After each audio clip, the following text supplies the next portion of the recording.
Sunday evening, August 4th. Welcome to my desk.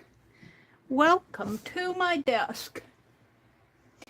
Let me sign on over on my tablet so that I can see folks coming in.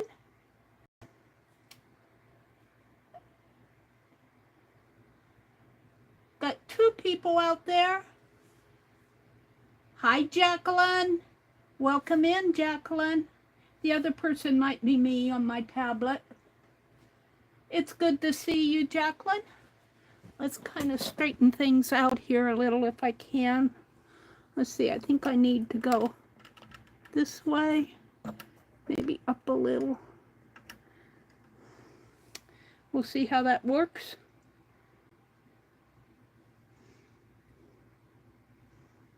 There we go. Well, maybe down, maybe I'll zoom in just a tiny bit. Oh, well, I hope that you all, as you come in here, are going to have a good weekend. She says, so happy to see you too. Hi, Kimberly. Kimberly's here. Hi, Kimberly.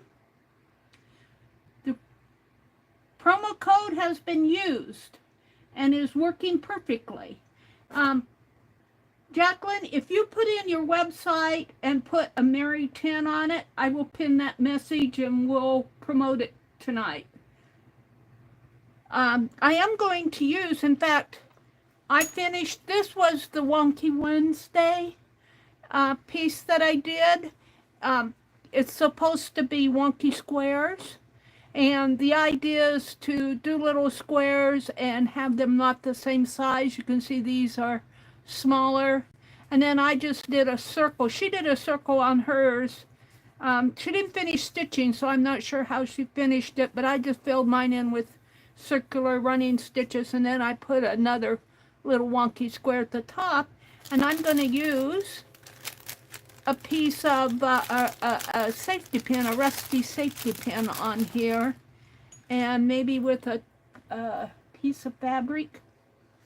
Ooh, this text fabric would be nice. We'll pin a piece of this. I have some auction haul from Pearl to open tonight. It came yesterday.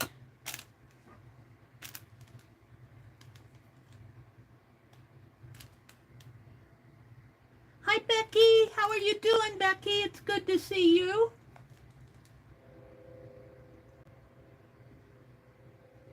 Hi, Terry Cleveland. Welcome in, Terry. Let's grab one of these safety pins, and then I'll have this piece ready to put in my journal. I'm just pinning them in my journal right now. The pages that I finished. I'm still working on last Monday's. She did the Shiska, S-H-I-S-K-A. It's an embroidery, an Indian embroidery technique. Of course, mine is wonky all the way. Let's see, I want a safety pin. Oh, they're on the, safety pins are on a, I think I can just unhook it.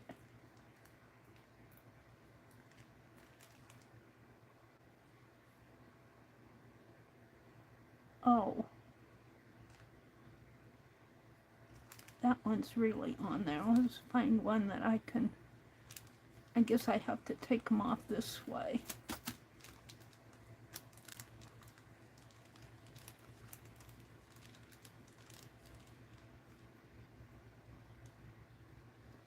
I just want one.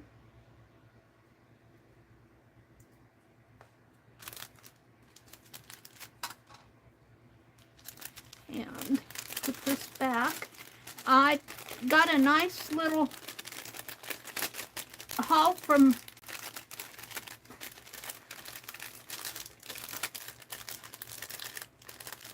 there's a direct link for the code. Okay. Let me pin that message.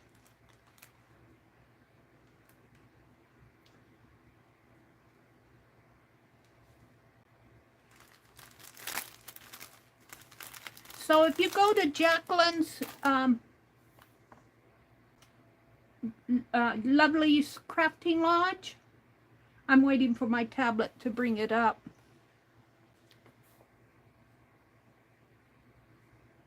And if you use the code Meri10 when you purchase,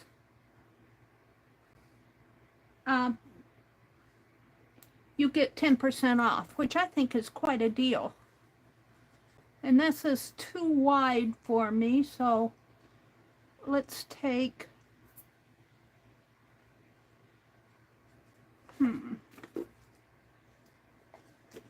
whenever I want fabric scraps,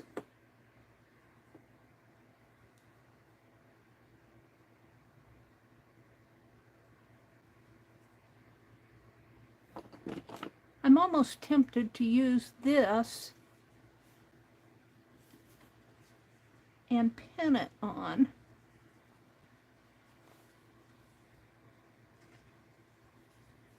Somehow. It's a little big. This is a little twinchy that I did.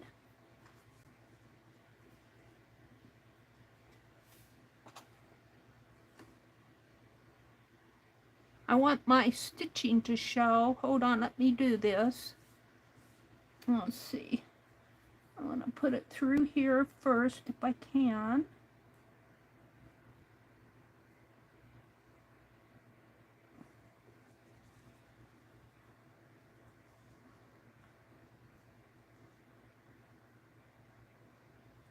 Uh-oh, I think the rust has kind of dulled the point. I might have to stitch this on. Let's put it through here, and maybe I can get it through a stitch.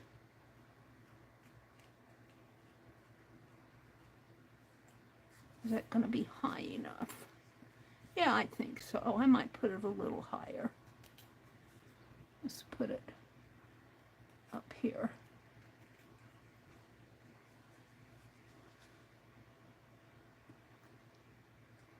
There we go. So I used one of Jacqueline's rusty safety pins, and I pinned this little twinchy onto it. And this is for last week's Wonky Wednesday. She does hers as a square, but my journal is longer, so I do mine in rectangle, so I add a bit more. And I'm still working on the other piece. And this is the book. I took some sandpaper and kind of sanded in here. I'm not on my live. Let me get on my live dot over here.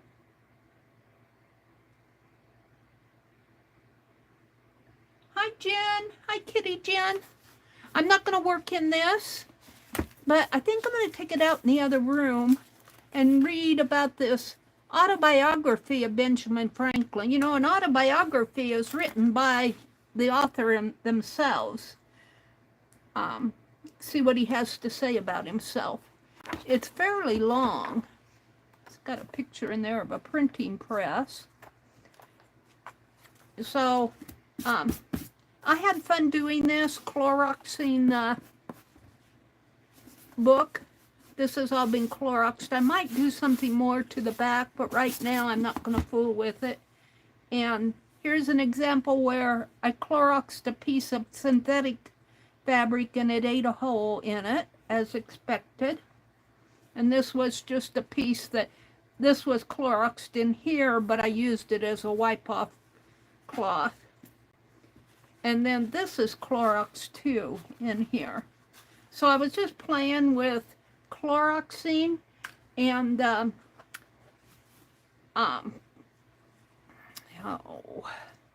Lala was wondering in the comments, she said she doesn't have a heat gun. She was wondering if a hairdryer would work. And I would think a hairdryer would work if it got really hot on the high setting. It has to be really hot to activate that Clorox to get it. But I was wondering after that, because what you do is you put Clorox on your deal and let it on your fabric or your, this is a book cover, and you kind of let it set. If you put another piece of fabric over that and use a craft iron on a hot setting, you might be able to do the same thing, maybe on both the fabric that you're using and the piece that you want to Clorox. I'll have to try that sometime. But I'm going to set all this aside because we're not going to do this tonight. Let me set it behind me. And we're going to do doodle decks tonight. And I'm going to say right off the hand, I'm really excited about doing them. I'm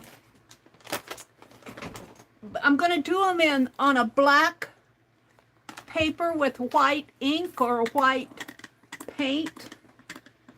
I found a really cool picture in the Metropolitan Museum of Art. I think that you will enjoy that. So, but you can still do them in black and white if you're following along. But I'm excited to do some on black paper. I'm going to clean off my desk here. It's a little messy.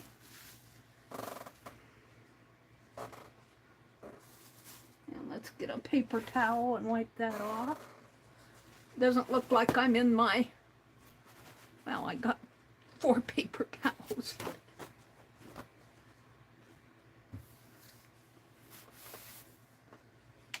I want to thank Arlene. She sent me, well, I had it here.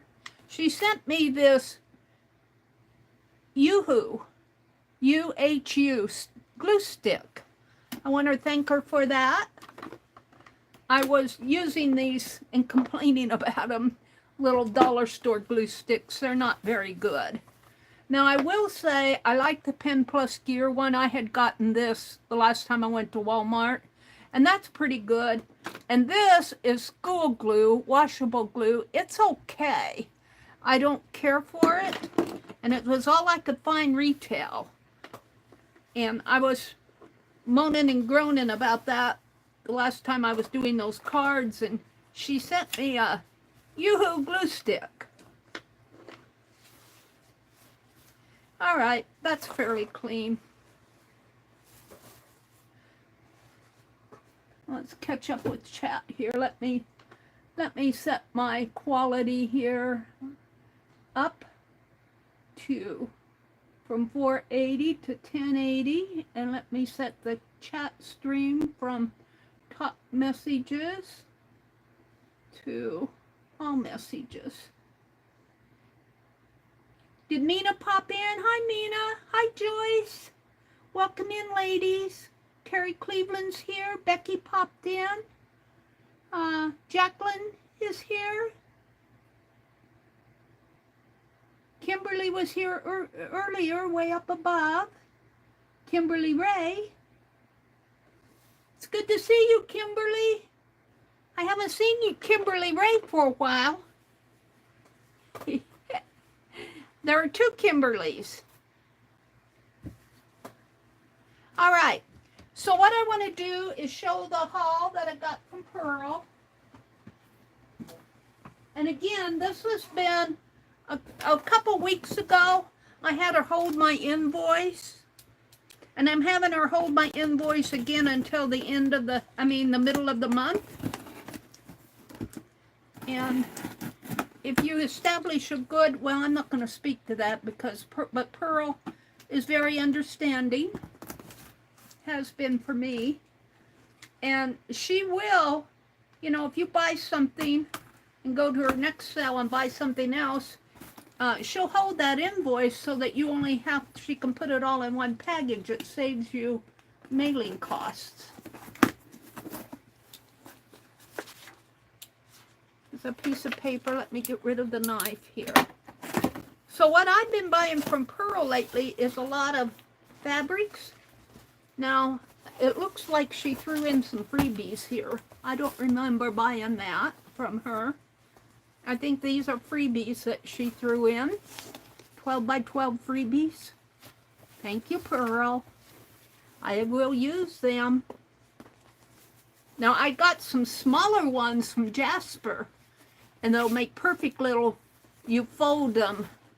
Well, these would make larger envelopes if you wanted, but on the smaller ones, you fold them like so, and then fold the flap down, and it makes a nice little, and sew up the sides, it makes a nice little envelope. I don't know if I would do that with these larger ones. Introducing Arkansas.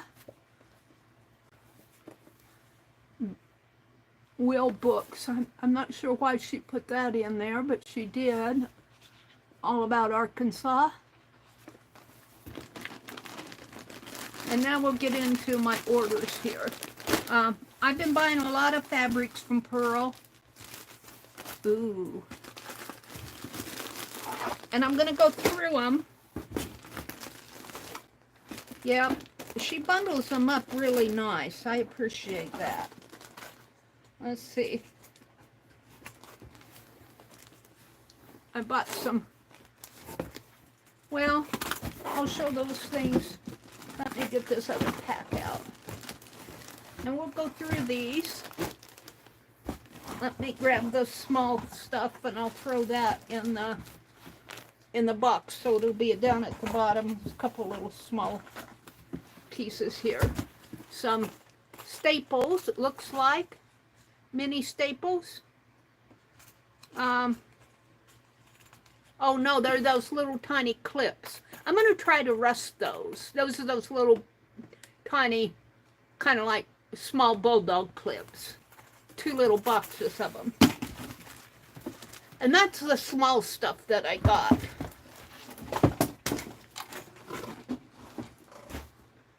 Now, I'm going to go through this. I'm going to put a couple of these in my lap. They'll be falling out if I don't. All right. So as you can see, I've been buying fabrics. I got enough to slow stitch for the next 100 years. But I keep buying it. I keep buying it.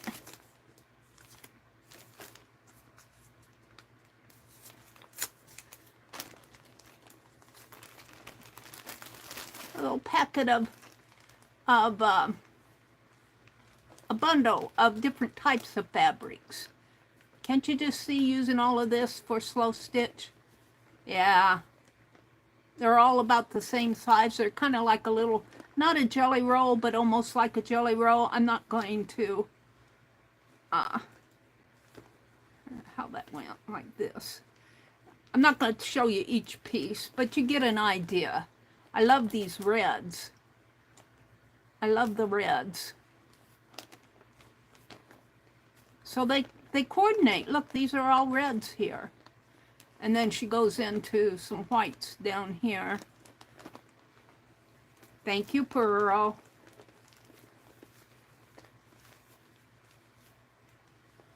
Let me just slip this back in. Pearl does a good job, I have to say. I like Pearl. And then I've got a larger bundle on the same lines here. Like I said, I'll have enough to slow stitch for the next 10 years. Oh dear.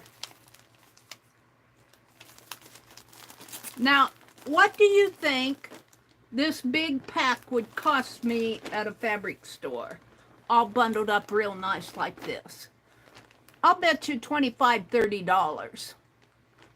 I'll bet you $25, $30 for this. I'm just saying. Let me get, I'm not on my red dot yet. What do you think a roll like this would cost me? I paid $8 for this. And it's all neutrals. I'm not going to unpack it, but you can see just from looking at here, it's all neutrals.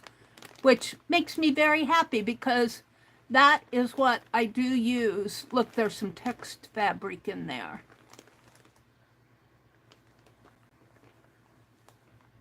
Very cool fabrics. There's some more text fabric there. So you can kind of tell. I'm loving this. I'm going to keep this out. We'll see what K3N does for her page tomorrow morning. That she likes the neutrals. I do too. Now we're getting into the larger pieces here. Let me take these out off the desk because you've seen these. I think she threw these in as freebies. Thank you, Pearl. I can always use fabrics. And Becky, I'm getting yours ready to mail. I think we're going to town tomorrow. So I'll try to get them off to you. The brakes in my car need to be looked at. And my car is, I could drive it, but it's really, I really need to be careful. And I'm not going to until I take it to a mechanic and have him look at my brakes. So here's a piece. This is a placemat. It's a placemat, and I paid, I think it was $1. She's got Meri, I think that's $1 there. That's about what we pay for this. And she stapled that on there, but that's okay because I'll be taking the tag off anyway. But what I like to do on these placemats, oh, this is a pretty one. Oh, wow. Won't this make a really nice journal cover, you guys? Wow. Yeah. What I like to do generally is cut the hem off, but this is too nice to do that too. This will make a really nice art journal cover.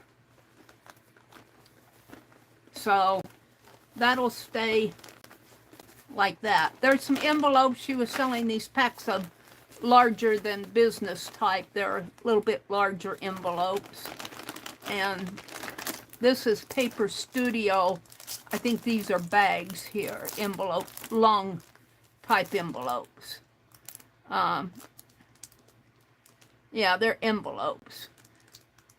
8.87 by 3.87, so about 8.5 by 3.5.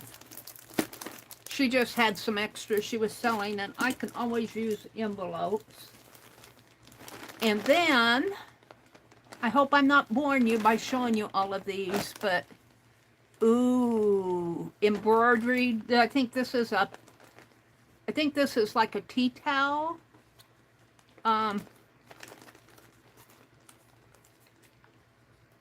These were $1. I don't know, or this was $1. It's just one piece. It's like a tea towel. It's a little kitty teacup. Embroidery, that's all hand done, I can tell. That's all hand done. So cute. And this is like a huck weaving here. But I don't think this was hand done. This part here, I think, was probably done by machine, because you can tell if you turn this over, it's white on the back. I think this was all done by machine, but it's still pretty. It's a table runner, and it's fairly long. So I'll be doing something with this. It's floral. And that, I don't see the price on it, which is good because I'll look at the prices. Here's some more placemats. She charges about $1 for her placemats. And this was one I would take the hem off, and I use them for ties. This has to be a polyester. It's a gold, but it's pretty. It looks like it's all hand done here on the sides. And here's some green ones. I like to buy these type of things to use for pages in my in my journal. So I like to get 2 of them and then make a signature with them. And let's see, what else do I have here?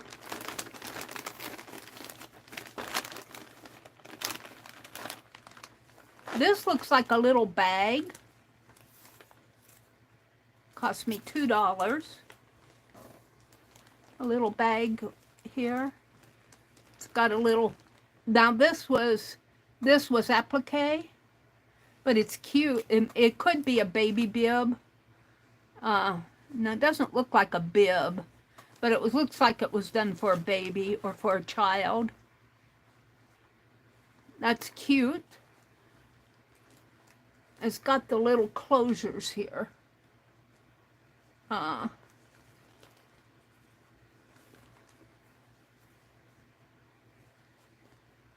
not sure exactly what this is meant to be.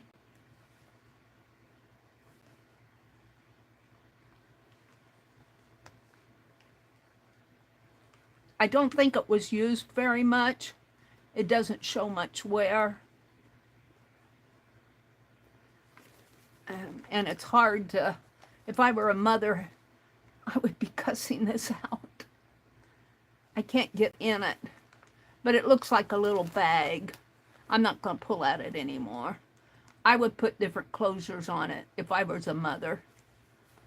See, it's got a little, I'm not sure what that's for. Maybe some of you that have kids know it's fairly long. And this might have been a build-a-bundle. Let's see what this is. No, this says $2. This is a very nice piece of crochet doily.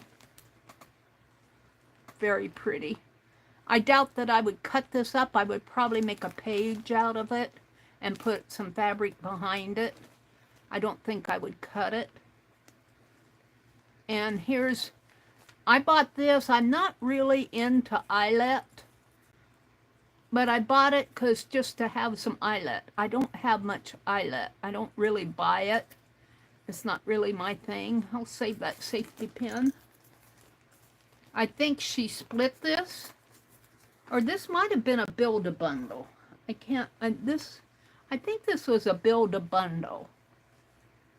Because there's some doilies here. She does what she calls BABs. She'll start putting different fabric pieces down. This is pretty. It's a nice way to fold up a 12 by 12 like that. That's pretty. I like how they did that. But she'll start putting pieces down, and when you think that it's worth the price of the build-a-bundle, you say, me.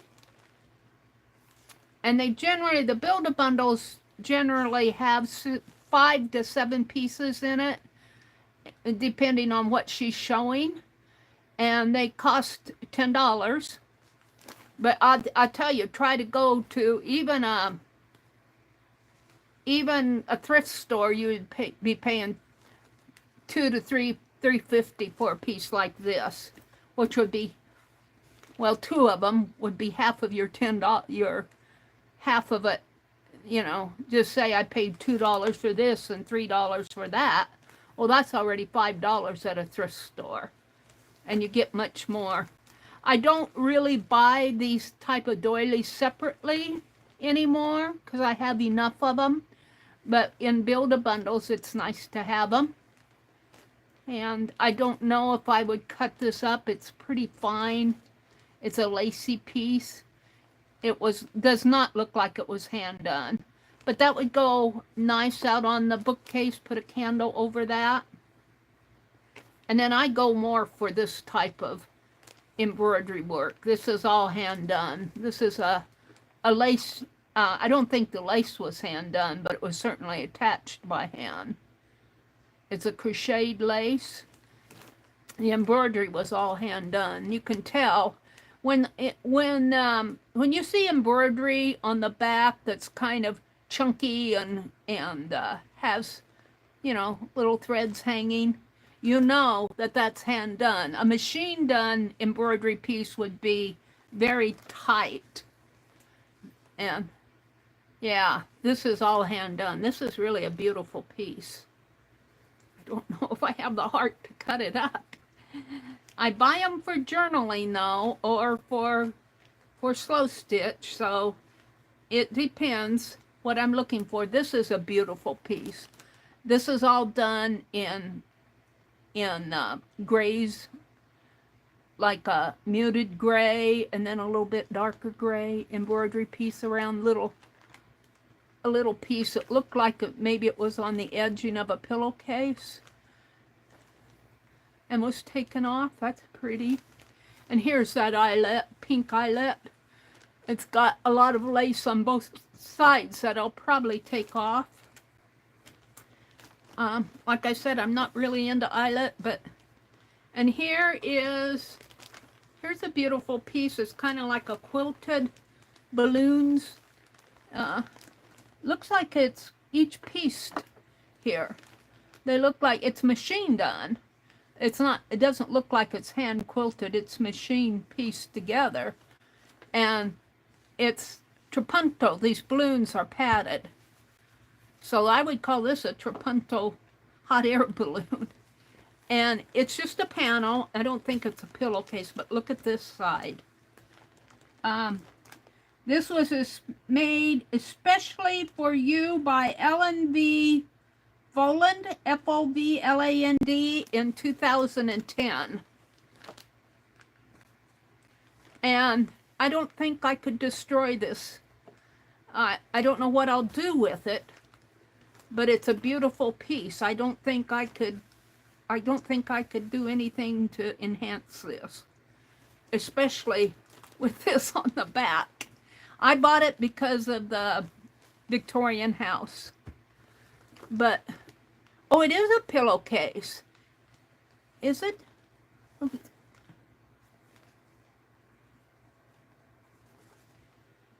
I thought this was a zipper, but it's not. I think this might be a pillowcase. Looks like there might have been a zipper here. It's not. If it was a zipper, it's sewed closed. It feels like one of those plastic type zippers. I can feel it there. But it looks like it's been sewn closed. No, maybe that's with it. No, that goes up there. I'm not sure. This would make a beautiful pillowcase, though. No, I think it was a wall hanging. Because look, it's a wall hanging. Because it's got the place where you can put the dowel through here. And maybe that's what this over here is too, a dowel. That's what it is. It's a place where you can put dowels to make a wall hanging out of it if you want. Maybe that's what I'll do with it. Be beautiful at Christmas time, wouldn't it? And then flip it over in the summer for here. I need to zoom out. You guys probably aren't seeing it. Did you see the house here? Let me show the house one. I've got sacks of fabric in my lap. Yeah, you can see that. Beautiful, beautiful piece. Okay, let me zoom out a little here. Let me put all this back in the... Oh, one more piece of crochet work here. I guess I did buy this. $3. It's filet crochet. Oh, I bought it because it's fleur-de-lis. It's the fleur-de-lis pieces. And I would probably, again, if I use it, I would use it as an art journal page. I might, it looks like they're two panels, two long panels that are stitched together this way. I don't know if I would cut it. I'm just not sure. It would make a nice wraparound for a journal, wouldn't it? But it looks like they made two long panels. I'll see what I want to do with it. I'm going to take the safety pin off of it. Save the safety pins. At least she doesn't tape it up. I like to get stuff from Pearl because she puts them in these bags.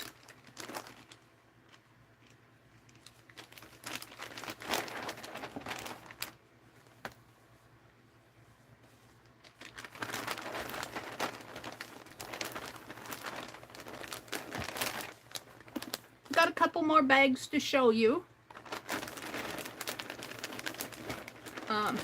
At some point, I have to quit buying fabric.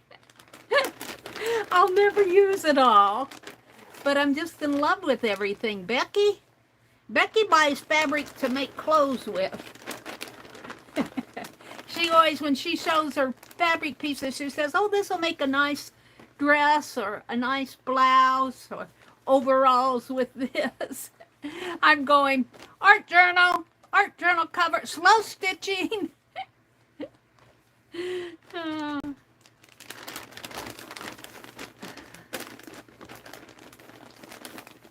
can get this pushed over a little. But I do like that Pearl puts them in these bags, and this is just a lovely piece here.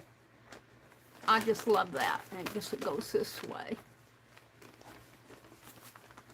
And of course, it's probably polyester. It's a mainstay, made in China. 100% polyester. It's a Walmart brand, but still, it's a pretty design. All right, let me. Oh man, let me put this in the box behind me. Let me get these out of my lap. I've got 3 more packages to show you. Hold on, I got to get these out of my lap.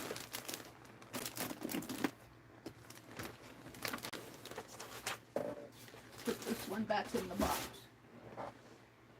Oh, let me stand up and zoom out just a little.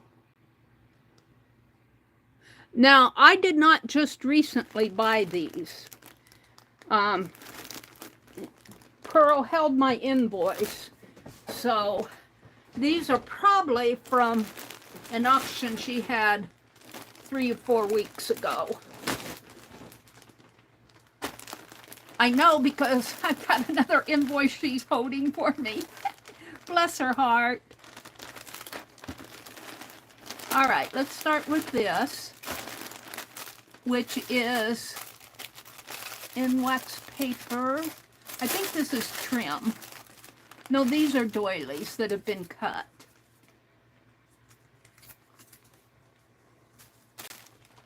These are doilies.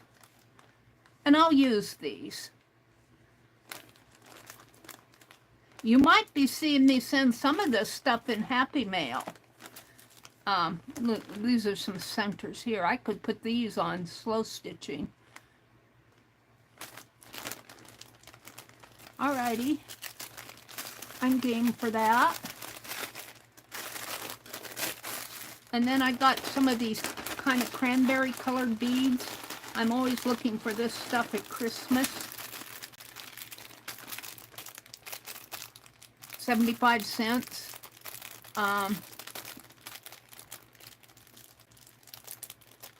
It looks like I'm going to cut one of these open. These have never been opened. I don't know where she got these. They're made in China.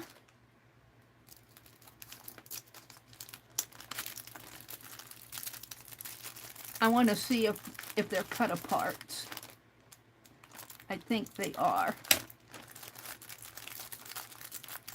I think it's like a string of them, which will be nice at Christmas.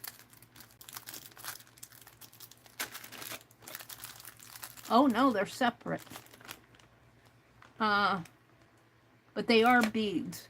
They've got a big hole through them. A wide hole. I don't know if you can see. You probably can't. And I zoomed out. I'm going to take these, or they're going to spill. That's... Oh. I never have a baggie when I want it. I'm gonna put them in here with this because I don't want them to spill. Oh, I can't get any more in there. Oh dear. Hold the phone.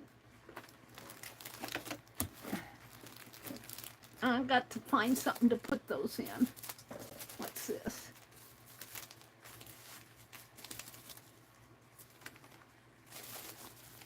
It's a little padded.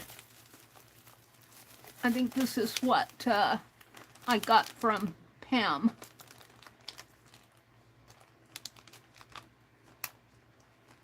I'm going to put them in here.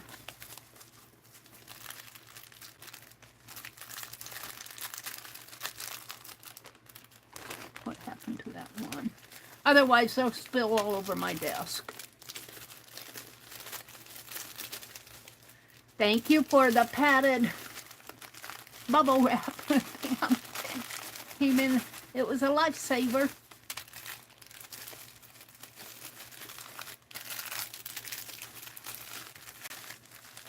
So these, and I'm gonna put these all together in that box behind me. So what else do I have here? Some trim. This is like a upholstery type trim. It's really thick. Looks like it might have gone on, the back of a chair or something.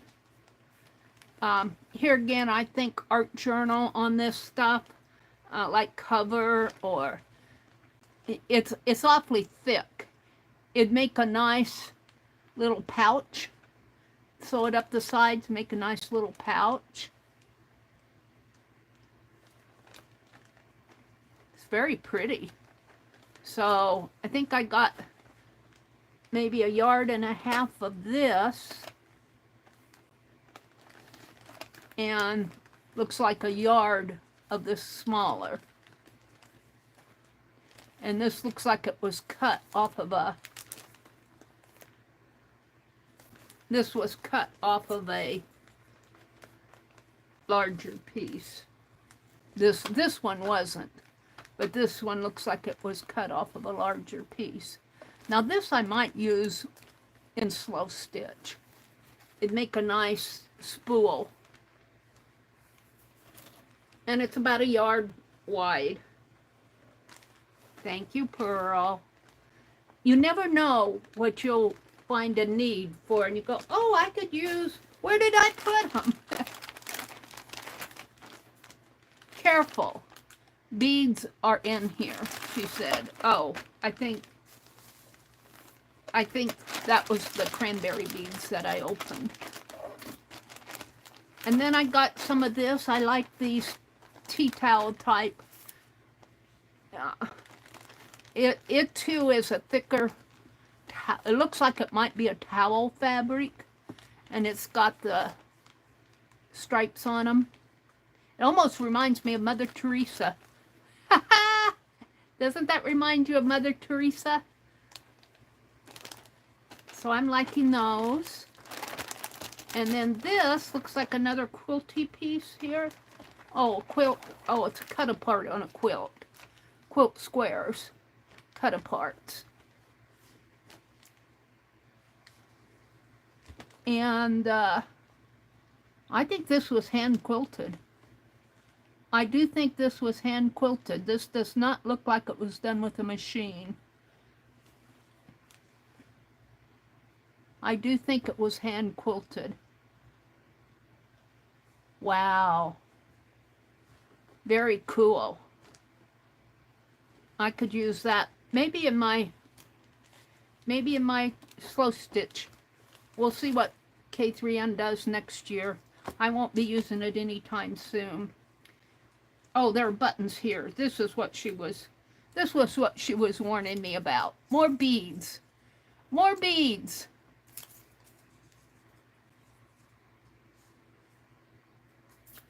I think I came in just as she was selling these.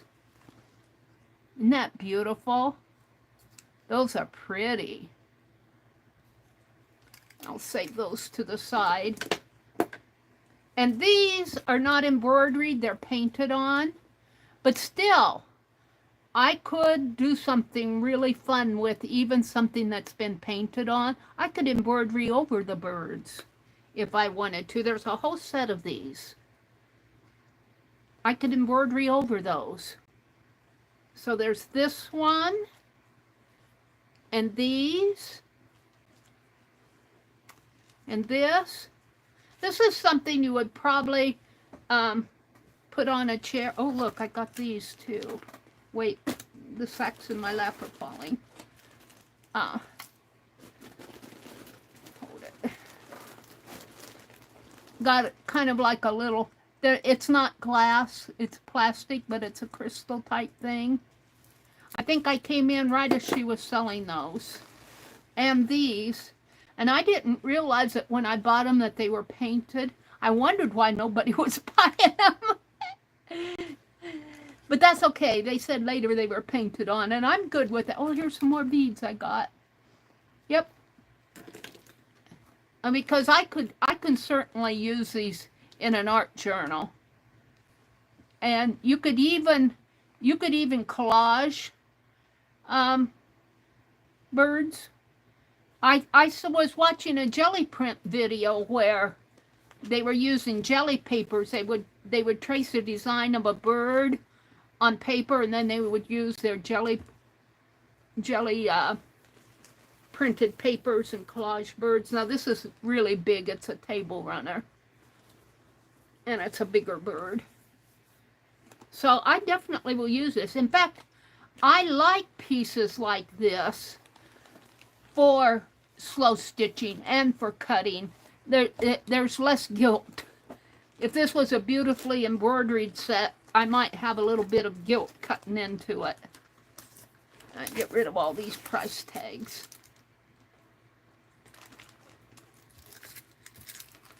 Yeah, I'm going to have the breaks. I hope that it's not a big expense, but I'm waiting until the middle of the month. My brother's taking me when I haven't wanted to go much, but he says whenever you want to go, he'll take me. So it's one of those cases of I can't drive my car until the brakes get fixed. You don't want to drive a car with bad brakes. So I'm at home playing. All right, I got, whoops, there's another bird here out. Isn't that pretty? I could certainly use that. All right, got two more bags to show you. They're a little bit smaller, but this is, I think this is one big piece here. One big tablecloth. It's huge. And I've got it because it was yellow. I don't have much yellow fabric. Look how huge this is. I think it's a curtain. I do think it's a curtain. It's huge. I'm not even going to attempt. Let's see what it says here. Nothing. I don't know what that is. Throw it away. But it's all fabric. And I will certainly be cutting this up. You know, you can cut it into page sizes. You can cut it. Looks like it's been bleached a little in here, which is, I don't know if that's part of the design or what. But I will be cutting this up for sure. I could put dye it. I could Clorox it. I could. So this is just one big piece in here. I'm happy with this. I think it's a huge tablecloth because I can see a white, kind of a white border design here. Probably maybe a banquet. I'm not sure what this is. I'm not going to shake it open. It's huge. It's thick. I could make strips out of it. I could make pages. I can have pieces for slow stitching. All right, one more bag here. You can see I buy all the fabrics. Penelope, you aren't going to jump over the cliff, are you? One more bag. Now, I think this was a build-a-bundle here because it's all bundled up. Let's see what she charged me here. Yeah, this was a build-a-bundle. And it's all bundled. Nice. And she says, I'll make it nice and pretty when I send it to you. And I'm going, yeah, and then I'll rip it open and that'll be that. Oh, these are some nice pieces. This was certainly worth $10. You could not get all this for $10 unless there was a drastic sale. At a thrift store, you'd never get something like all of this for $10. You wouldn't get it at a thrift store, and you certainly wouldn't get it at an antique store. You'd be paying a pretty price for this.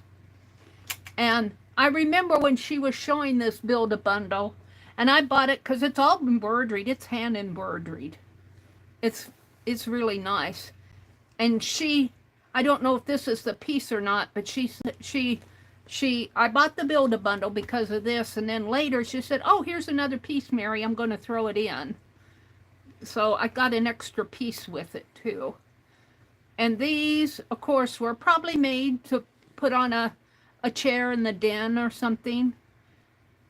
You know, or a little dresser scarf. These look like they might have gone on a couch or a chair. Maybe in the sunroom.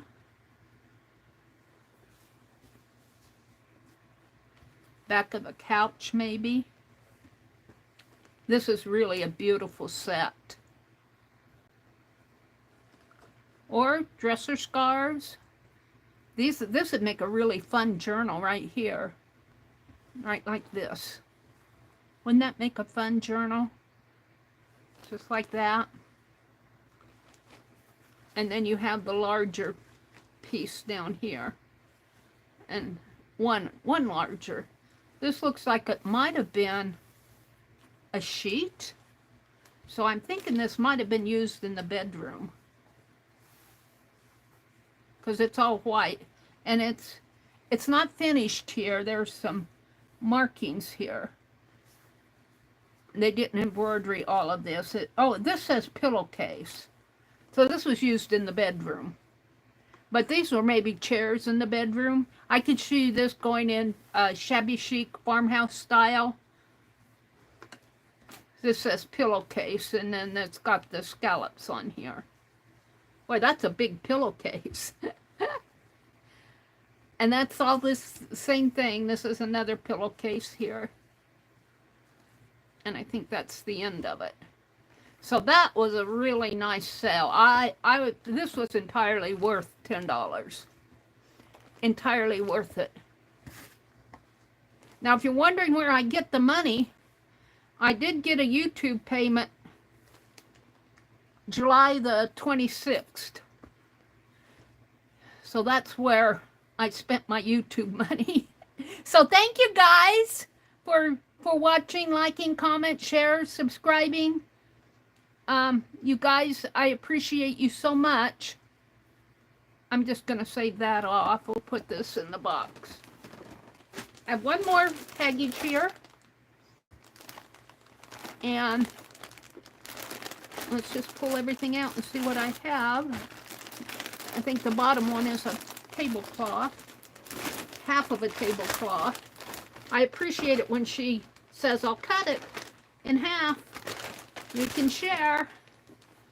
This looks like, this is some more, it's not really eyelet, because you can't see through it, but it's really fine little stitching, almost like little queen stitches, but this was done with a machine.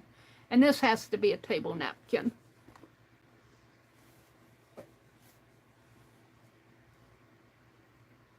What did I pay for this? 75 cents. She's got good prices. And this would be something I would use in slow stitching. And it's got a tag here that's been washed out. Avon. Avon. Something, something. I can see Avon on that. Huh. I didn't know they sold that. I think that says Avon.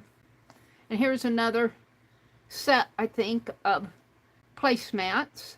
I like, and they're yellow. And these, of course, were machine done too. 75 cents a piece for these. Made in China. 66% linen, 45% cotton. Back is 100% cotton. 20 by 14. It's a pretty piece. It's floral. Pretty yellow. And this I would definitely use in my art journal, my slow stitch. 2 of them, yellow.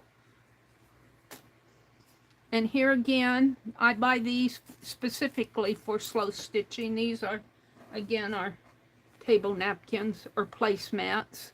I think this is meant to be a napkin. Is there 2 of them there? There's 2 of them.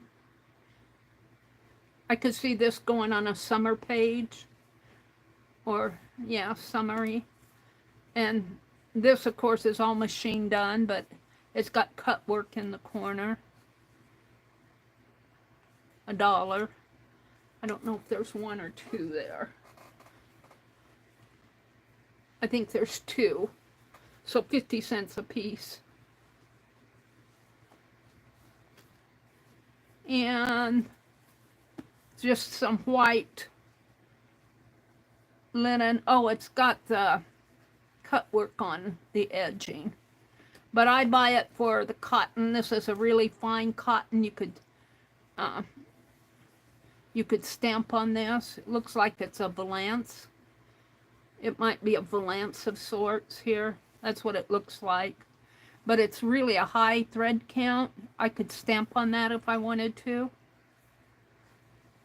I would probably cut this.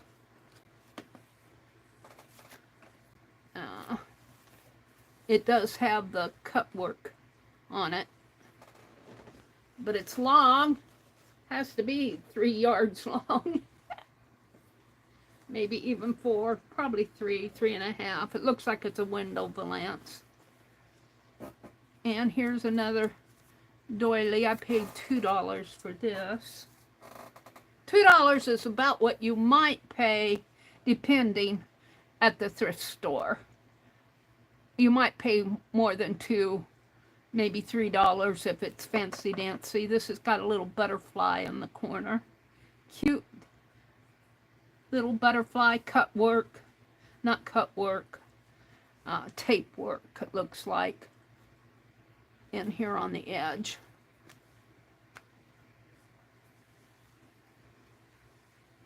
And here's some tapestry. I love my tapestry.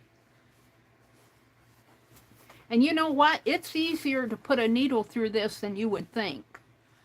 Because your needle, where's Penelope? Your needle, now I'm using a pen, but your needle, well, this might be, I need a needle, Penelope. She says, you don't give me needles anymore. Here's a curved needle. Boy, I stepped on a couple of these, and ouchie. Here's a sharp needle. See, they go through your fabric better than you would think on some of this tapestry. It depends. You have to test it. So this is a piece I could use in slow stitch. It's a very pretty piece. I think this is the back here and this is the front. It'd make a nice journal cover if you're into this type of designs. Roses. Every time I see floral fabric, I think of Pearl because that's what she does. Then there's just some tissue paper. She was still selling that tissue paper. I like that. And some a graph paper tab here. And I'll use those. I'll keep those out. Put them over here. And then the last thing is, I think I don't know if I bought this entire tablecloth or if she cut it.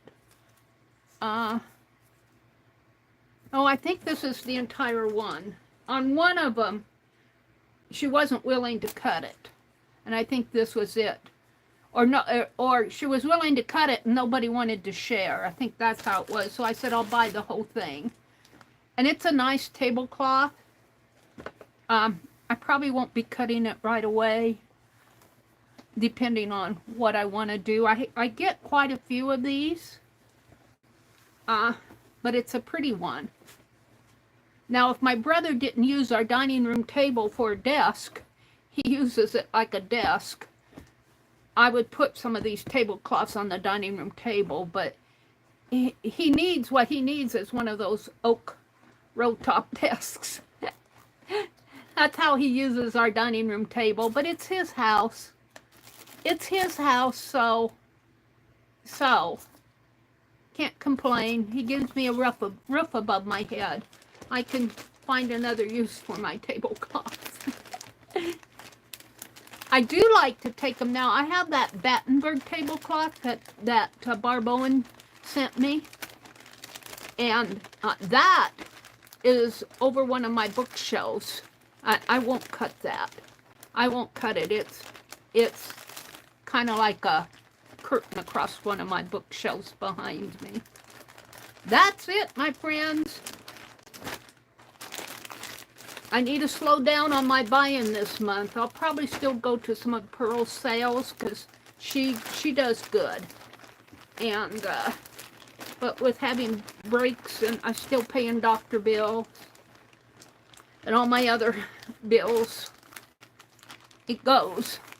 But this was bought with YouTube money, so I want to thank you guys for coming and watching my videos. Let me come out and look at chat now, and then we'll go into the doodle deck. I hope I have not bored you guys out of your gourd. Bored out of the gourd.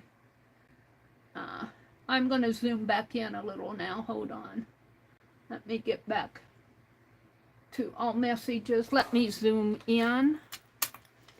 And I'm really excited about doing the doodles tonight. Let me zoom in a little. That might be a little too much. We'll try that. Might have to zoom out. I dropped a pen here. Okay, let me look at chat. Thank you guys for coming in. There's Susan. Hi, Susan. Hi, Leah. That was a good haul, wasn't it, Jacqueline? It was. Jen says you can never bore me. Yeah.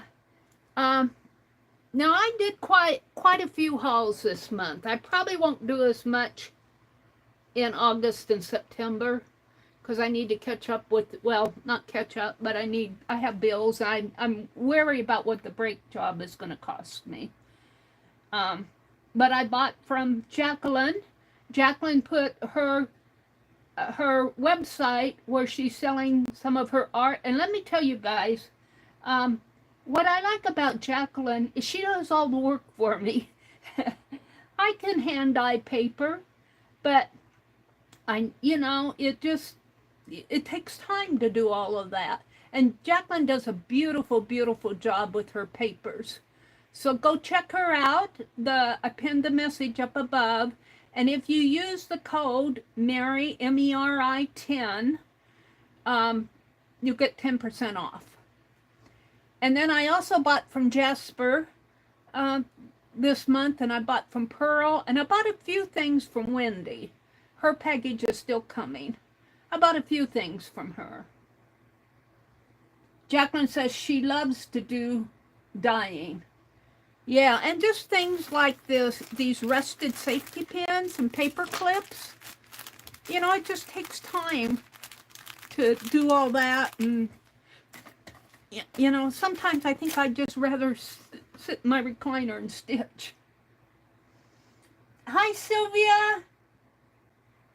Sylvia says, I'm with you, slowing down. I'll never use all the paper that I've accumulated. But isn't it nice just to have it? It's just nice to have it, isn't it? And who knows? a big storm, tornado could hit us and everything could blow away. You know, it happens. I just, my heart goes out to people who have lost things in all the tornadoes and hurricanes and stuff like that, as fires. You know, you just have to hold on to this stuff with a light hand. Of course, when I pass away, God knows what's going to happen to it when I pass away. But then it's on its own journey, and if they throw it out or burn it, that's what happens. I've had my fun. Is Bitsy? Is Mitzi here? Hi, Mitzi. I saw Battenberg, and then I saw Mitzi, and I said Bitsy. Hi, Mitzi. It's good to see you out there. Angie's here. Angie says, hi to those who just came in. I'm, my tablet spun out on me. I'm not at home, and I'm doing a lot of buffering. Well, I buffered a couple times here, too. Joyce Boring is here. Hi, Joyce. Leah. Hi, Leah. It's good to see you. There's Mitzi. She says, evening, Meri, Leah, Joyce, Susan, Darla, Becky, and Jen. Darla. Hi, Darla. I haven't seen you yet, but Mitzi said hello, so hello. Let's see. Who else am I missing? Susan says, my mother said they put those on the back of chairs because of men's hair pomature. Yeah, men used hair oil, a lot of hair oil to flatten their hair down or put on their wigs or whatever. And they put those on there because the men, the oil would come off of their head and get all over the chair. But also, unlike our recliners, I've got a cloth recliner. It's not a leather one, it's cloth. And you put another piece of cloth there to avoid the wear and tear. But I'm hard on my recliner. I'm hard on it. I use the arm of the recliner for a pincushion.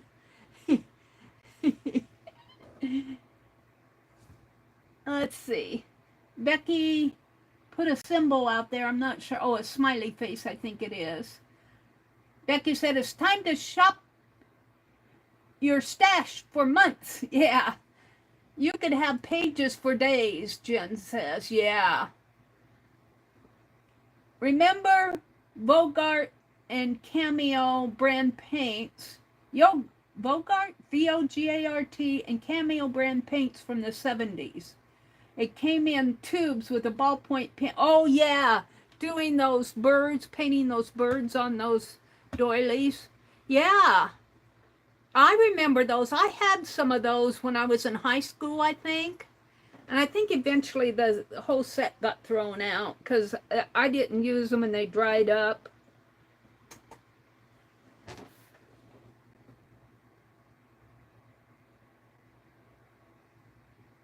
Let's see. They're saying hello to Angie. There's Darla. Darla says, I love shopping with Pearl. I do too. Pearl and Deb both, they're down to earth. Most of the time you can stop them and, you know, say, would you, they gift, like if you want to pass something to somebody or if you want to gift it to somebody, they don't put up a fuss over it. You know, they try to accommodate you. I don't think there's one thing that I'd ever ask. I'm trying to think. And even when they sell stuff that they have a limited supply, when somebody comes in first and says, I want A, B, C, D, and E, and then the rest of us come in, they'll give one to everybody for as much as they can first, and then they'll go back to the top and share. They do a lot of sharing. And there are some things that Pearl won't cut, but usually it's really nice stuff. But if 2 or 3 of us want like a part of a tablecloth, she will cut it for us and give us a quarter or a half or how much we want. There's Darla. Oh, Cheryl was here. Cheryl says, I'm up in the balcony doing my exercises. Good to see you, Cheryl. Last time I saw you, you were in a hospital bed. on Facebook. Becky came in and said hi. Jen says, make a big journal or art book with that as one of the pages, Meri, the fabric with the house. Oh, I don't know. That would be a huge art journal, wouldn't it? I'd have to find an atlas or something that size. It's a wall hanging because it felt like it might have been a zipper that had been taken out, but it was black, it was dark material, and as I worked with the material, I figured out it was a slot to put in a dowel, and they have one at the top and the bottom. I might hang it up. I'd have to find a space. Angie says, Meri, you are on too early, so you can stay on later. I usually come on at 6 o'clock Central. Angie says, Aunt Beck and Scott feel better. Yeah, they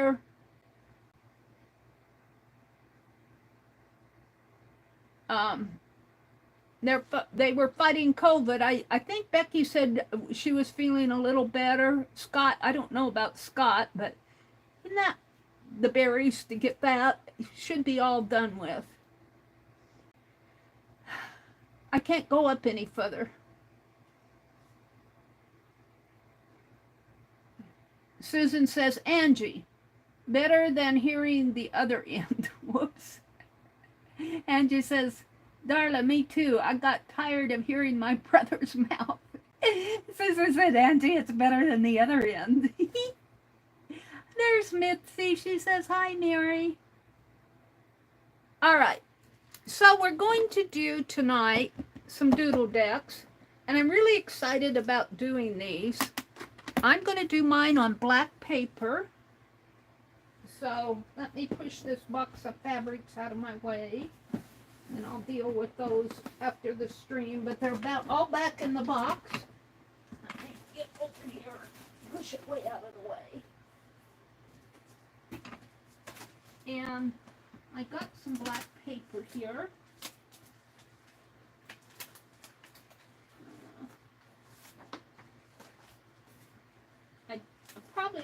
I'm going to pull out several sheets. I probably will not use all of these, but what's this?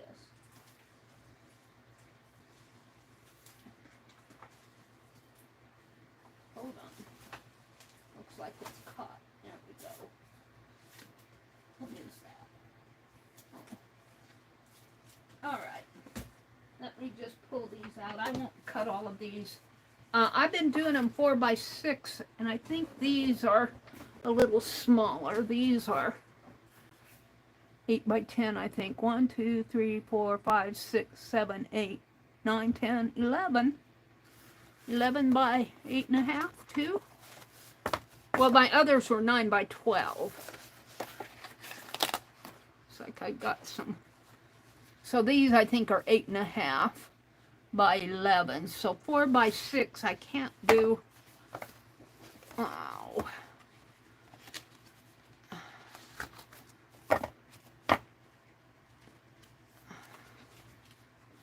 Hold on.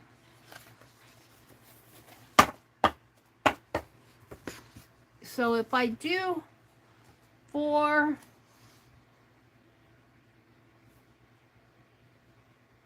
and 4, let's see. Just not a good way to get. I was thinking I'd make them a little smaller, but I think I want them the same size. And if I do by 6, I'll have 2.5 left, which I can use for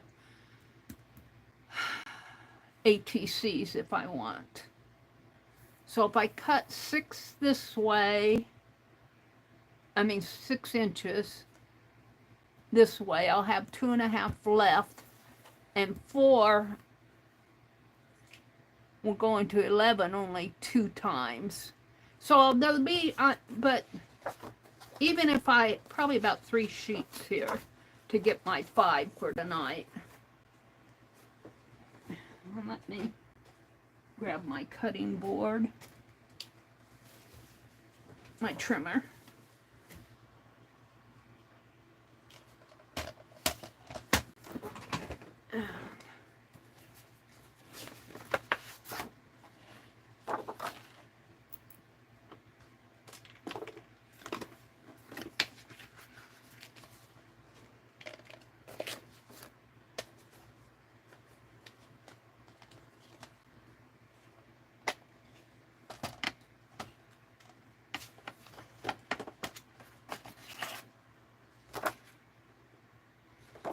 I think I was going to do the 6 size 6 this way. And have, what did I say, 2.5 left over?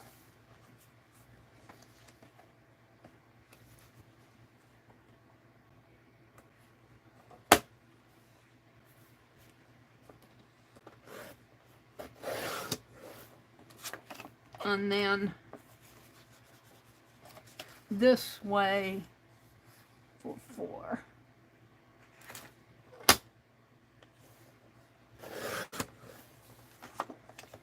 And I only get 2 out of each sheet. That doesn't sound, well, that's about all I'm going to get out of a, I don't have a 9 by 12 black paper. They're all 8.5 by 11. And that's just a little smaller. That's okay. 3 sheets is what I estimated. And this is not watercolor paper. This is that paper you get at Walmart. It's called Astro Bright. ASTROBRITE, I think. It might be GHT, I don't remember.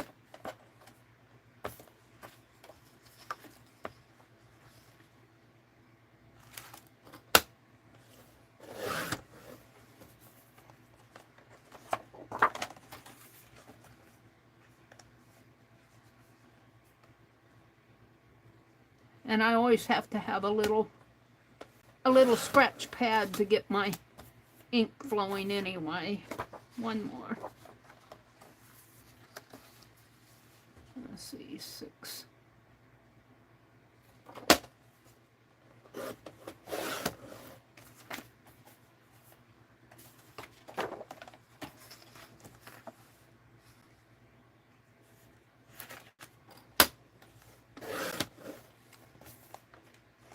Yeah, tomorrow, Monday, is supposed to be the last really, really hot day out of this heat spell we've had. I mean, it's lasted a couple weeks. But tomorrow's supposed to be hot again, and then Tuesday it's supposed to start cooling down. Now, so I'm going to keep one of these pieces out for a scratch sheet. And I'll put it over here so I don't get it mixed up. I'll put these over in my cutoff pile. And let me, I'm going to try these, but in case they don't work, thought I had another one in here.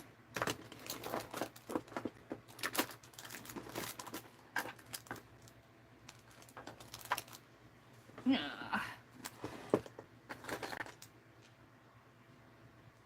Molotow. I think that's empty.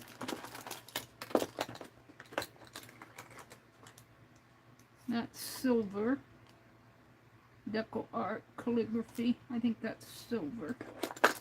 I want to go for white tonight.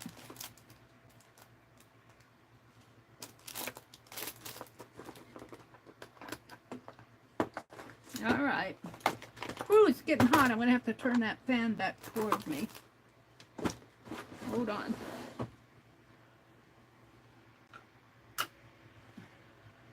And let's see, I have white pens here somewhere. No, I don't want to put that paper there.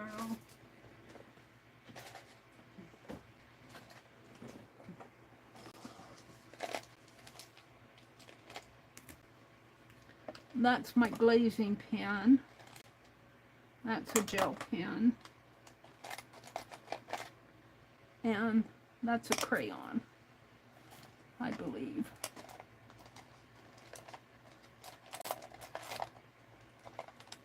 And that's gold. Let me put that down.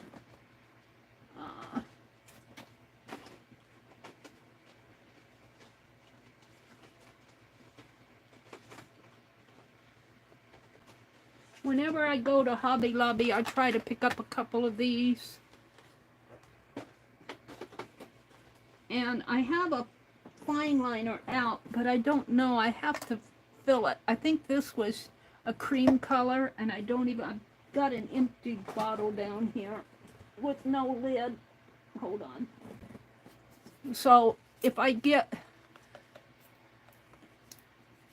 to see if this nozzle works. I'll play with that later. I want to thank Arlene for the Yoo-hoo glue stick again. She's not in here tonight, but alright, so let's do a little experimenting here, see what works for me. That is empty. That's not gonna work. And I think I've used this. No, this was the one I haven't used yet. I like using these big whiteouts. You gotta shake it up. But that's working, that's flowing. And that crayon is not white, it's yellow, I think. I'm not gonna use that. My gel pen here is dry. This one. I think you can get these flowing again, but I'm not going to worry about it tonight. And this is the glazing pen. This is black. That's not white. This was... Got another gel pen over here. See, that's the one thing I don't like, because there's plenty of ink in there. But you use them once and they dry up on you. So I'm going to put that with that. I have to figure out how to get those flowing again. And there's my other gel pen. Let's see. 2 gel pens. I got that other gel pen. Let's see. A pencil, glue sticks. I think that's all. I'm going to open these. Open one of these. They work for a bit.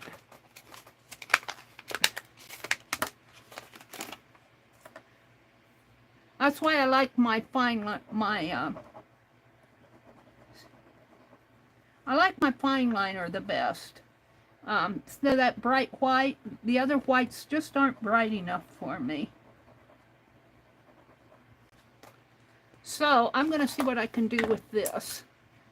And these are gel pens. These are going back in the... I did buy me some fingernail file. I'm going to keep that out. Okay. Let's...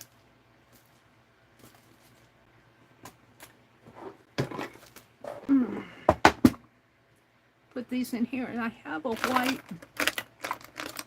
one. I used to have a white one here. I don't know what I did that glazing pen. I don't see it. I get them out, and then I tuck them someplace, and I never see them again.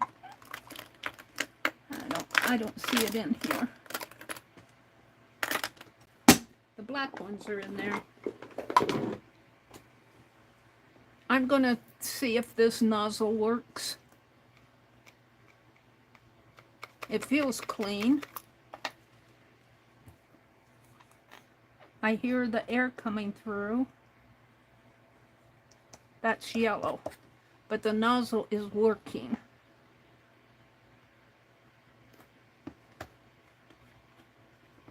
So I'm going to take this off, and I'll probably get some yellow initially. Ew, there's gunk in there. I'm glad I didn't do too much.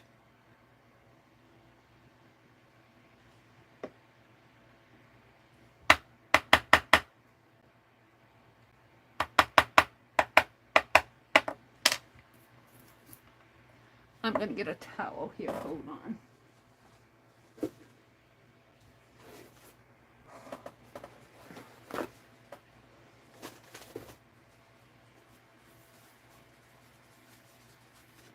I don't want all that to go in through the up through the nozzle if I can avoid it. And I need that's too thick. this? Oh, this is one of those, that's one of those pens that Dee Dee was using. I never could get them to work.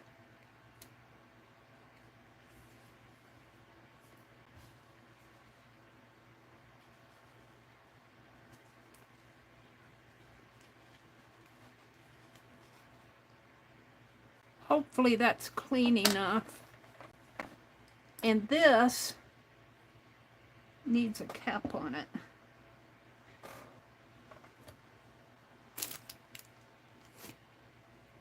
No. I'm just going to, I might just throw this out or paint it off on something. Right now I'm just going to set it over here, because I want to fill my fine liner. See if I can't get the white to go. And let's see what I want to use. I have some fairly new white paint.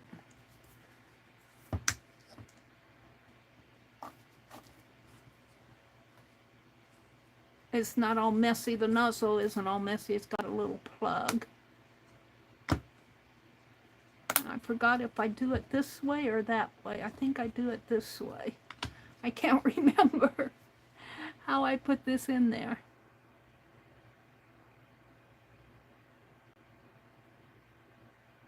You want to use as fresh paint as you can, but even if you buy it off of the store shelf, who knows how long it's sat on the shelf. I don't think they date this paint, but if it sits around too long, it gets gummy. And when it gets gummy, it can clog up your nozzle. That yellow in that bottle is gummy. I saw a big old yellow spot in it. This isn't too bad. We'll see how it works.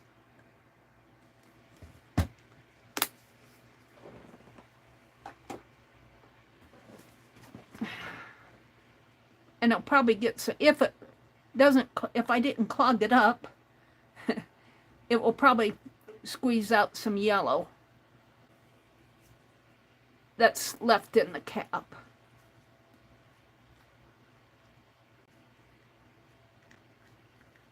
It feels clean.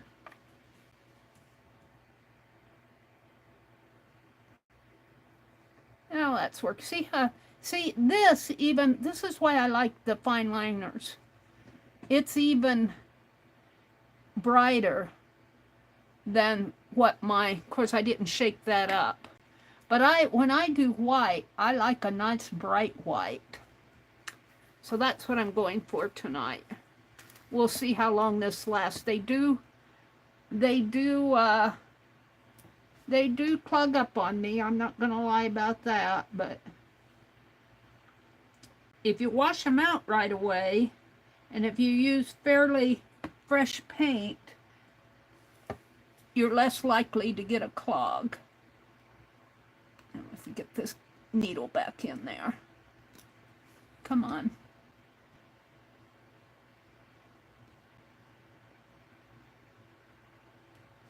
Well, it's not going in. Hold on.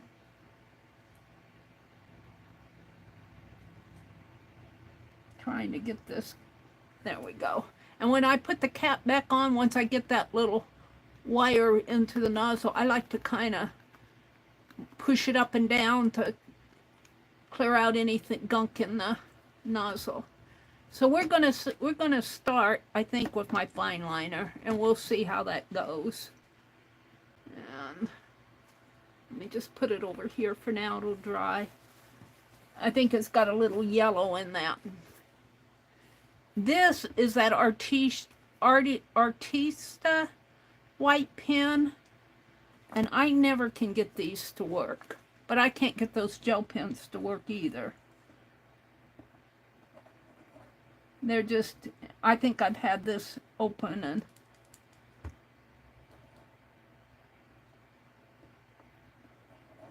so I'm not gonna fool with it. They frustrated me when first thing I got it. So what I'm going to do tonight, I saved it off here. Oh, let me go to my notes. Notepad, week 22, I think we're on. Week 22. No, is it week 23? Let me go to my doodles. Are we on week 22? Doodles. That's what I have. Oh, week 23. Week 23. We're on week 23. And the very first link that I looked at was a woodcut. And wait till you see this. I'm gonna put the link in chat.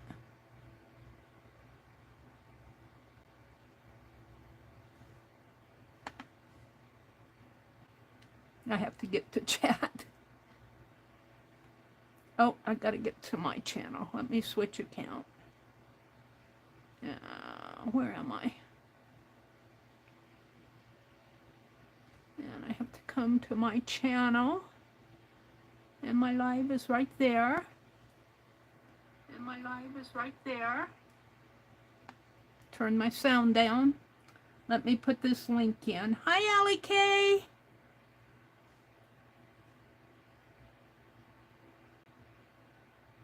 And I need to put my space in there. And send. All right, it's a woodcut, but wait till you see it. Wait till you see it. Look at this. Look at these animals. Look at them. There's a dragon, and I'm not sure what kind of an animal that is. I'm not sure what they all are. That looks like a goat of some sort. Or it might be an antelope. That looks like it's a deer. I'm going to bring this down because I want to make it all black and white. Let me come back in here.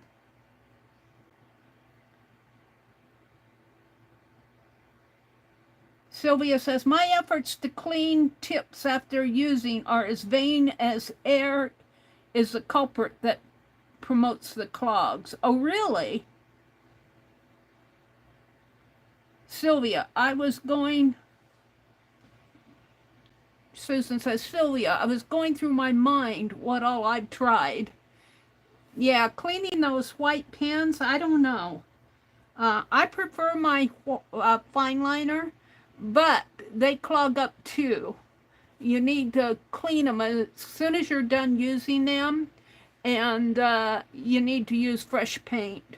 And I would imagine that's the same thing with the white pens. If you could use it, get it going, clean them maybe with an alcohol pad before you put them away. And I'm just saying, I don't know. But, of course, you can't wash it there. You don't refill the ink. So, I don't know. Let me go back into here. And go to this. Whoops, I want to bring this down. Well, just being ornery, aren't you? Save image. Open with gallery. And then I'm going to edit this because I don't need all that white space. So I'm going to, and it'll make it larger too. I'll leave a little white space there. Whoops. Maybe open that up a little.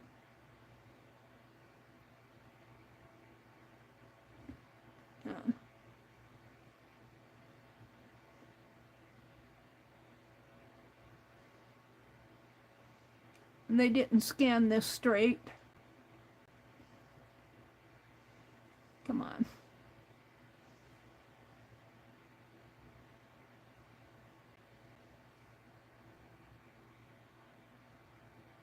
And then I'm going to go to the,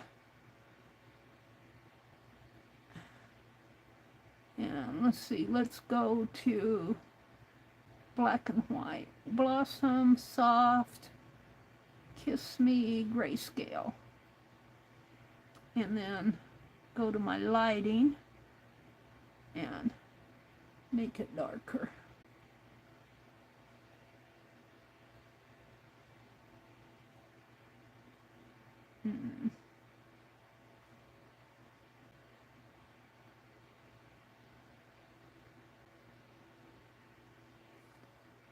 All right, I think that's about as, and then increase resolution.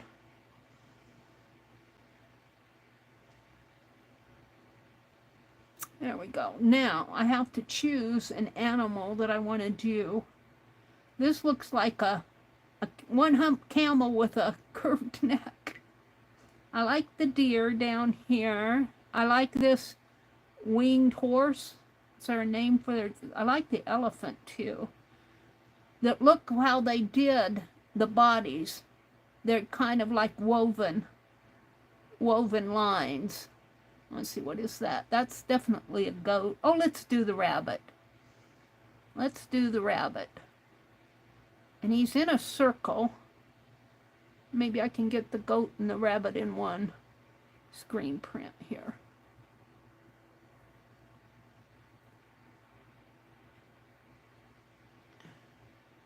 Open with gallery.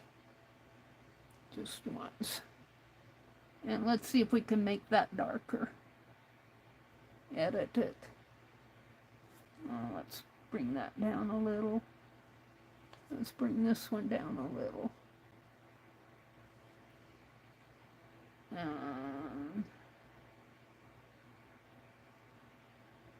There. That's pretty cool. So I'm gonna save it. Now this is from the Metropolitan Museum of Art. Let's go back and read about it. It's a woodcut. Of course, I can't read Italian. Corona del Nobili e Virtuo Vernos Done Libro 1 through 4, page 116, recto. Published by, looks like Caesar, somebody, Italian, 1521 to 1601. From top to bottom and left to right, the design composed of 4 rows of an alternating pattern of circles and squares. Each shape frames a different creature or animal, including a dragon, a dog, a monkey, a lion, a pig, a unicorn, an elephant, and a rabbit. And it is a woodcut. The medium is woodcut. The date is 1601. It was published in Venice, so that's Italy. And a woodcut, of course, it's done on paper after they carve it. How woodcuts are made. And there's an article in there. And go down to the bottom, you'll see more woodcuts. That looks like some sort of an ostrich there. But look at how the detail on that. They had to be real artists to do all that. Oh, of course, that guy there looks like he's, whoops. Well, I lost him. Here he is, come on. It looks like he's got a skeleton head there. Whoops, I keep losing him. He doesn't want me to show his face. As far in as I can go. It looks like a skeleton face. And let's see, there's another picture. This one are ladies, it looks like, in court. You can click on these and read about the pictures, but look at this. Isn't that beautiful? Think of how intricate, how much time it took to do that carven wood. It's a beautiful piece. And if you bring this down, I think even if you click on this, the resolution is better. And here's another piece. Isn't that beautiful? We're not going to do that, but we're going to do the animals tonight. And here's some trim. trim work, border work. This would be fun to do as a sampler type thing. But let's go back. Let's go back to my picture here. And we're going to do that rabbit. If I can click on him and just get him. And let's see if I can just put that there. And now it's cut off down at the bottom, but it was cut off down at the bottom anyway. I got enough of the rabbit. And I don't think I'm going to put him in the circle. It'd be fun to do the circle. I need to get my compass out. So, I think I'm going to do him with my fine liner, and I think I'm going to start out and see what happens here. And so, it can get a little messy, and the paint off the fine liner has to dry, but let's just see what happens. Now, you can draw this in black and white if you want. But I'm going to start over here and do his back area. And when you do this in paint, there's really not, if you make a mistake, and I'm getting a little bit of the yellow out of the cap here, right off the bat. So it is what it is with the yellow coming out on the page first. Eventually the white will come out.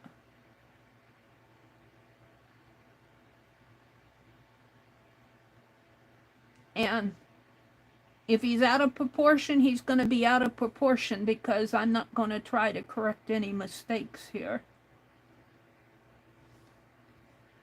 So, and when you're doing this with fine liners, if you're playing with wet paint like this or a fine line, this is called a fine line paint applicator. I get them at Hobby Lobby, and I get them in the model car section. I haven't bought one for a long time. I need to go buy some more. But you don't want to, after you've done this and your paint is still wet, you don't want to drag your tip through the wet paint, because it will clog it. You don't want to drag a pen, a felt tip pen, through wet paint either. So he's got a little bit of a back leg here. Something going on in his tummy area there, but we're just going to give him a tummy area. And then he's got a leg, front leg coming down this way. And I don't think I'm just starting to get some white paint out. A little bit of a white, a front leg there. And he's got another one in here. And then he's got his head is kind of a egg-shaped on this. Kind of.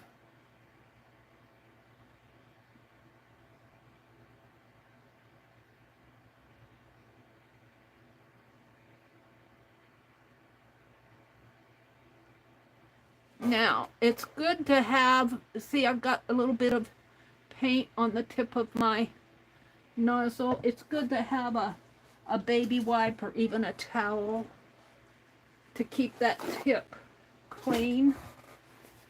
You just kind of take it and wipe it off there.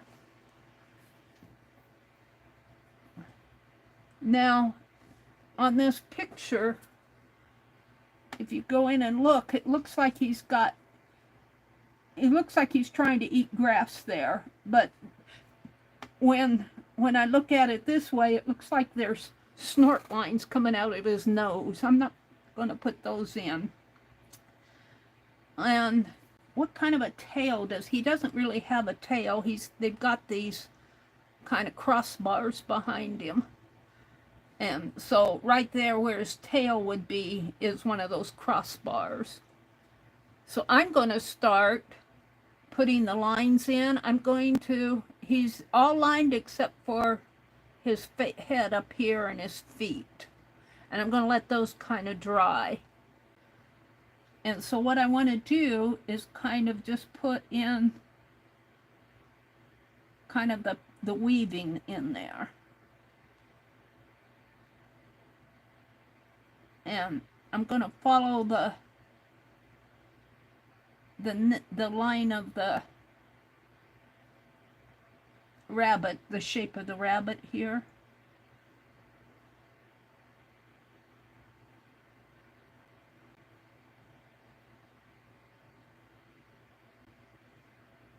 And then in here, and when you use these fine liners, yeah, you do get a daub when you first start. You'll see that little dot in there. I don't mind that myself because I know it's kind of the function of the tool. Now he looks like a striped rabbit, but let's just continue on with him. Now I don't want to drag my pen through that, so I'm going to try just to kind of hold it above the paper just a little and let the paint, let it stream out as much as I can without touching the already wet paint on the page. I'm not even pressing down on the paper. I'm just going right above those lines. And my lines, he's more of a checked. I've got more space in there than I really want. So I'm going to try to make these lines a little thicker if I can. Maybe I'll do that later. It's okay when they're where the paint's oozing together. And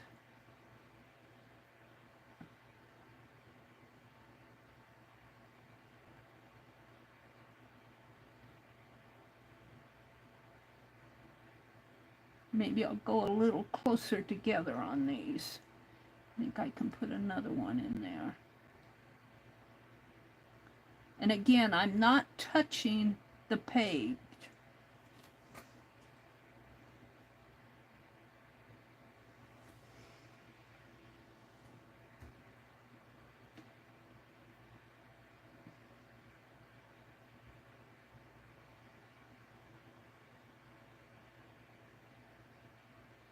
Now, what's bothering me is I don't see in here, I know he's got a leg, so I'm just going to kind of paint that in.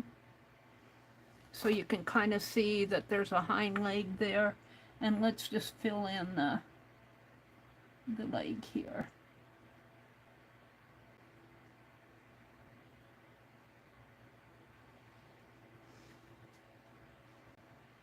And the same way with this, there's this line that comes this way for the front leg. And I'm just going to make a really thick line. I think it's a really interesting, it's kind of like he was trying to do cross-hatching with woodcut. It's kind of interesting to see all these animals with the weaving in there.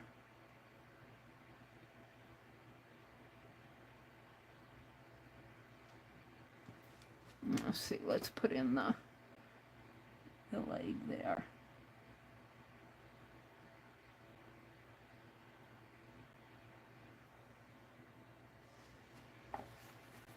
And he's got another leg in here.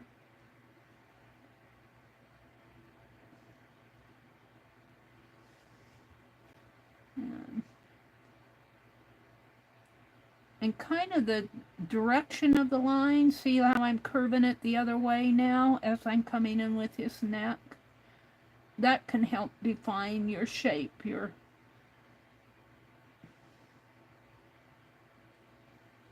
and then he's got some weaving going on. He's got a little bit on the ear. I don't know if I'm going to do the ear. He's got a little bit on the head up in here. And my paintbrush that I got out. And his entire, I'm going to outline his eye here. His eye itself is black. And I'm going to put a nose in there that's going to be kind of black too, I think. Because I'm not going to put those white lines there. I think it's supposed to be grass. I could put them down below. But all of this area in here on his head is painted in, which helps him look like more like a rabbit. And I need to go back and finish those other lines.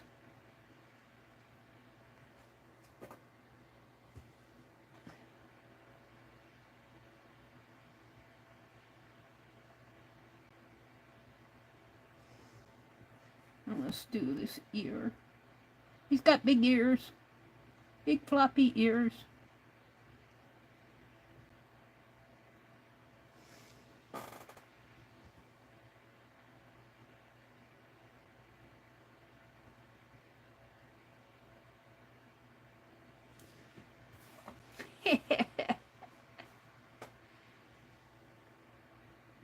And I'm just going to make this ear a solid white too. Oh, even though if you look at this, you could see some of that netting, those weaving lines on this ear. I'm not going to try to put those in. Now, if I had a decent ink pen, I might try it. But with this paint, I don't think so.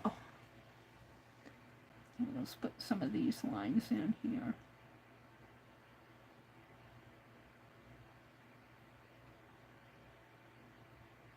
Alrighty, I think I'm going to call him almost done here. We need a little more paint in there.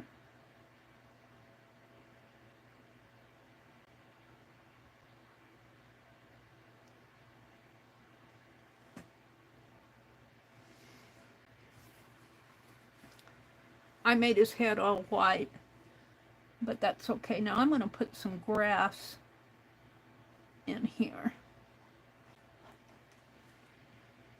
And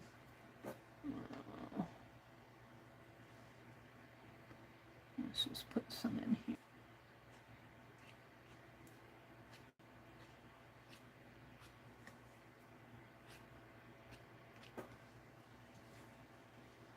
I can do this without smearing him.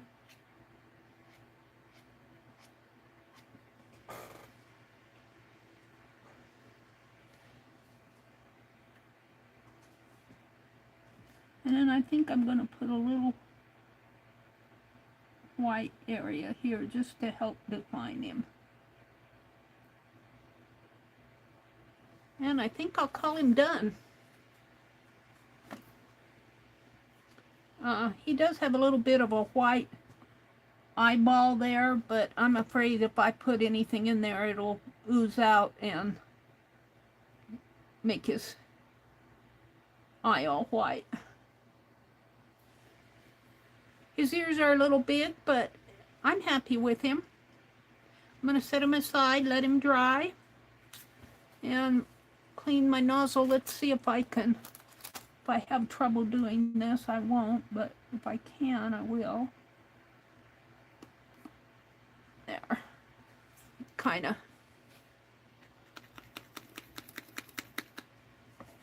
And clean off my table. Shall we try one with, now this will not be, I'm going to shake it a little, but this will not be as bright as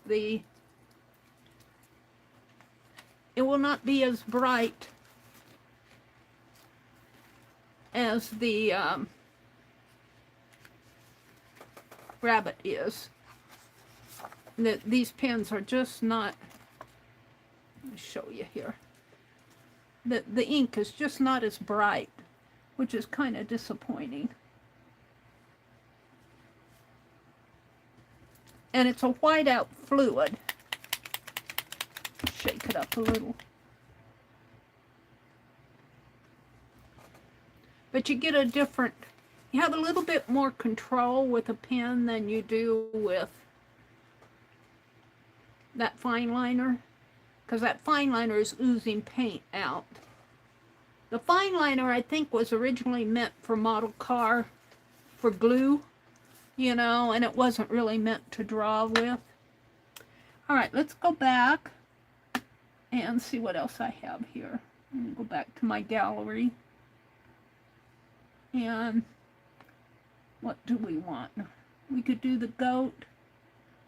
There's a bull. Let's do, is that a, don't know if that's a dog or a cougar. This looks like a fox. I think his nose is too long.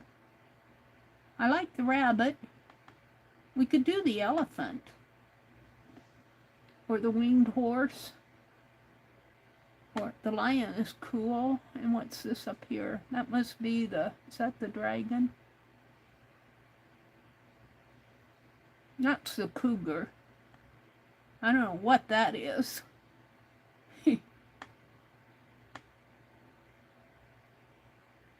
This one's kind of cool. I'm deciding what I want to do.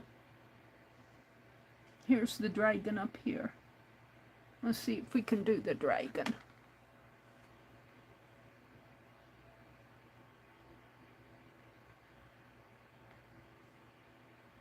Whoops. Kind of hard to get a screen print.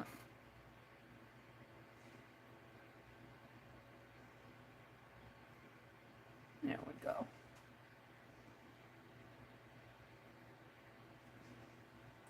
And edit it. I'm going to get rid of the bottom animal. And bring that down a little.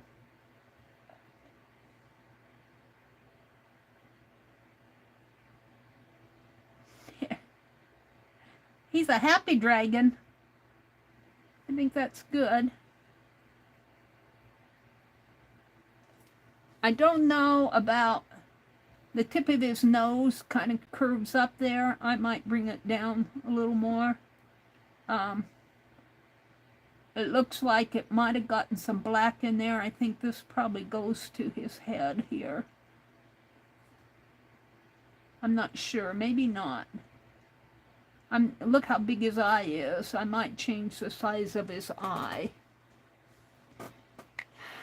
Let me get that paper out again.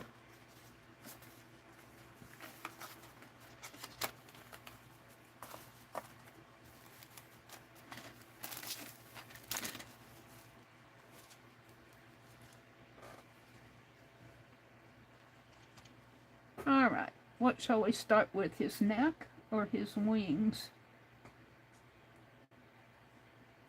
Start over here with this. And once again, when you're doing this, any mistakes you might make will be mistakes on the page.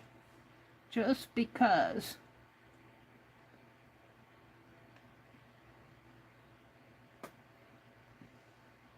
All right.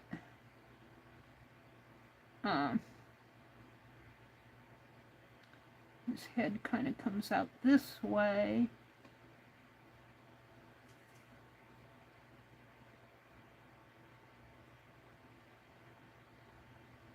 And I'm going to make his nose more like that. And then he's got this.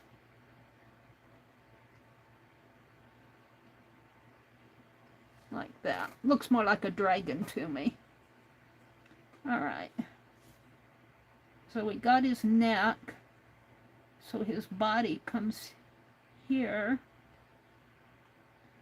And then he's got kind of like a little short fat foot coming out like this. And the claws are kind of thick, but you understand this was a woodcut, so it was probably pretty hard for him to get too much detail in there. I'm just going to put claws like that.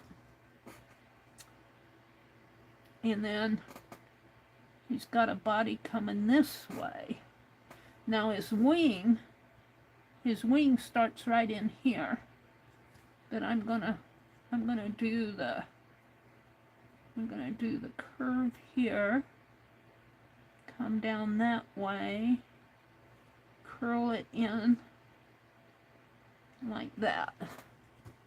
He's starting to look like a dragon to me. And then like that.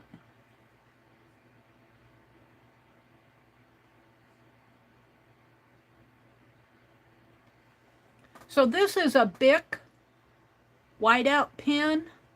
You get 2 of these for, I don't know, they're kind of expensive. I think it's like $6 or $7. I can't remember the exact price. They do have, now I'm not sensitive to the smell, but they do have an odor to them. I don't smell this one too much. Let's see, I'm gonna make another wing coming up here, and then one coming way out,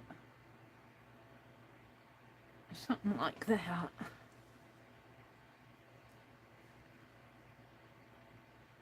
And then right under this wing,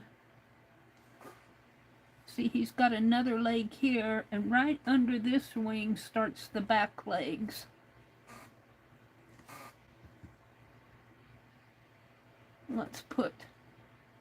Let's put that other leg right in here. And we'll give him a claw toes.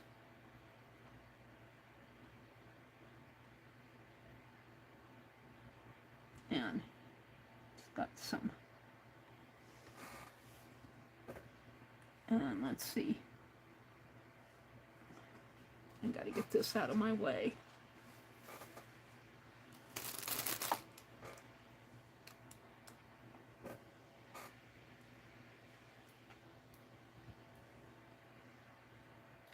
So this other leg, this inner leg starts right underneath of the wing, really starts right about in there. And then it comes out, you don't see much of it. You see a little claw coming down, and then the big the other leg right in here. His body curves this way. Could come up a little higher. And the leg comes down like so. And remember, this is a woodcut, so he probably didn't have a lot of my nozzles getting a lot of detailed tools like the lasers that they have today. And then he's got a tail here that's, I'm going to make it kind of different there.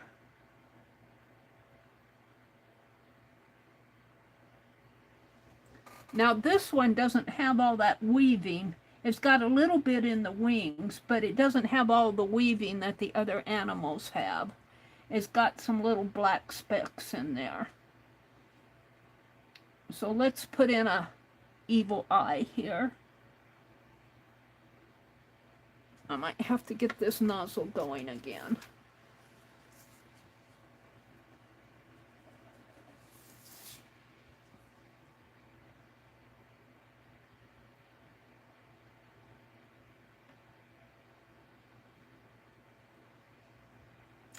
And the white, the body's all white. And I don't know if I want to do all that white with this pen, because that'll use up a lot of the white out. So I might just, see where this kind of black area there is? I'm going to make that a white instead of black. Kind of comes down, curves in here, and has some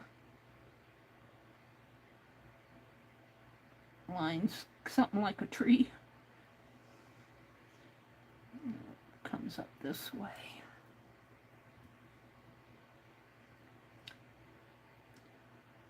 So I might, what's black in here, all these little lines in here, I'm going to make them white, because I don't want to use all my ink. I might use some on the wings, but I don't want to use all my white out for his entire body.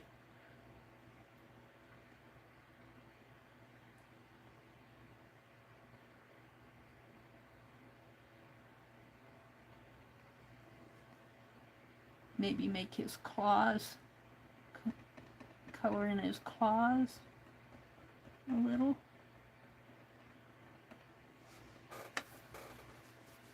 And let's see what I can do with the tail. I think I'll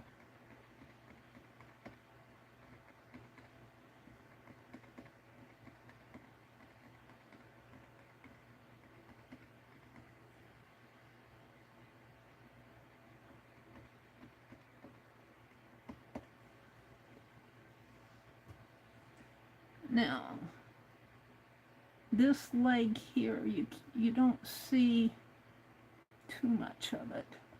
Let me define that leg a little more, and then make him a tummy there.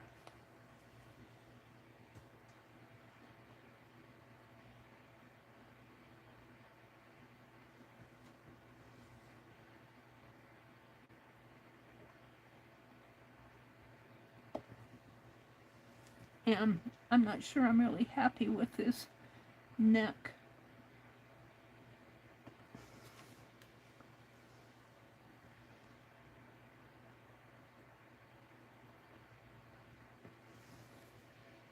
And now his wing, I might color in his wing, because that's really a defining point of the dragon.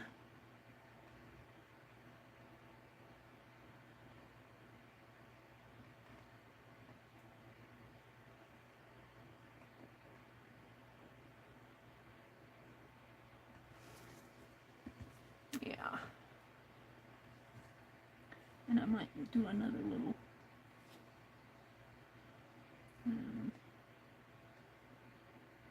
guess I'll leave that alone. Let's finish this.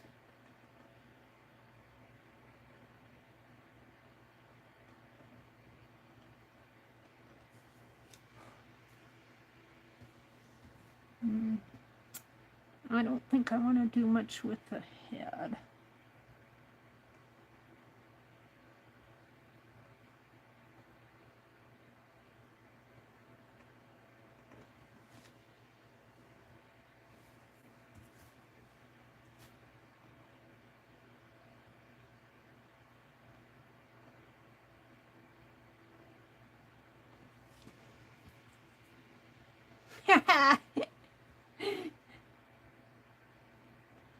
I'm laughing at him. He's got a black face. I just don't want to... I'm afraid to make his face all white, because it looks so creepy there. But it kind of looks creepy here, too.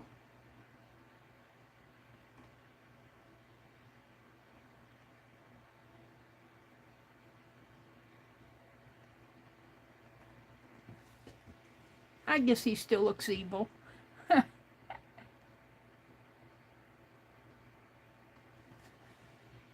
Yeah, I guess I'm coloring him in.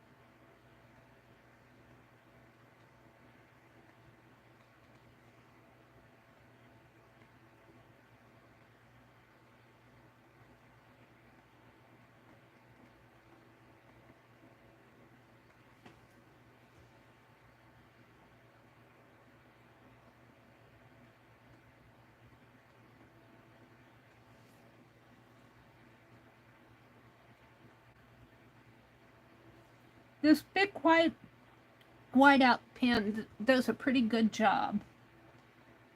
It can get clogged up too, and when you use it a lot, like I'm doing here, you know, you use it. You use it up. You can use it up pretty fast. But I'm happy with my dragon. I'm pretty happy with him. I'm cleaning off the nozzle. So we did the rabbit and the dragon. I'm going to come out and chat, see what's going on out there. This rabbit's still very wet. I don't want to put my hand on him. The dragon is sort of wet, but it dries pretty fast. All right, let me come out and look at chat. Let me go over here and see what you guys are all chattering about. Chat filter, all messages. You like his smile? He says, "You look yummy. I'll eat you. I'll eat you up." This area could be a little bit more defined in here as I look at it in my tablet.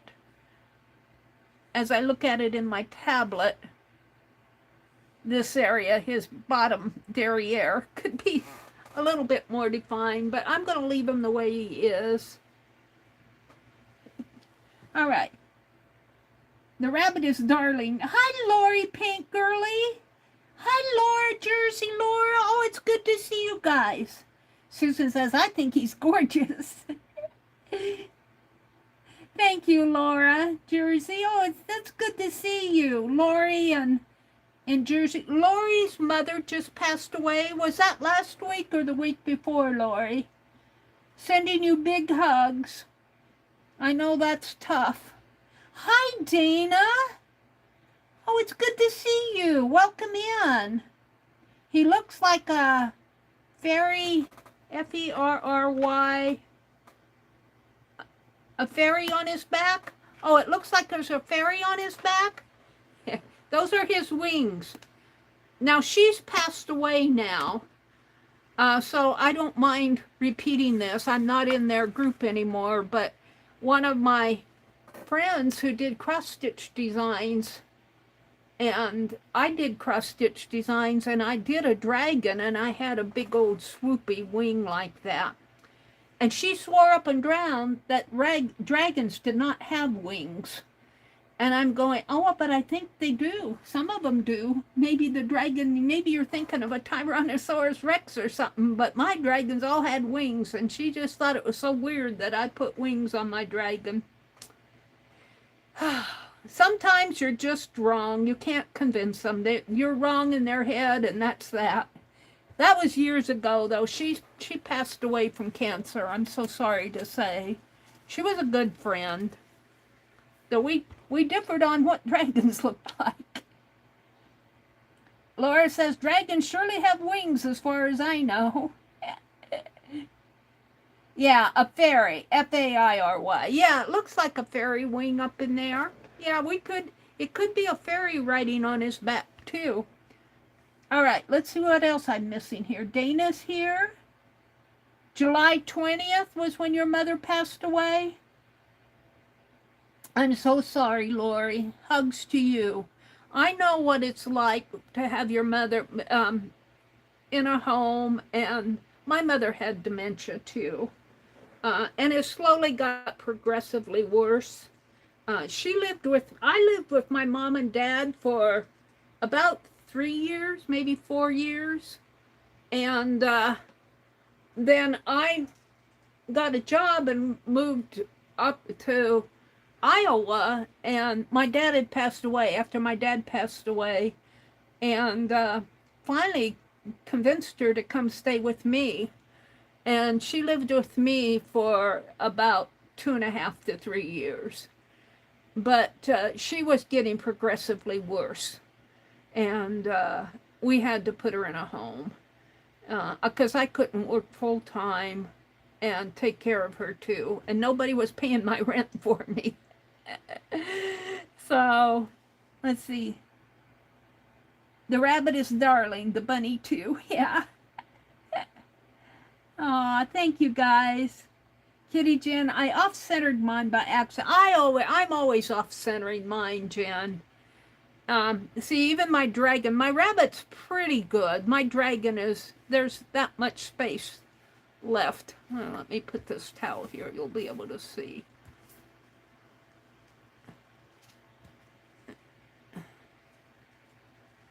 So my dragon is kind of off center.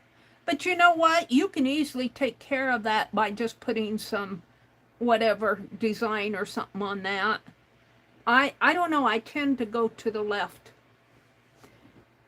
But remember, these are I'm taken to call this not just doodle deck. I call it a doodle and drawing deck now, because I do more drawing, I think, than doodling.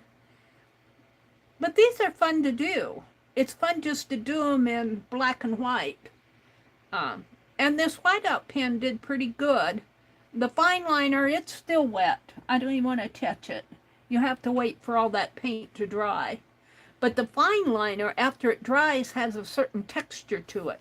Now this has a little bit of texture, but this will have a lot of texture to it. Let's see what else is going on. Jen is here. Susan says, if one dies, he's a spare. Is that morbid? What are you talking about? I tell people who don't like cats, I guess you better not sit on the furniture. Susan, that's funny. We'll never have a cat. My sister-in-law is very allergic. Yeah. My brother does not like animals in the house. He doesn't mind the cats that roam around the neighborhood. I haven't seen that orange cat all summer. I haven't seen him all summer. I wonder if he's still alive. The little black cat that was a stray, I saw him once this summer. I keep the water fresh out in the front yard there for any animals that I wash out the bird bath for, especially when it's so hot. These animals need water. Let's see.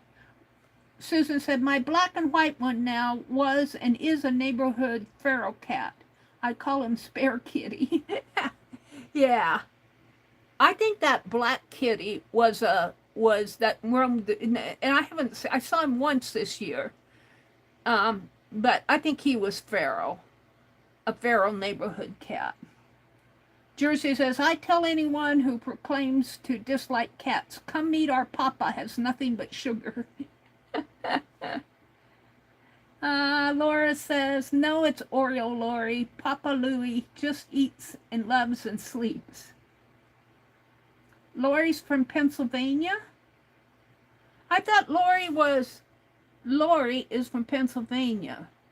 Pink Girlie said, Philadelphia Phillies, Angie, they've been in a slump. I think Lori is from New Jersey. But she must be rooting for the Pennsylvania Phillies. Susan says, I barely tolerate their pet wipes. So, Lori, I forgot who you cheer. Oh, Lori cheers on the Philadelphia Phillies. Let's see.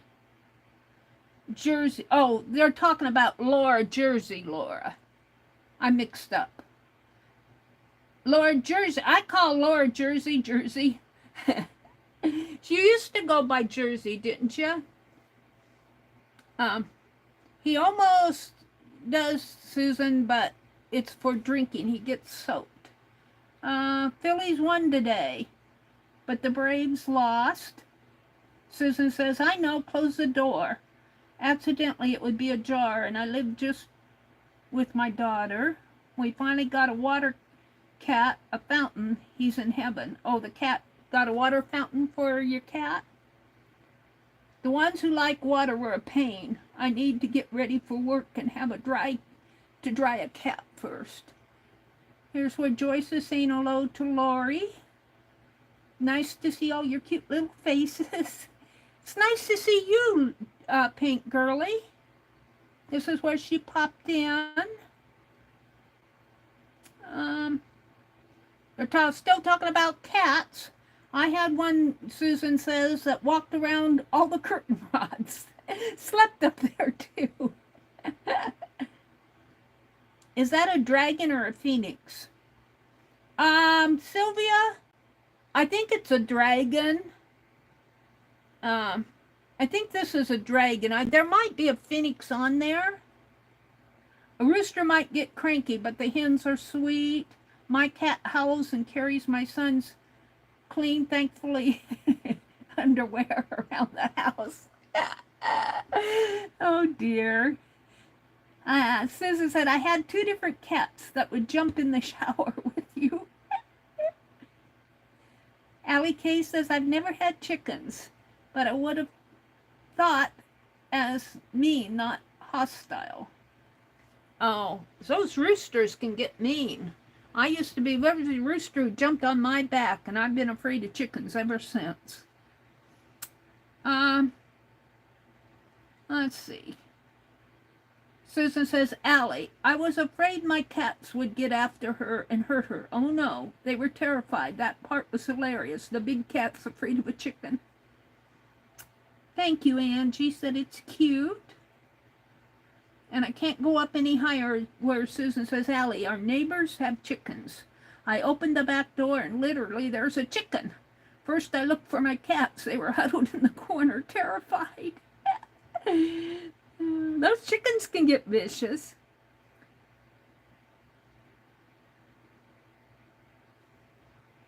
Oh, she's from Pennsylvania and lives in Jersey. Laura is from Jersey and lives in Jersey. Thank you.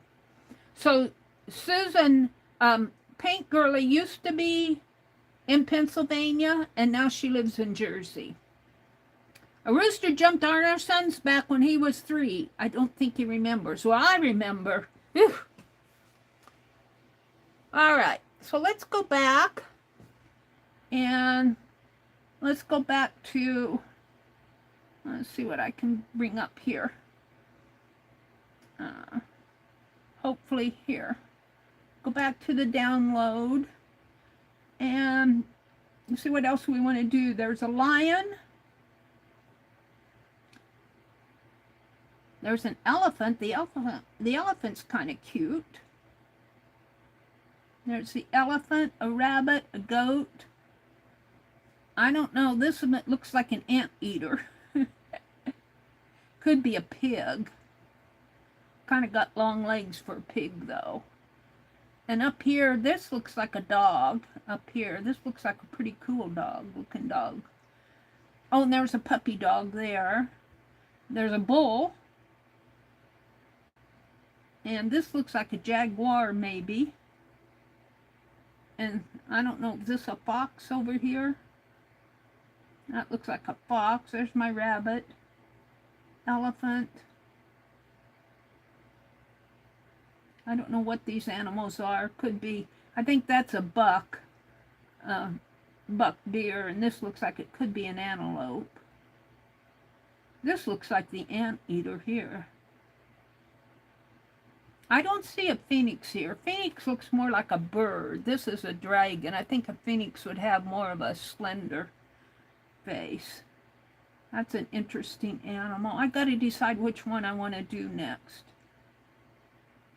I kind of like that lion.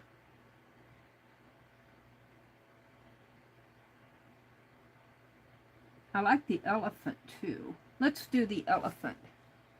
And if I bring him up as much, let's see, let's do the elephant. Whoops, I lost him.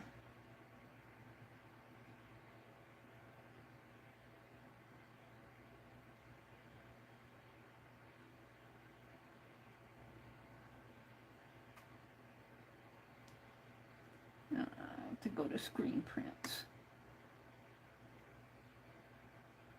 Where did he go? Oh, I lost him. Let's go do him again. He should be in my screen prints. There he is. So let's edit him. And we're just going to do the elephant.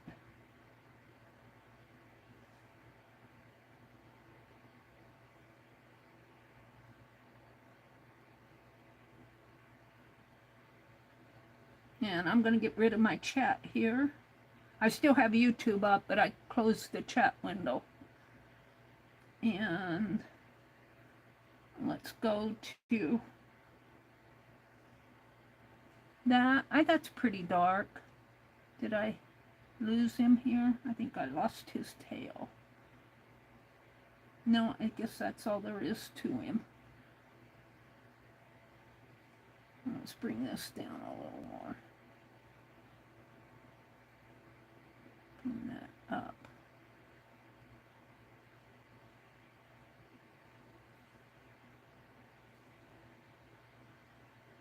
I might put this in landscape. It's working on it. Let's turn it. Yeah, that's much better. And this. Now, I think I'll do them with my fine liner again. Because there's a lot of white. Let's do them with my fine liner. I need... What time is it? It's 8:30, almost 8:30, so I have an hour and a half to do 45 minutes.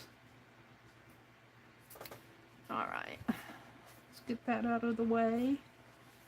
I'll need this towel. My scissors over there.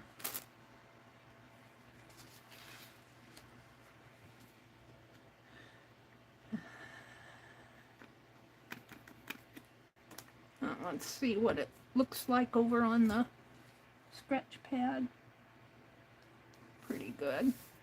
But once I put paint on it, I gotta get it out of my way. Alright, so the elephant has a pretty long nose coming down this way, and he kind of goes off of the, that won't end it. And he's got a big body. So we're going to start with his head. We'll start with his head right in here, I think. Maybe there. Well, that's where it's going to be. And then he's got a tusk here.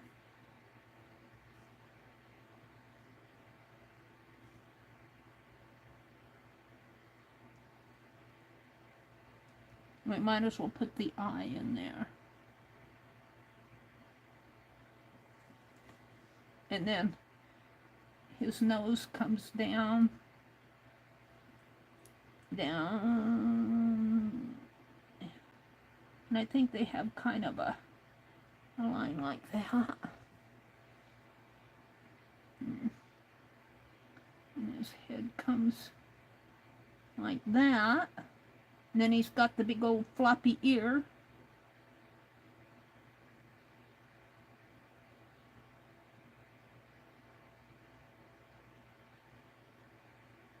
I'm kind of exaggerating that because I don't know.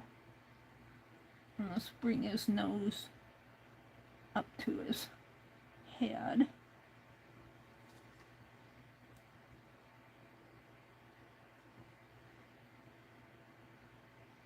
And then his foot. And they got claws on his foot. I'm not going to put a claw on his foot. I think an elephant's foot is more of a stump. Kind of goes like that. And if it's out of proportion, it's out of proportion, because once I put this paint on the line, it's there.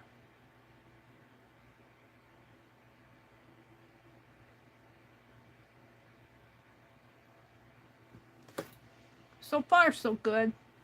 But I think I'm gonna, I think my elephant's gonna be a little bit shorter. I mean, more compact, because I'm running out of space. He's got kind of a hump there. Whoops, not a hump there. We'll make that a line. Kind of comes down like that.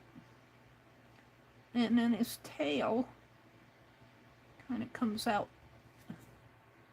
and kind of like that. And he's got a fat tummy, but I gotta allow for his back foot here. And his foot looks like a shoe. here it looks like a claw, here it looks like a shoe. I'm going to make them more stump-like. I think it's more stump-like.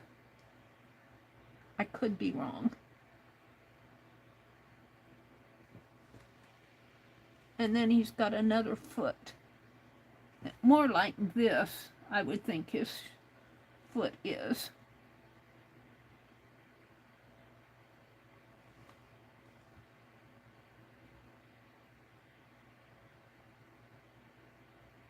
And I think I'm going to bring that line down just a little. There. All right. So this leg has a line like that. A black line. Something like that. And this one does too. Like that. And his head is all white. So let's fill in his head with paint. And this is where you have to be careful not to drag that nozzle through the paint too much. When you do this, you kind of want to keep your nozzle above the paint, because it can clog your nozzle up. And then I think I need to make this a little bit rounder here. And I'm going to turn it so I can do his... How'd you like to be an elephant with a big long nose? Would you like to be an elephant with a big long nose? That's a children's song. I can't remember the rest of it.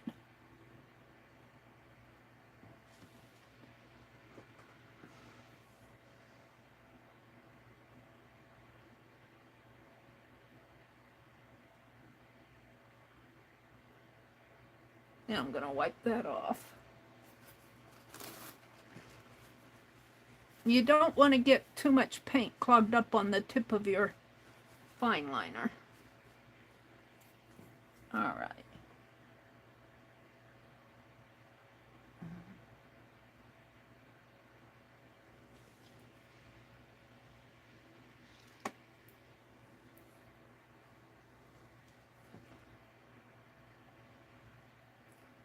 A little paint on my finger there.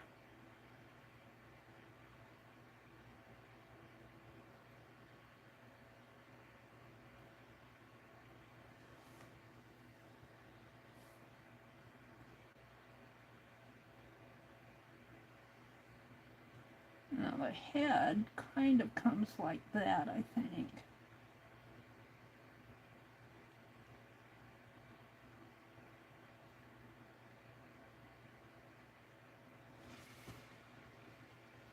And then starts with the ear, and that's where it starts getting weird.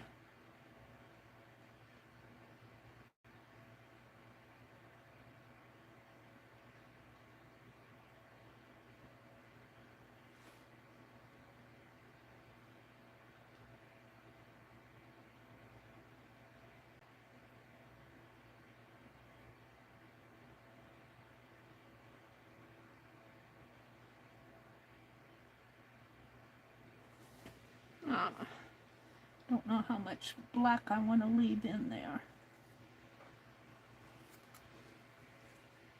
And then, because this is a woodcut, he has all that weaving going on like the rabbit did. And I think I'm going to do that. I think it kind of, to me, boy, that's a big fat nose, isn't it? To me, that kind of symbolizes maybe cross-hatching, all this weaving on these lines. And I'm going to make them pretty close together this time. And I'm going to try to follow the outline of the body.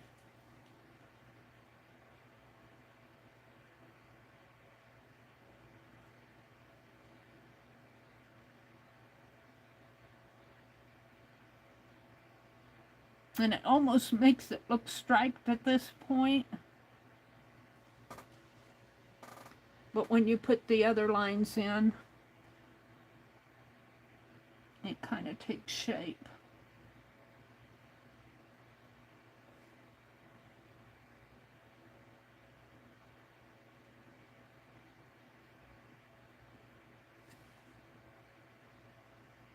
Now, let's see what I'm doing here.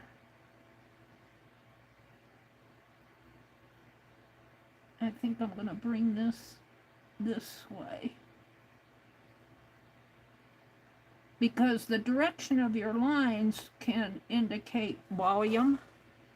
See, like that? Volume of the legs. And over here too.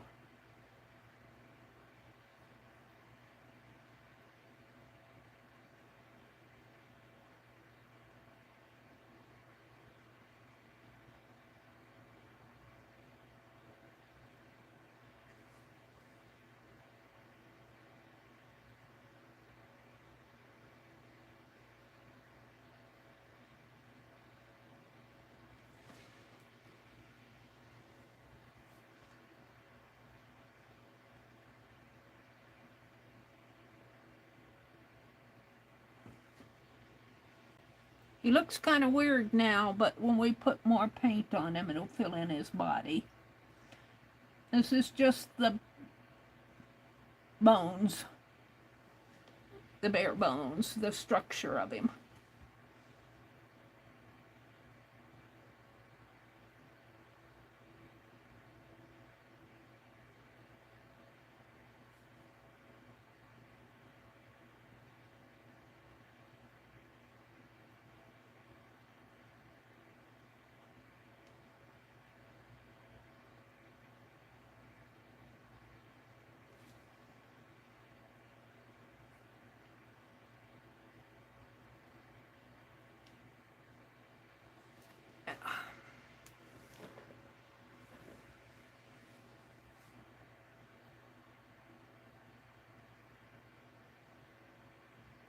I'd never seen a striped elephant. I never hoped to see one. All right, now we're going to put in the other lines, and this is where I don't want to drag my nozzle through that wet paint. I kind of want to stay above the line as much as I can. And that depends on how nice your paint is flowing out of these fine liners.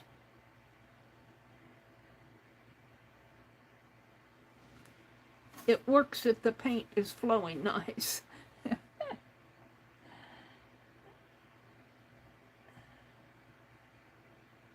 And they happen to be flowing nice tonight. I'm not drawing through the lines, I'm drawing above the lines, and I'm letting the paint just ooze out of the nozzle.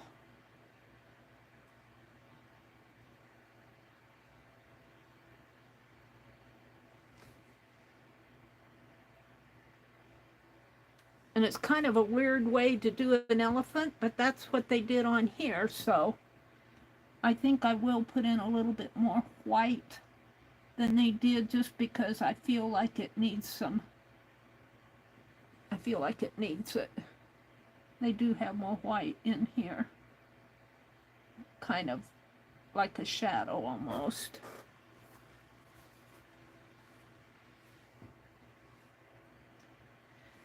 All right, now these lines.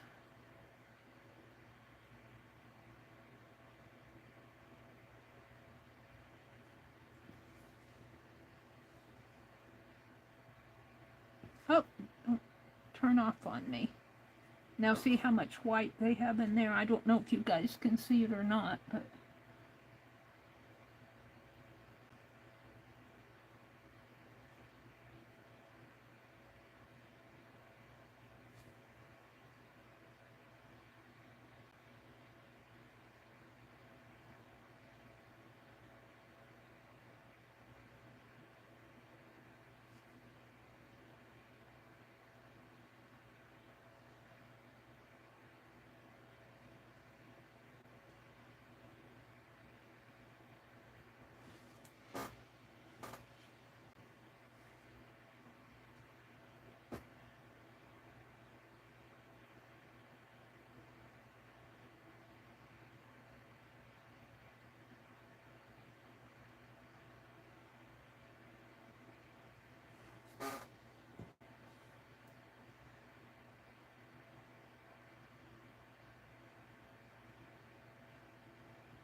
wipe off the nozzle.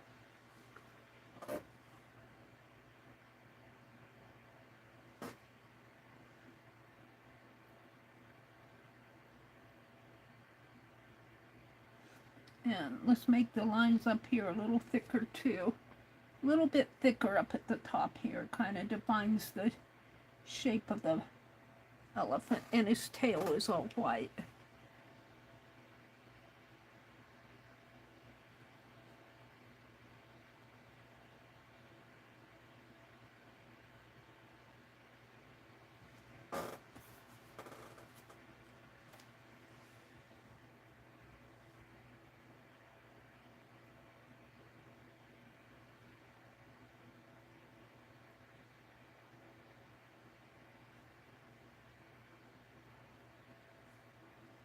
Now, let's do the legs down here.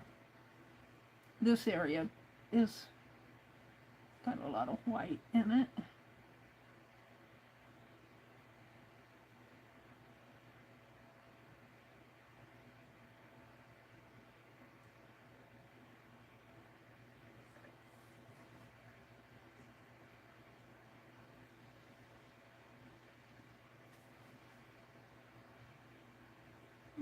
Let's see. I'll continue going this way.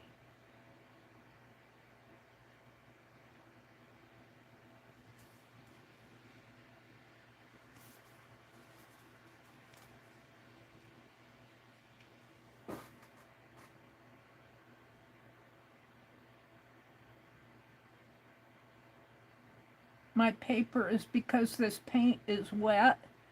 You may not be able to tell it, but I feel it. It's kind of curving on me. Just slightly. Alright, now I have to figure out, I think I want it to go, I think I want them to come, well this one, no, I think I want it to come like this. Almost. Like that.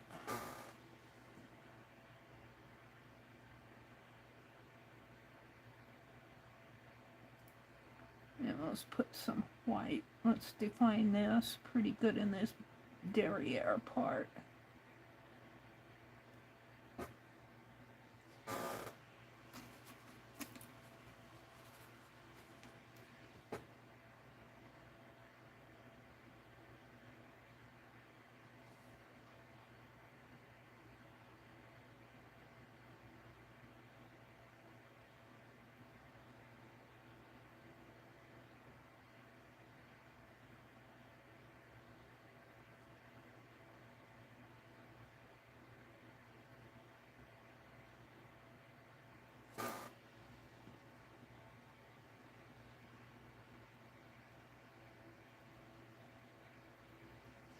I'm going to call him done, I think. Does he look like an elephant?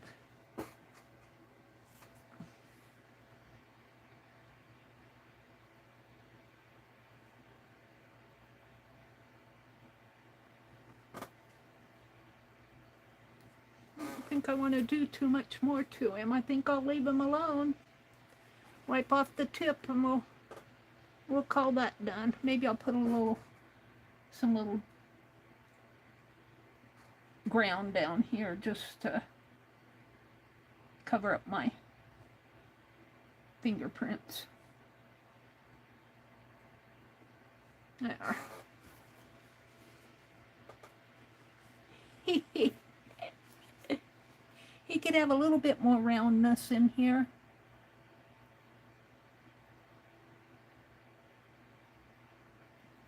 I don't know if I want to do too much more because I'm running out of space. So we'll call my elephant done. And I'll put the cap back on there. We'll come out and look at chat.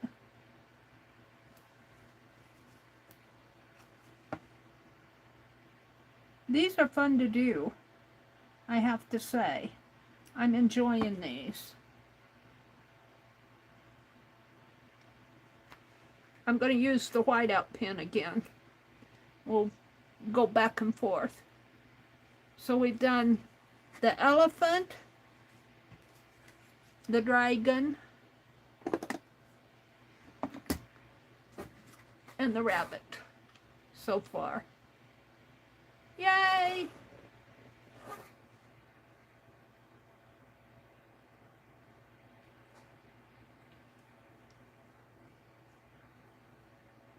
Looks like my tablet is losing juice. I'm at, what am I at? No, 82%.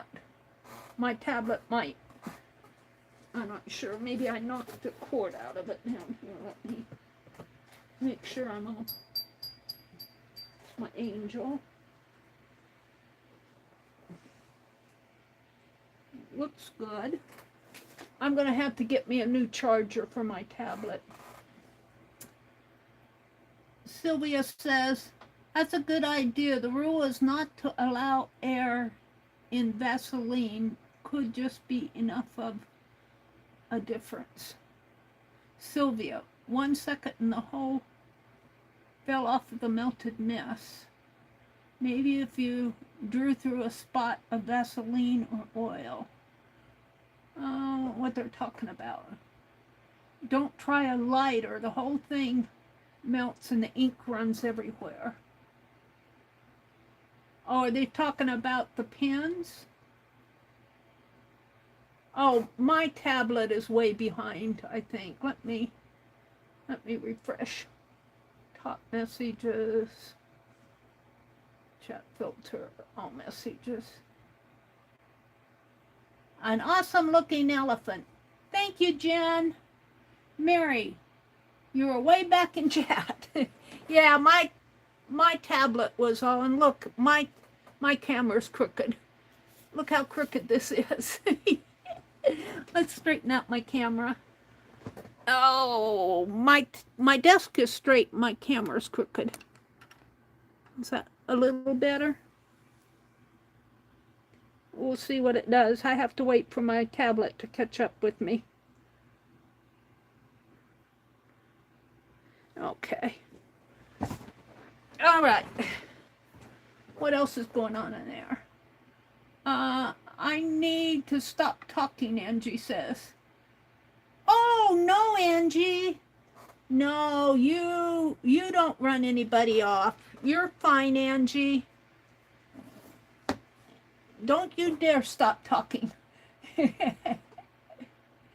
You know, I had a friend in college, and I was a pretty quiet person, but this friend, she would laugh. Oh, she had a pretty laugh. And she talked a lot, Angie. And she kind of said the same thing, like, you know, I need to be more quiet. And I'm going, well, if everybody was quiet, nobody would, you know. We need people, all different personalities. We need the talkers and we need the quiet people. And don't think you're running anybody off, Angie, because you're not. They're just quiet. And Sunday nights, and when I get to drawing too, you know, people, when they watch streams, they may be in here and they may have said hello, but they may be drawing, they may be crocheting, they may be slow stitching, they may be talking to somebody in their family. So people multitask when they're watching these streams too. A lot of them in here, they'll talk, you know, there are people who chat, but there are people who just listen, you know, they're could be cleaning their studio. So it gets quiet in these chats sometimes, and that's perfectly okay. That doesn't bother me at all. But if you want to talk, you know, because we love talkers too. Okay, and that goes across for all streams. I think I can kind of speak to that. If you go into, you know, some streams like Dee Dee and Barb Owens and some of the people that have, you know, 100 people coming in their chat, there's always people talking, you know, and the chat flows and somebody's always saying something, but I've only got, looks like 22 people in here. and probably half of the people are off doing something, which is okay. You know, they come in, they say hello. That's good. That's good. And I've seen a lot of you guys who I haven't seen for a while. Jersey and Dana and Jacqueline's here. Sharon Lombard. Hi, Sharon. I see Sharon out there. Angie. Allie K is here. Angie says, Susan, I like the coloring books that Dee Dee has, but I don't have any of them. You know, these would make fun carvings, wouldn't they? I don't think I could do them on my little erasers, but these would make fun. This dragon would make a fun carving. So would the elephant. So would the rabbit. But I probably would not do the, you know, the cross-hatching that you have going on here. I call it weaving, the woven lines. Kind of, the woven lines kind of give them some volume depending on how you draw the lines. Okay, let's see. Susan says, so I should listen better to when people tell me on live streams which book to buy. Susan says, I would try coloring books, but the ones I have don't have good paper. I don't buy coloring books. I've had a few gifted to me. I don't color as a general rule. It's really not my thing, but I don't mind people who do color. Adult coloring is a thing. It's completely legitimate. And, but I like to draw. You know, you can see I like to draw. This is my thing. Let's see, Jacqueline. Angie says hi to Jacqueline. Susan's here. Lori, what are you cooking? Lori is going off. She says, I'm going back to my, coloring. Lori's going to go color. Laura, it'll ring and you'll get it then. Laura says, I bet screen printing is fun. That would be neat to try. Laura says, I want to get my phone, and I got 2 other things and not my phone, which I need for my alarm clock now. Now I don't feel like getting back up. Meri was chased by a rooster when she was little. I was. That rooster, Mom, well, I remember the rooster chasing me, and he got on my back. Roosters, they know when you're afraid of them, and, you know. But I was always afraid. And then when I got older, I was always afraid of roosters. And when I got older, my mom had another rooster, and I'd have to take a broom. He knew I was afraid of it. Every time I went outdoors, I grabbed the broom just to defend myself. And finally, my mom said, you should not have to go outside with a broom. She killed it. And they had it for supper. I couldn't eat any of it. I never liked chicken since that rooster it would chase me all around. It knew I was afraid of it. And they sense fear. But as long as I had my broom, I could defend myself.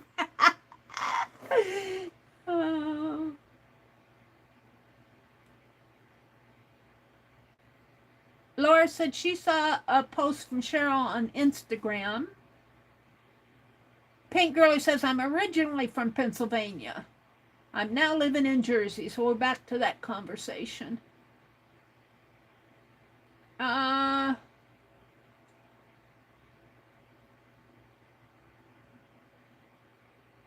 Laura says, Susan, we did it at home with my mother-in-law, and believe me, she did hurt herself at home.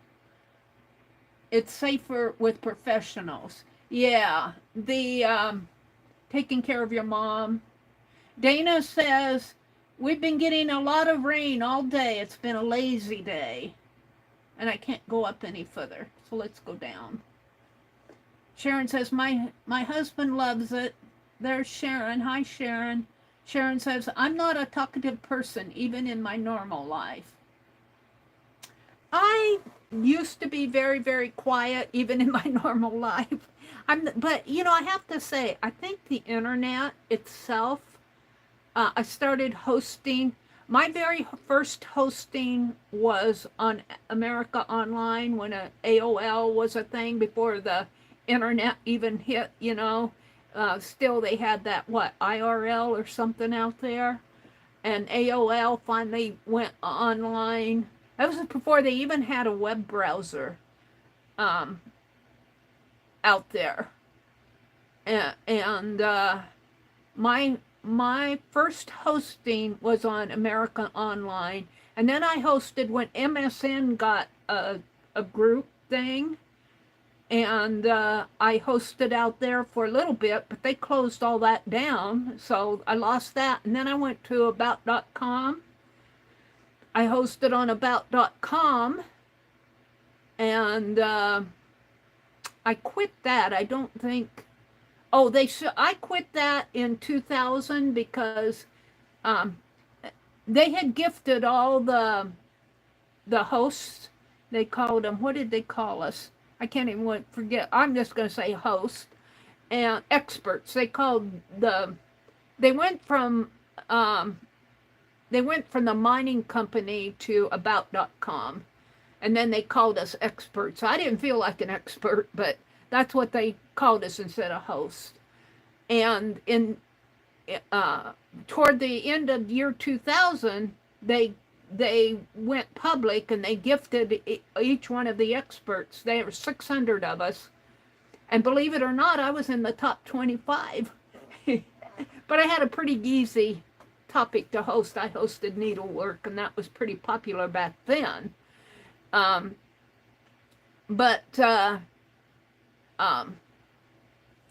I hosted out there, and then they gave us stock, $25,000 worth of stock, and I cashed mine in right December 31st because I knew the value was going to go down. And then I put in my resignation because after that everything kind of slumped off on that. And I think about.com is still out there. I don't follow them anymore. I don't remember even. I don't even remember. I worked a lot back then, so my days were busy and fuzzy. You know, I worked and then I did that and moved around a lot. I'm trying to think what I did online after about.com. I think I had a lull space in there, and then in 2006, I started a blog, and I was in some groups out there on Yahoo. I was in some art groups out on Yahoo. I didn't host anything. But then in 2013, I started with my YouTube channel, which I like better than anything because just like this past month, I'm not committed to going on if I don't feel good or if I want a break. Put my hand in that. But luckily it's dirt. It's the line of the ground. Gotta let this paint dry. Let me push it up. I think I like not AOL. YouTube, doing my YouTube channel better than any of the experiences that I've had out there. On America Online and the mining company, about.com, we had editors and all of that crap. I didn't like somebody telling me what to do when. Especially with art. On this type of stuff, you just like to come in and do your thing. Jen says, I don't have any of the coloring books Dee Dee has either. But if she colors something I think I can draw, then I'll draw it. Susan says, growing up I was an introvert. Badly, terribly. Yeah, they called me shy. I didn't feel like a shy person. I felt like a quiet person.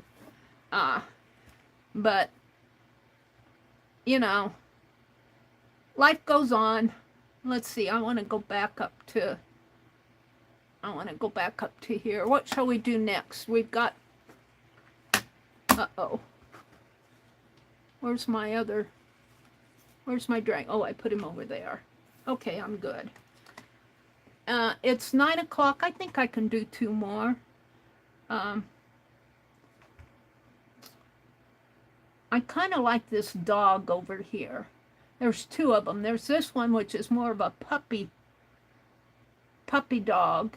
And then there's this one, which is more of a Egyptian dog. And I kind of like him.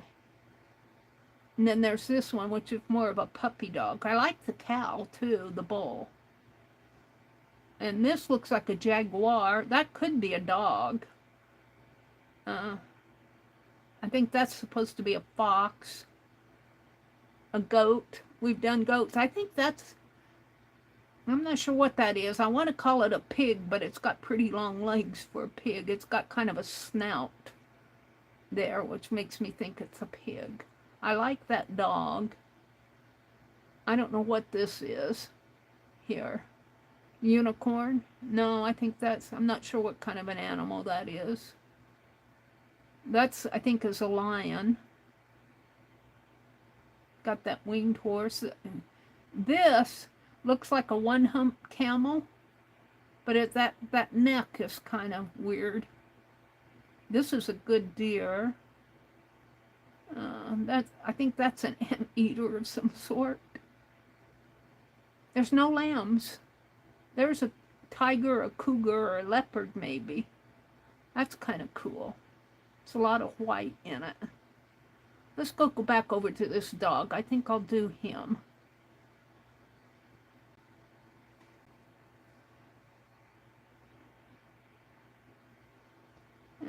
Open it with... Where's my gallery? There. I think that's supposed to be a pig. We're going to edit him out here. And I'm going to do this dog.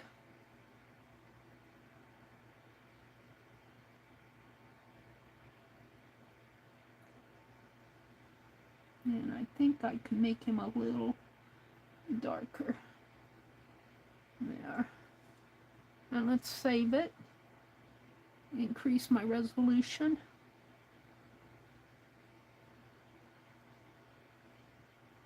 And let's flip it. And I'm going to use the whiteout pen.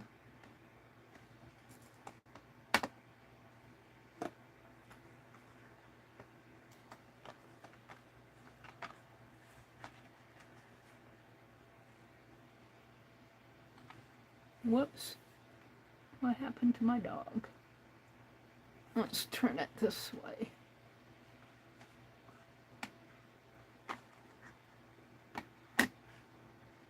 Penelope.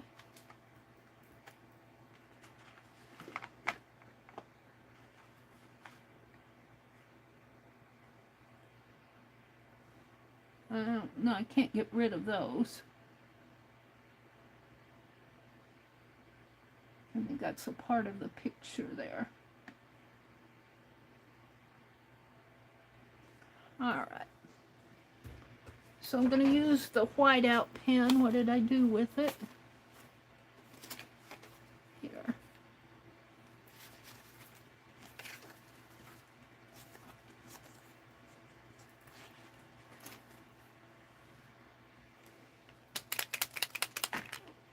Oh, I guess it's going to stay flat.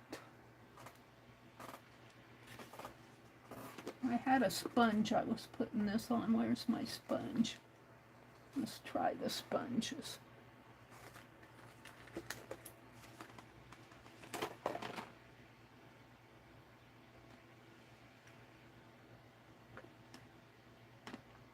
There.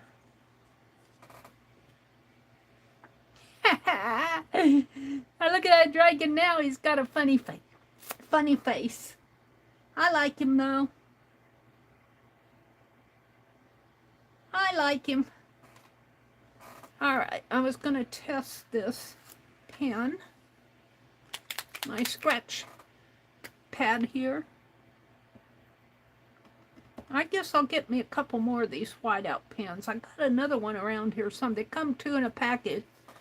They're kind of expensive, but they're worth it. Let me. All right, this dog is kind of skinny dog, and I'm gonna bring his head here. All right. So I think I'll put he's got kind of pointy ears. It's kind of hard to see with that. I can't get rid of those, I don't think. No. I suppose if I turn it back this way. Come on, flip. It's got to flip. No. Those are part of the picture that I had there. Let's get rid of that and go back to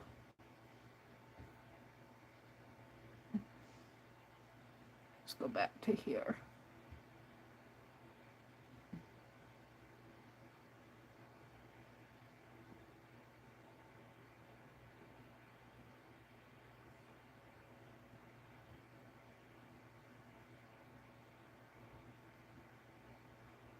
Bring it down.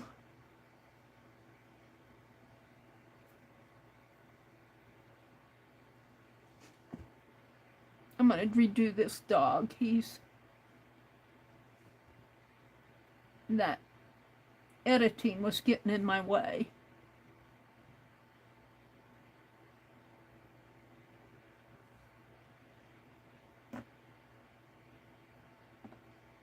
And let's make that darker.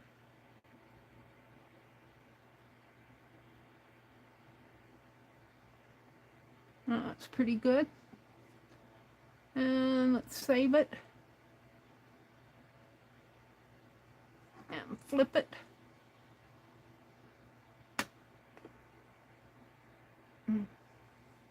It's much better. Ears are tall and pointy. Ears, and he's got a long head.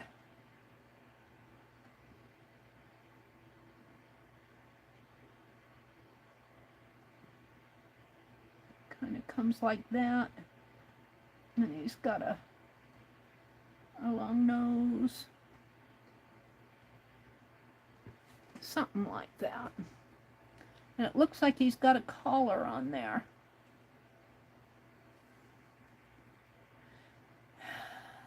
And he's got a big dark eye. And I'm going to give him an eye like that.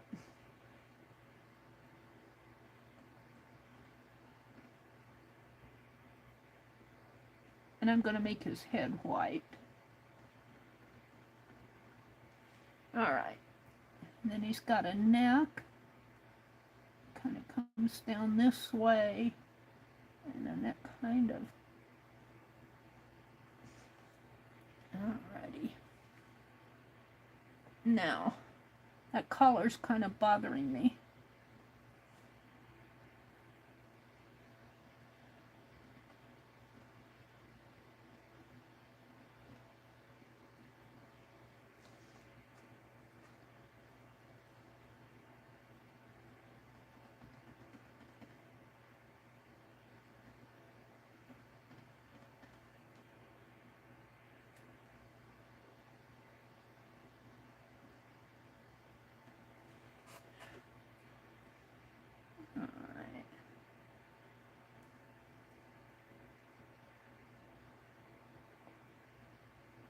Kind of his torso, I guess you call it that, kind of comes down into a shape like this.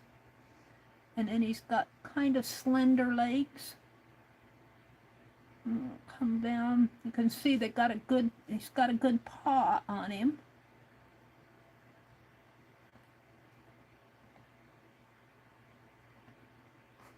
Mine's too fat.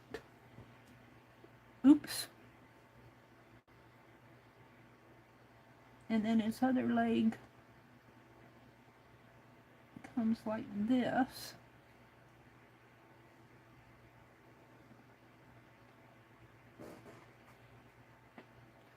That paw is too fat. I might need to go in with some black there. It bothers me.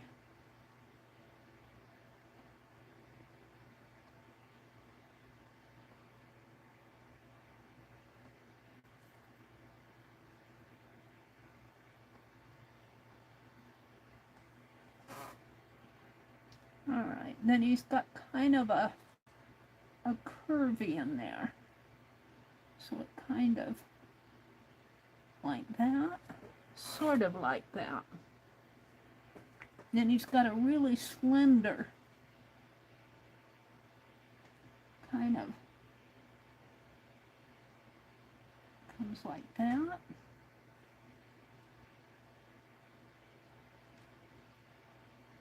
I don't know what I'm doing here. And then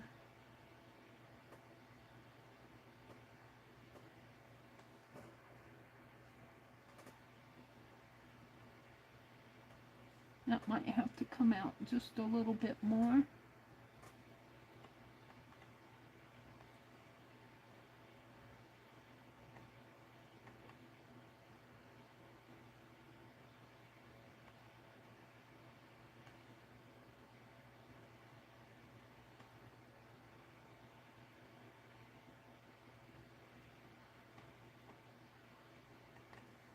Oops, that leg is way too long.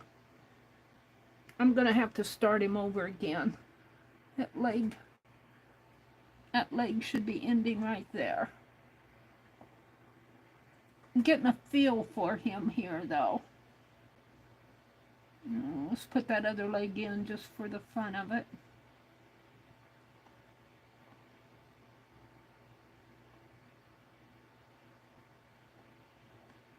And then his tail. Oh, I don't like him at all. I'm going to have to do this one over again. This one was probably not a good choice.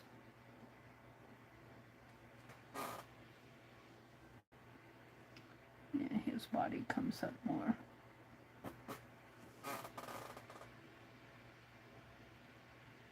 Oh.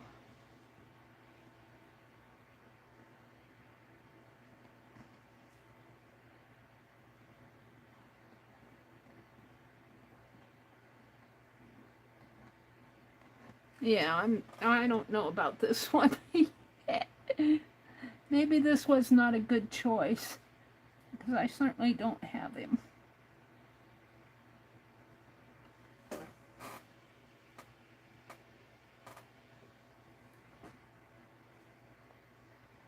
His tummy kind of comes like that. And he's got all these lines.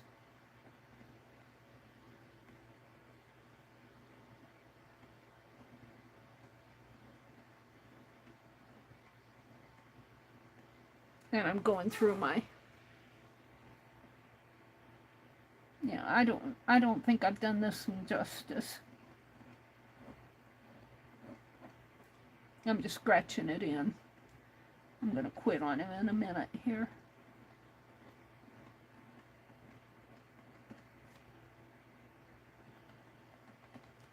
We could just end this paw right here and make this grass or something.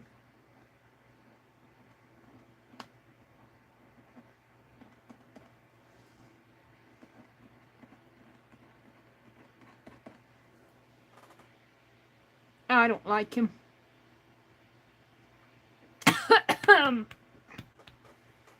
I need a drink of water.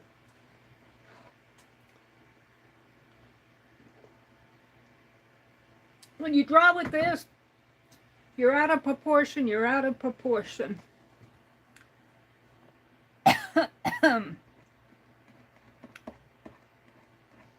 That paw was entirely too thick. His back looks like a camelback. His head's not bad. I had a hard time putting his head with his body.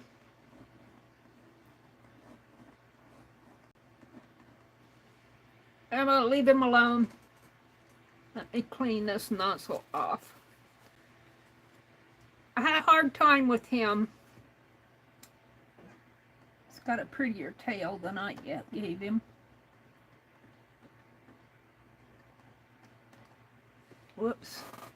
Getting off of the paper there. Let's choose another animal. I failed at him. He's okay for a doodle, for a doodly sketch, but I'm not very happy with him. Let's find something else to do. Let's go back. Doot. Where's my, it goes this way. Come on. Let's go back one. Go back another one. Whoops.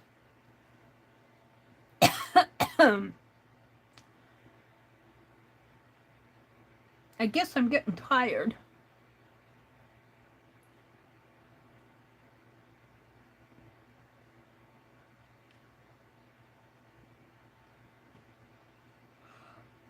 I kind of like the pig. I think he's a pig, but he's got pretty long legs for a pig. Could he be a boar?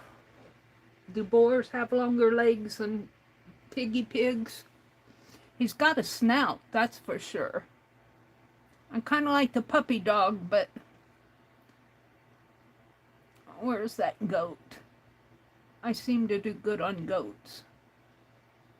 We did the elephant. That's not the goat. Is that a monkey? I think this is a monkey here. It's got a big old hand. A lion. Oh, here's the goat.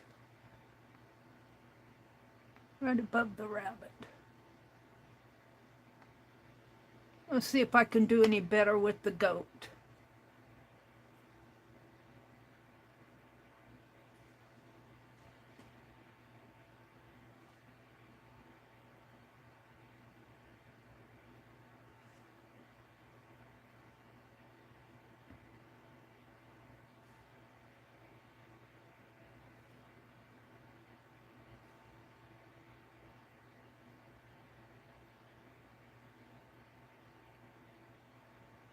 Oh, that's pretty good. Let's save it.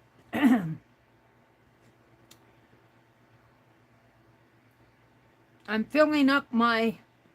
I'll probably get a warning message saying you're got too much. Let's see. Let me go back and look at my file space here. Oh, I've still got 7 gig out there. So I'm doing okay. Let's go back to my goat. Let's do the goat, see how he does.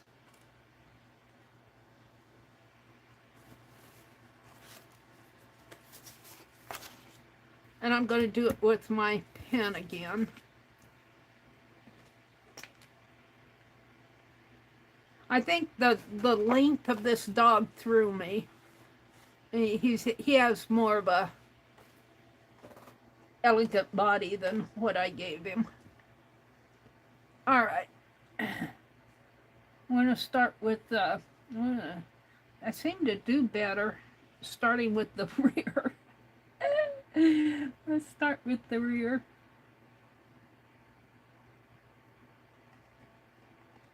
And he's got a short little tail.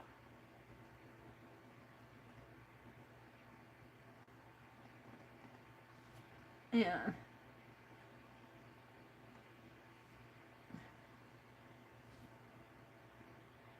Kind of. I lose it in here, but I'll just bring it down like that.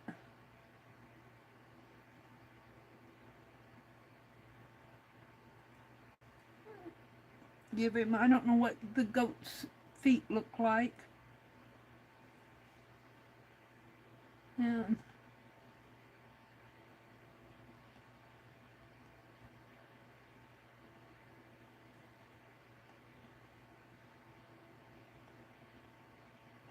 all right, and then he's got, the goat has this hair hanging down.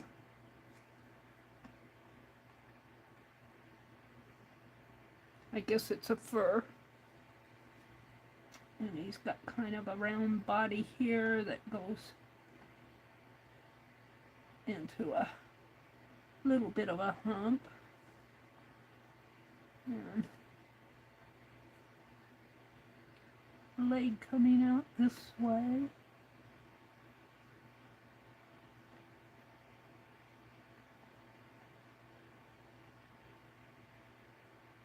And he's got some more of that hair. He's a billy goat. And a leg coming out this way.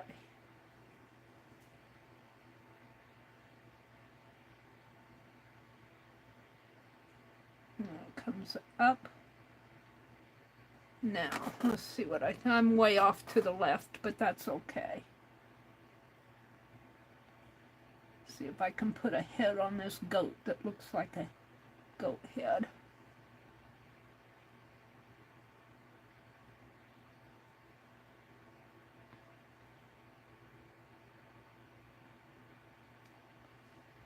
And he's got an ear here, and he's got some horns.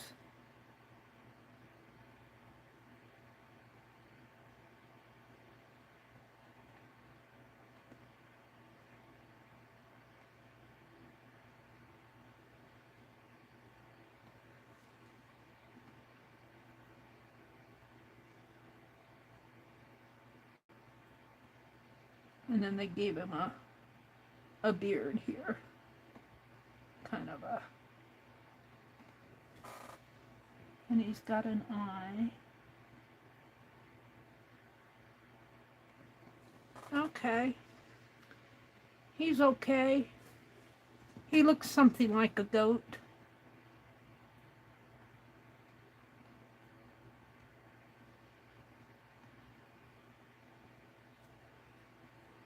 Might have a little bit more of the hair coming in here. And his face is all white except for a little bit on his chin there. And his horns are white.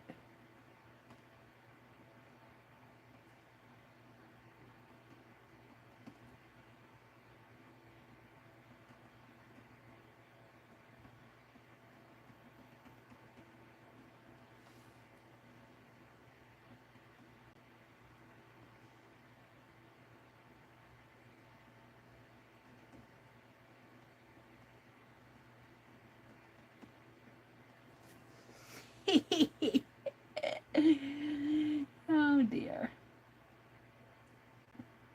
His legs are mostly white.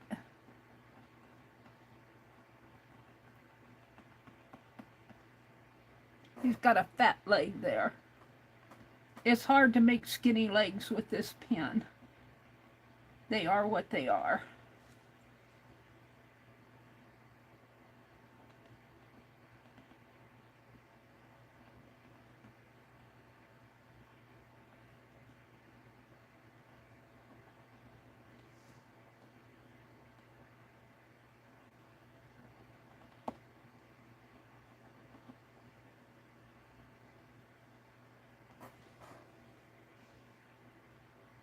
Now, I'm going to do the scratchy cross-hatching stuff.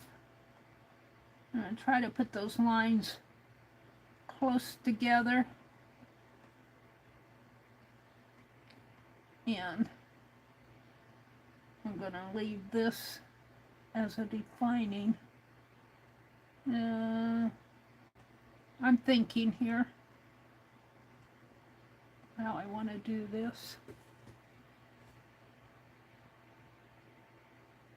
kind of comes up this way, I think. We'll give him a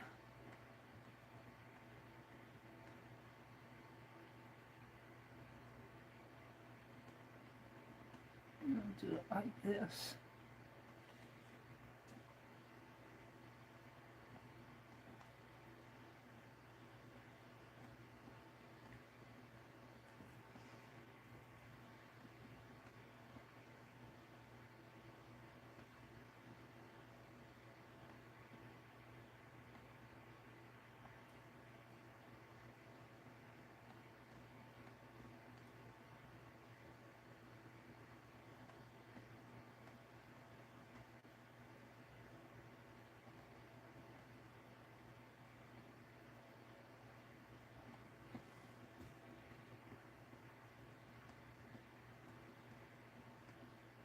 Now it just looks like stripes now, but I'll wait till I put in the other lines.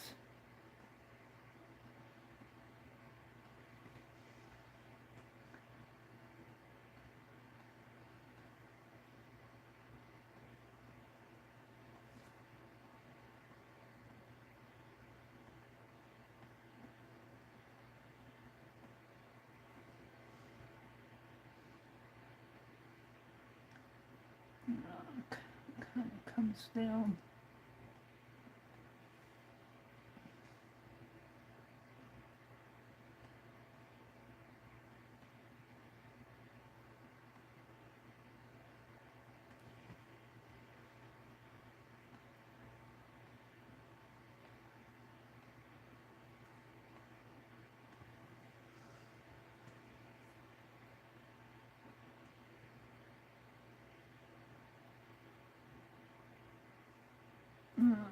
I don't like this area in here, but I kind of give it some.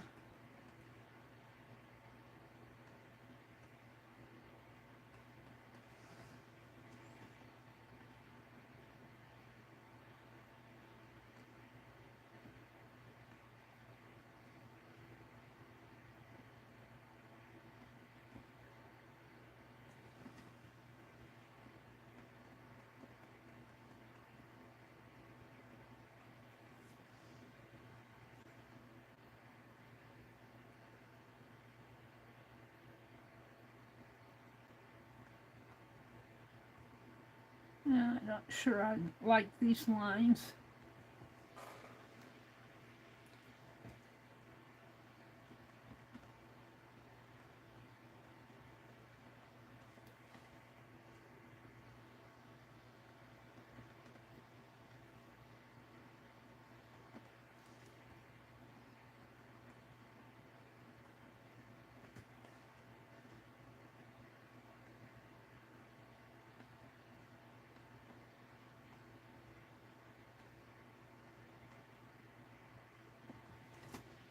Ah, he's okay.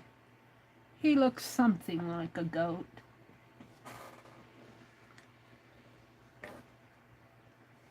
I'll make him a little fatter up in here, or a little more colored in maybe. Maybe bring his tail out a little.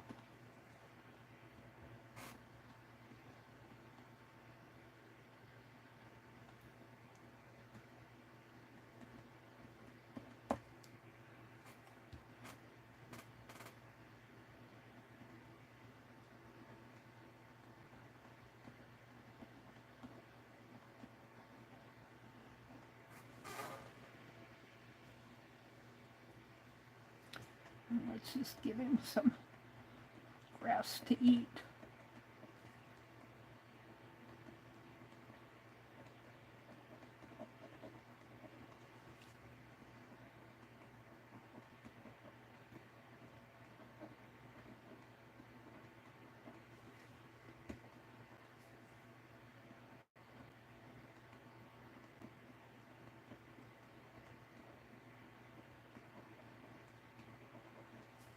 Now I've got all of this that I haven't done anything with. Let's see, put my towel here and show you. I tend to, I don't know why, but I tend to not center my pieces. So I've got all of that space. I think I'm going to grab something like this here, this line here, and just bring it down like this, all the way down. And it kind of goes into a shape like that, something a little more shapier than I have it. And then we'll put a couple of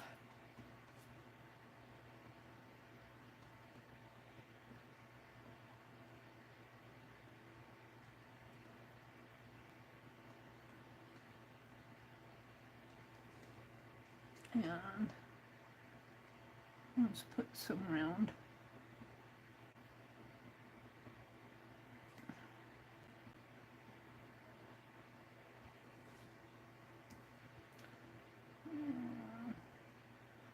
Not real straight. I don't need my pen here.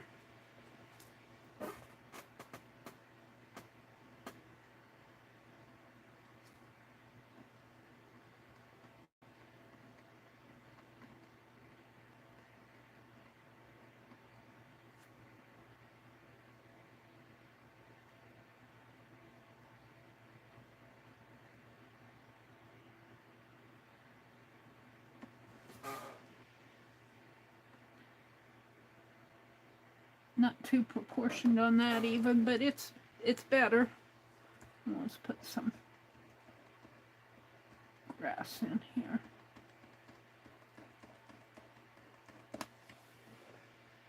Just to fill in that space. I'm happy with my goat.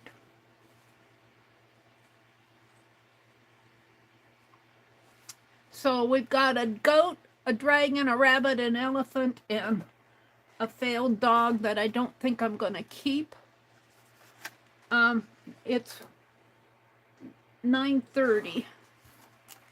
Let's do one more. And what should I do?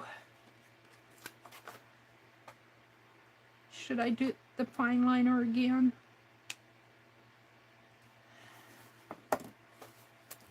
Oh, I don't want to do a complicated one, because I only got a half hour. What do I want to do?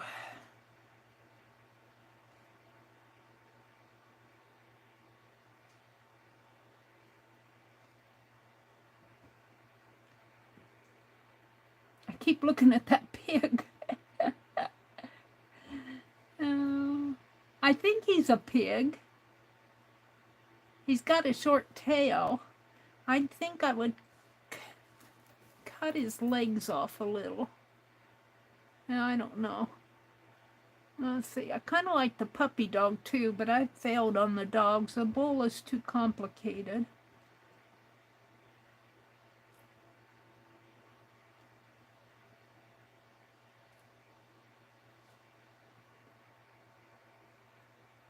I know, smart view. I don't know what kind of an animal. These animals with the long bodies, I do better with these bodies that are rounder, like the rabbit and the elephant. The dragon came out pretty good. I think this is supposed to be a monkey, but what happened to its tail? Monkeys have tails, don't they? Maybe they don't.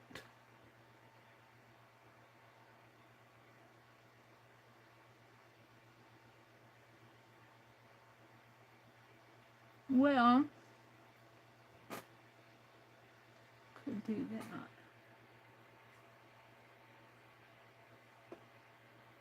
Jen says, you didn't fail on the dog. My goat came out worse than your dog, but I'm still keeping it. Yeah, the dog, I don't know. I guess I'll keep it, but I don't know if I would keep that dog as a pet. Now, let's see. I'm still deciding. I want to do one more. This could be a monkey, maybe. He's cut off. It's cut off. I kind of like this animal here. I think it's supposed to be a leopard. And this is supposed to be a lion. I think I'm done. I don't see... I like the bull. Let's do the bull. I can imagine the rest. He's kind of cut off the edge here. I wonder if... Let me go back to the internet and see if they... Oh, that's my Norton. Let's go back to here. Let's see if they gave it individual pictures. I don't think they did. They only gave one. So some of these, sometimes when you click on them, would cut. When you click on them, sometimes they have all the individual ones. You know, let's try something else. What do I have? Page 30R. These are flowers and borders. Let's see what else was in here. What else did I save? I got an oxen there. It's hard to see him. He's in there. Whoops. He's in here. I'm a fool with him. Bonnet. Piece. This is kind of cool. This is just more of a, this isn't an animal, but it's kind of a cool piece. It's got gold and white. Emperor. Oh, that was a statue. A sampler. Paper silhouette. We could do a silhouette. Might be kind of interesting to do and just put white around her.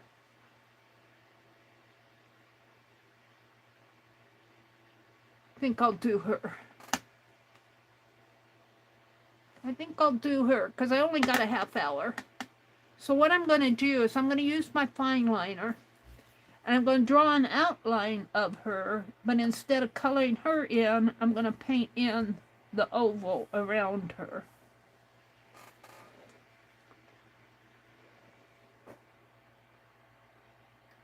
Negative painter, Susan says. Yes. Thank you, Leah. Aw, you encouraged me, Leah. Angie's Meri, you could draw me. I have a Angie, you're funny. All right, let's see what I have here. It's still flowing pretty good. I got to get it out of my way or I'll put my hand in it.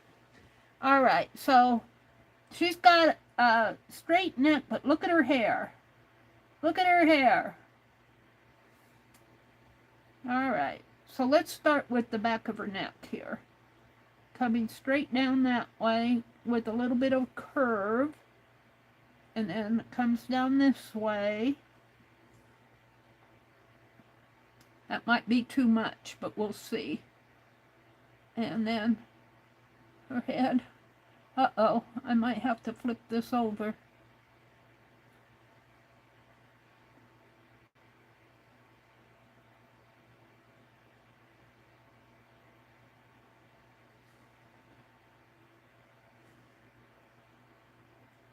We'll see what I get.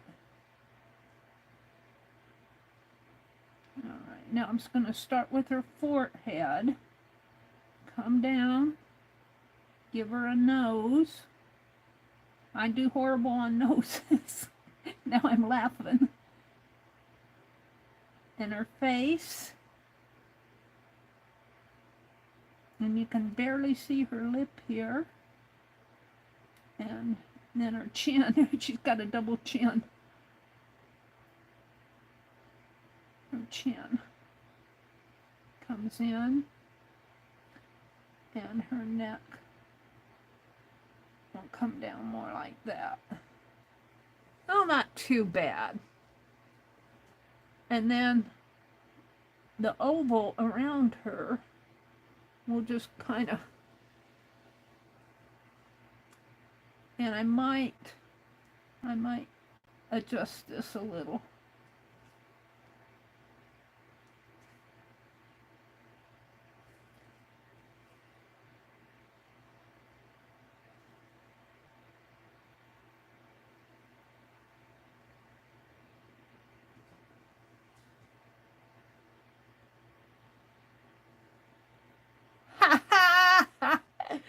Kind of a lopsided oval.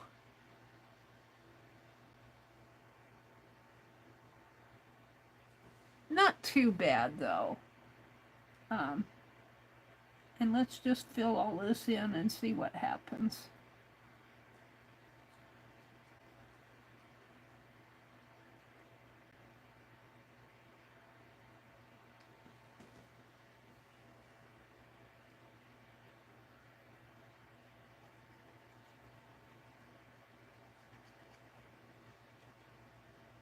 And her hair in here you can see is more on the picture itself. It's you can see it's more curvy, and it looks like it has a hairpin in it or something. I'm not going to put all that in there.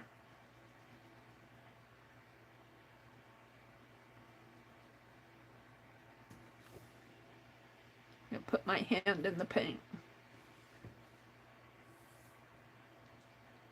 And this will have to dry because this paint is really thick.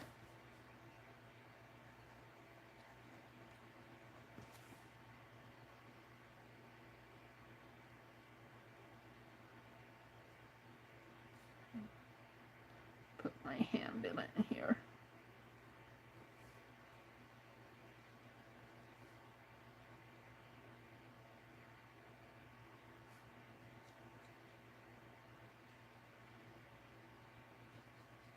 And you want to try to keep your nozzle out of that wet paint as much as possible. Wipe it off the nozzle.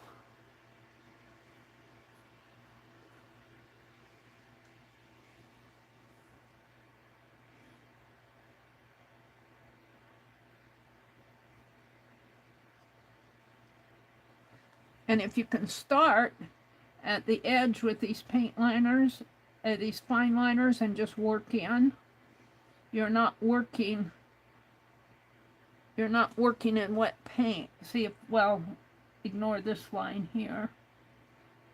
But like say I start on the outside here and just work toward the hairline there. Of course, I'm missing some. But when you go back, try not to put your nozzle right in that paint, Meri.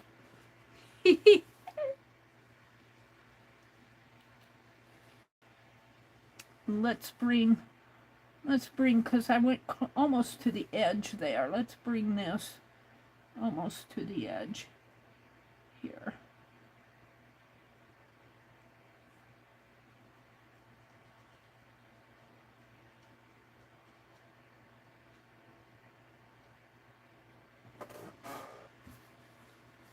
And see how flat that is? I'm going to flatten this curve out a little more here. Bring it more like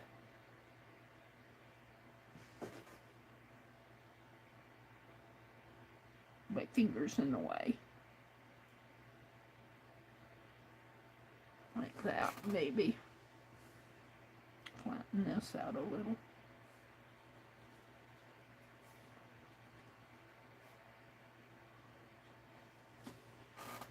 And let's fix this line up here.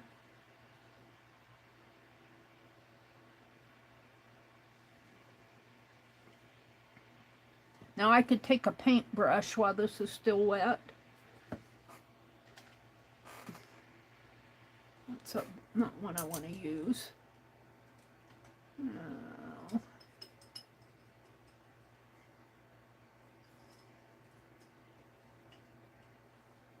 I'm looking for a good brush. I put them all down below. Let me reach in here and see if I can't find a brush. Or maybe in my water, well, my water ones are wet. I don't want a wet one. Hold on. Let's see what kind of a brush I want.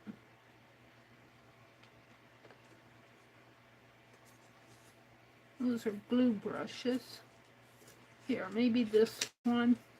I'll have to wash it good. Let's take a brush and just, while this is wet, kind of smooth that out a little in there.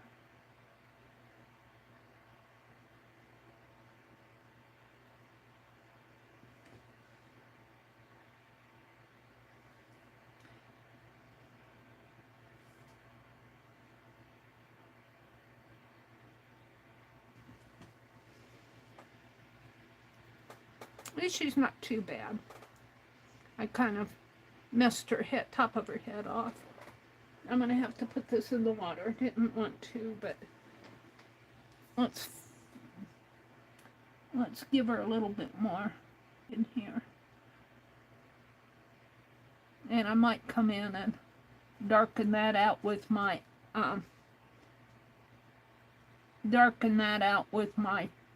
paint pen. My Sharpie paint pen. I'll have to smudge it a little because it's thick paint, but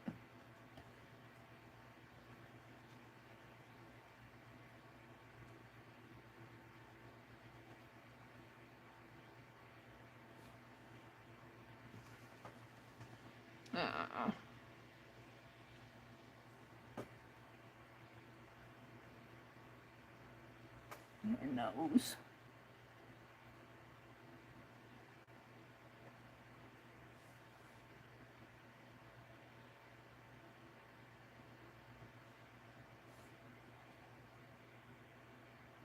I might have to touch up her nose a little with the paint pen too.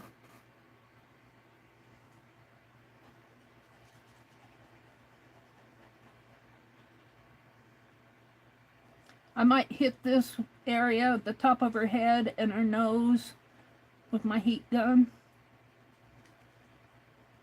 because I'm going to use the paint pen on them. And you don't want to put that paint pen through wet paint.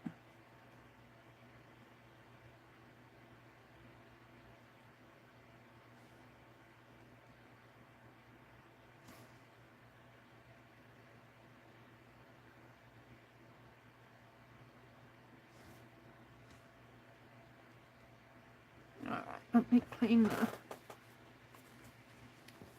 I don't like her chin area.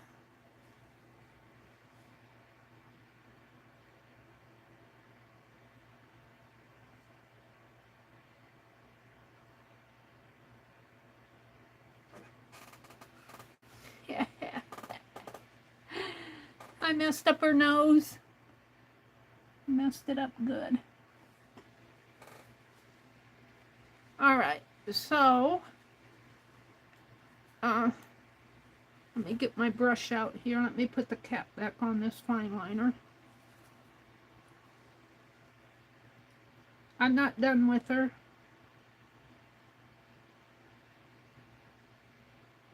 Come on. Get in there.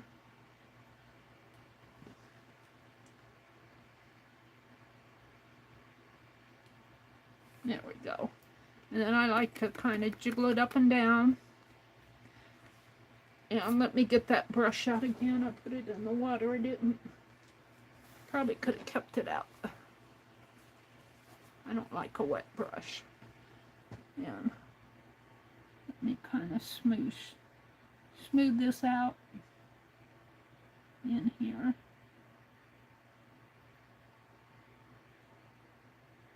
She's not perfect, but my animals aren't perfect either.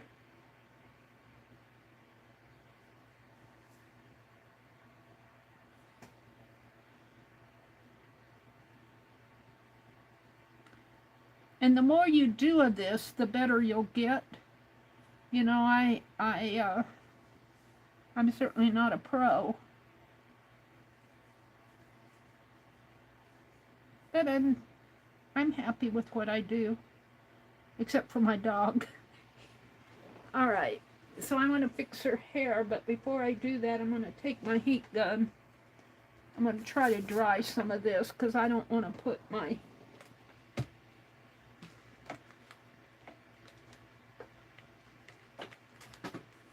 paint pen on wet paint.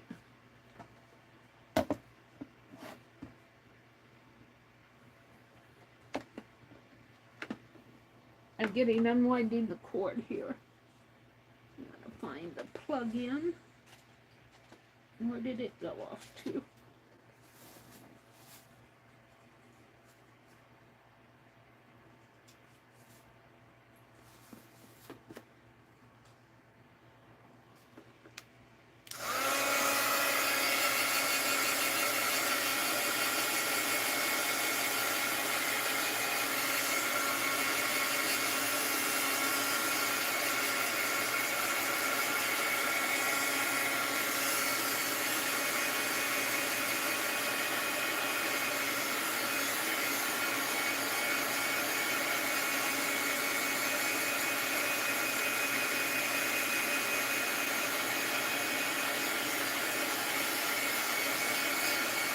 Heat gun alert!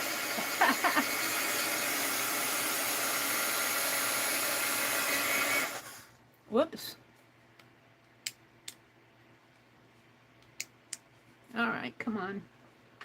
Did I pull it out of the plug in? Yeah, I did.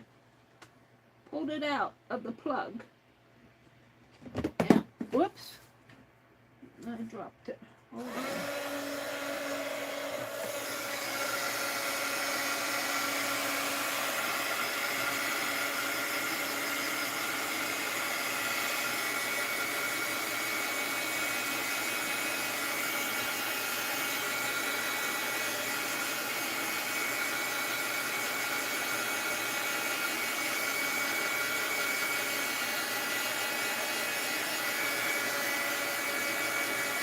Now, the one thing I didn't try, and maybe I will before we leave, maybe on the back of that dog, is that white Sharpie paint pen. I forgot about that. So maybe we'll do something quick with that Sharpie ink pen. That Sharpie creative marker. I didn't even think of using those. The white one.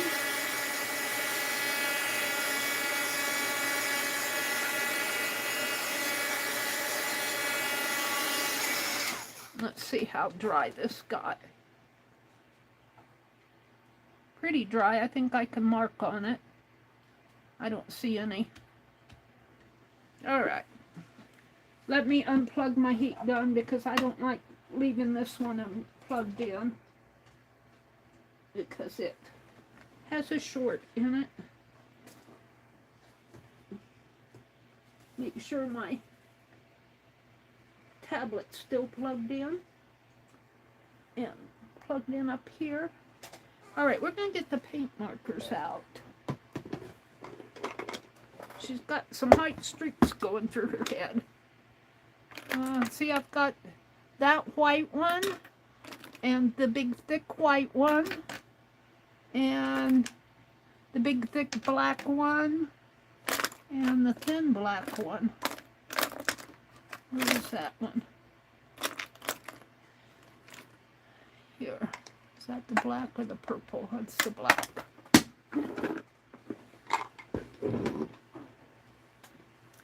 So let's start with the big, thick black one and get rid of these white streaks.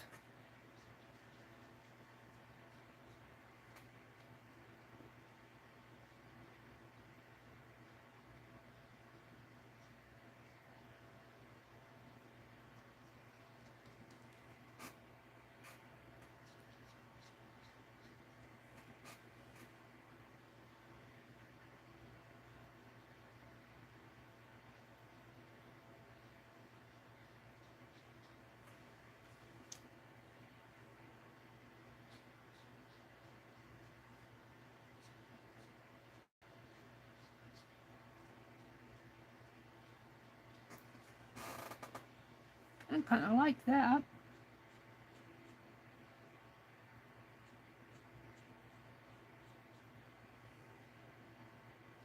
Now, let's get the, oh, let's fix this. And maybe her neckline a little better.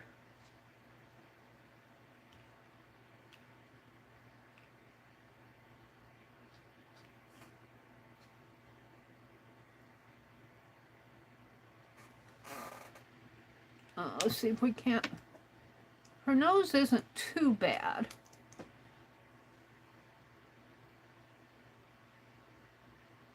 I don't want to mess it up, that's for sure.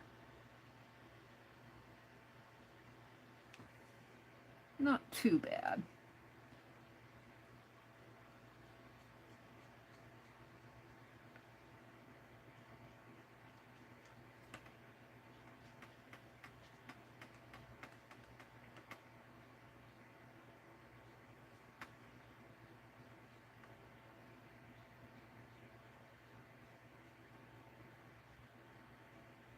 No, I'm kind of happy with her.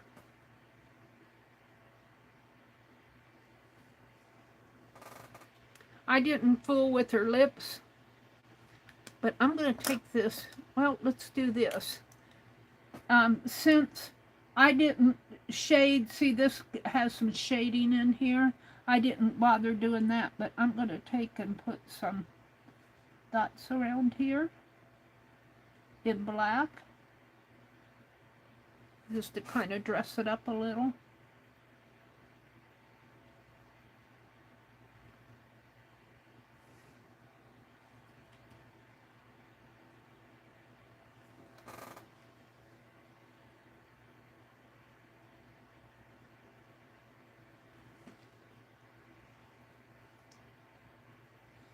Put my hands in something there.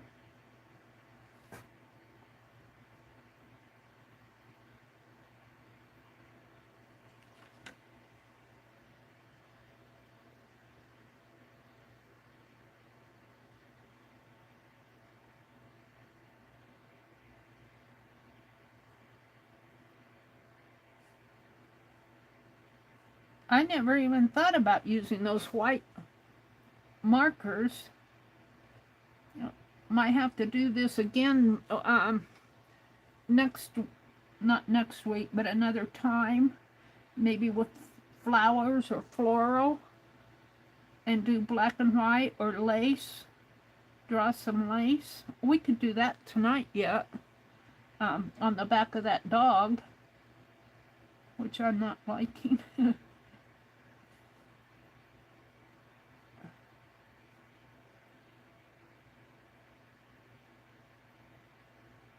I kind of like that. And then I'm going to take my white, and I'm going to give her a pearl necklace here. Where's my little white? I'm going to give her a pearl necklace.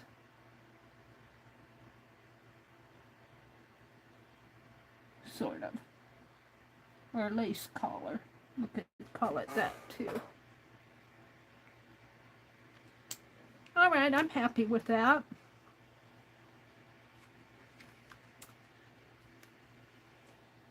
Got some paint on my phone.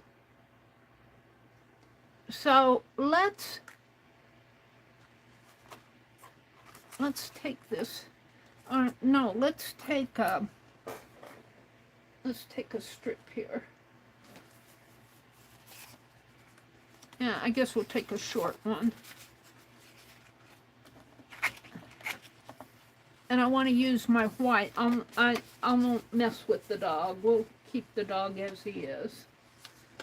But let's go back out to, where is this one? Was it the sampler or the piece? No. Which one was it? Bonnet. Oxen, page 3R? No. Hold on. It's 10 o'clock, but I want to do that lace piece.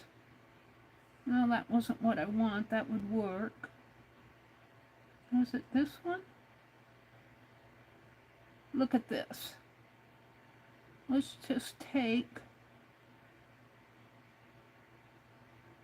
something not too complicated. This one here, or maybe even that one. This one. Or that one. Let's do this one. Not that one, this one here. And let's do that on here with my white marker. I think I'll start with the thick one. I want to shake them. You don't have to shake these. So I'm obviously not going to get a square. But let's start up here and just do a thick line.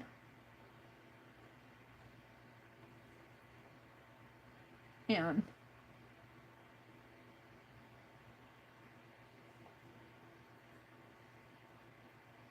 a thin line and a thick. They're kind of nubby. What I don't see happening with these is this one is not, they're not juicy like my fine liners are. Here, let me show you.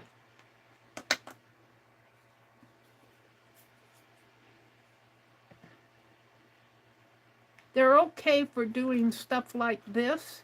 You know, I fixed her head and I put in those dots. But for doing stuff like this, you really want more stuff like this.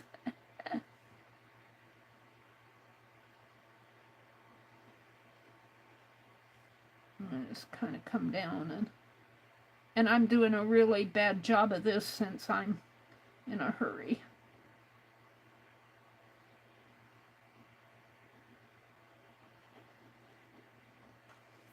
And let's put a bottom line in here.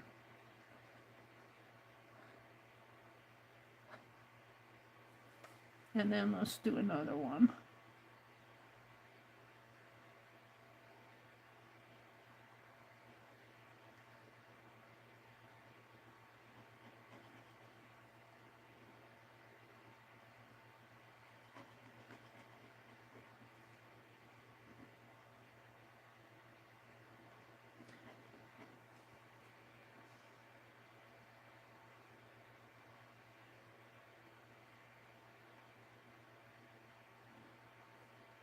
Yeah, I'm missing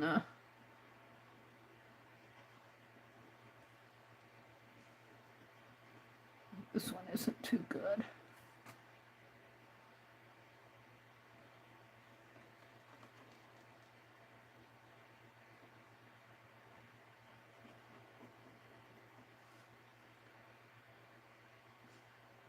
And on some of these, the lines get real thin.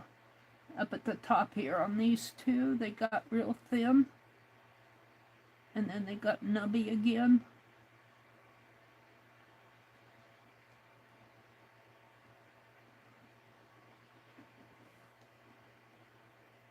And I'm doing this really fast. This is more of a doodly doodle than a drawing. And I'm just trying to fill this in. One more. Let's do one more here. Make this a little fatter.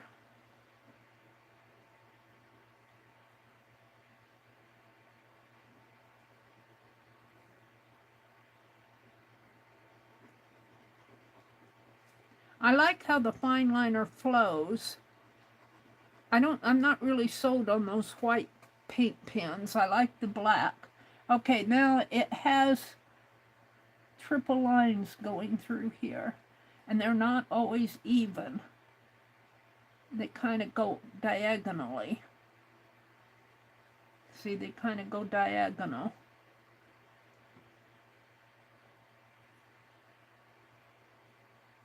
So I'm going to make them diagonal.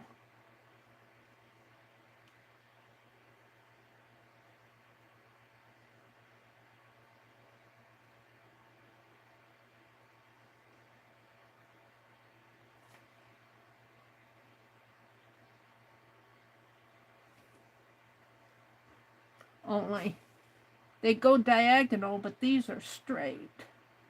So it's kind of stair steps is what.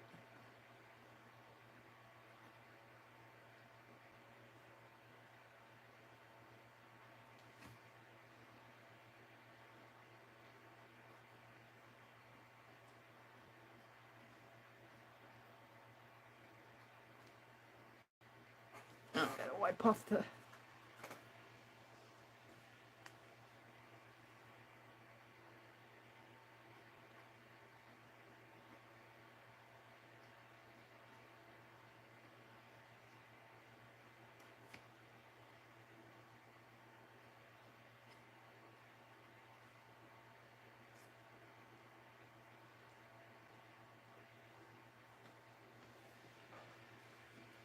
I think these should be more horizontal, but it's okay.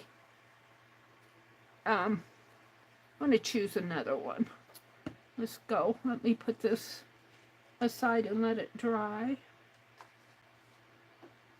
Let me go back here because there's something. Is it this one? No.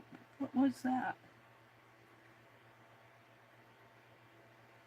I don't know what that was. Scare. I don't know. What was I? Page 3. Here. Isn't that cool? That's cool. I could see doing that on white with my black pen, but we'll come back to that. That is, I wanted some lace. Let's go back to the search link, and I'm going to search for lace. L-A-C-E. And, whoops, C-E. A-C-E. A-C-E. And I'm going to search, and I'm still in the public domain library. I want lace. Here's some lace. Oh, let's see.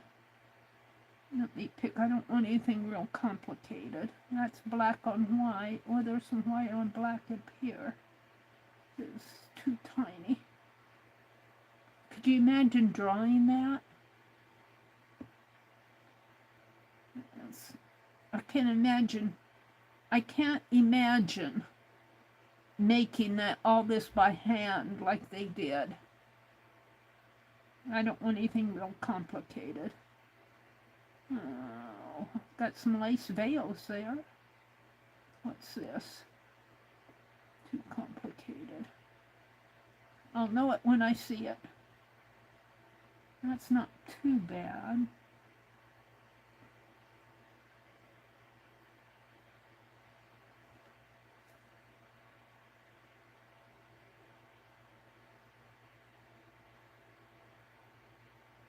That's beautiful. That's a Valentine. Get into some drawings here. It's a heart. That's pretty. Got Valentines.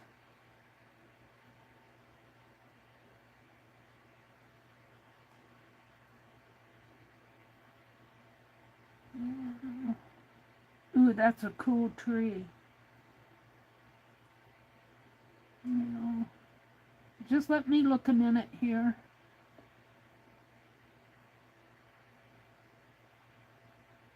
Some little pieces here.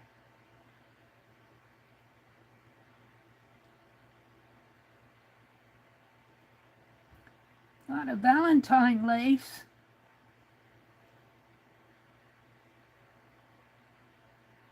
That's cool. Let's go to page. What happened to page 2?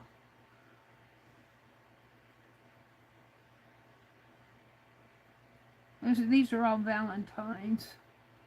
I'm not looking for Valentines. I'm looking for fabric. Here, something like this would be a lot easier to do.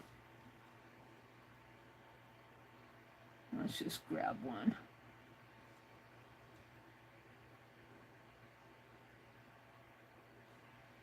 Oops, I lost it.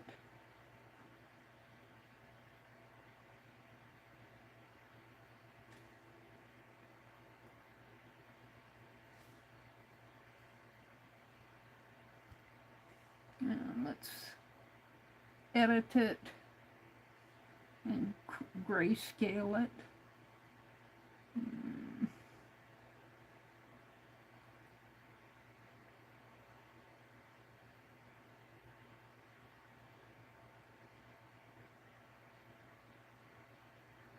Come on, one more.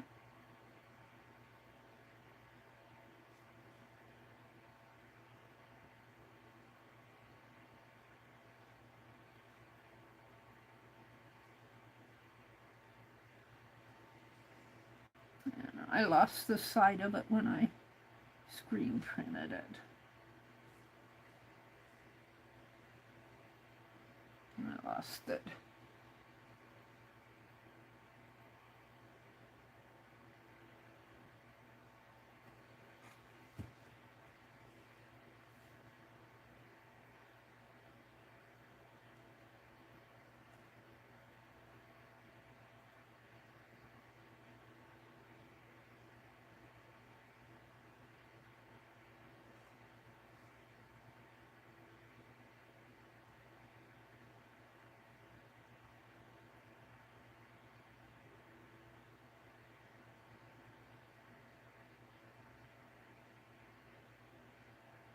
I'm going to the grayscale here. Well, that one classic will work too. Okay, now let's go back here.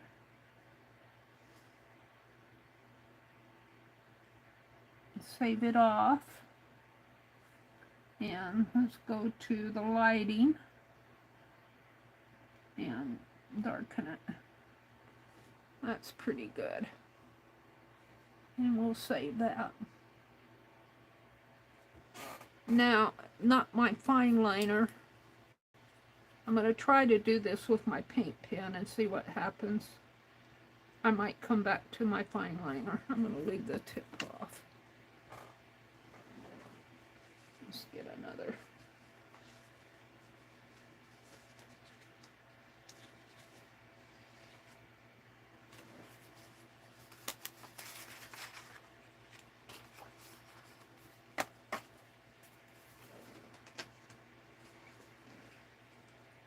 Let's try my paint pen again.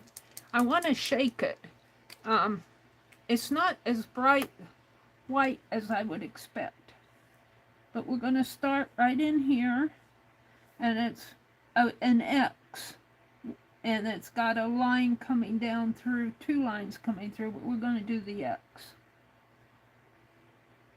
And I'm just going to make it white. I'm not going to try to put any of the thready threads in there. And it's got a line coming this way, coming up this way, and going down this way. And then these are joined like this. And these are joined,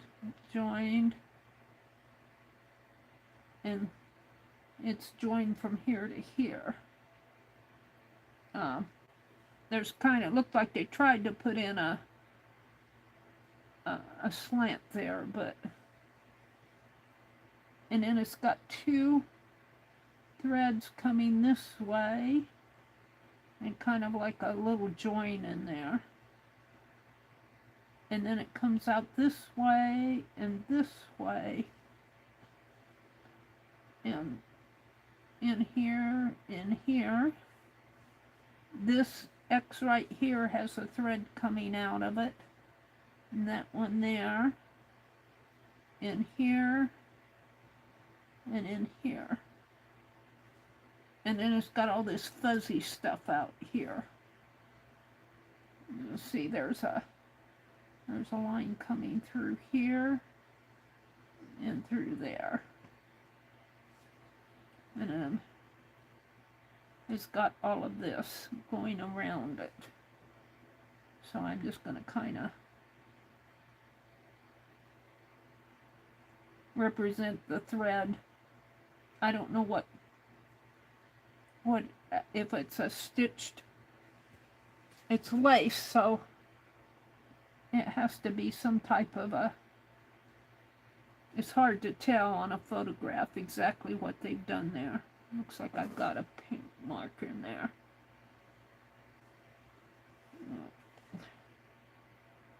Can't get it off.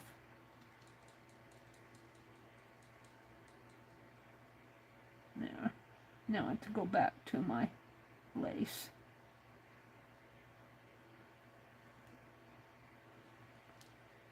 So let's put a thicker, kind of just representing lace. Coming down, comes down this way.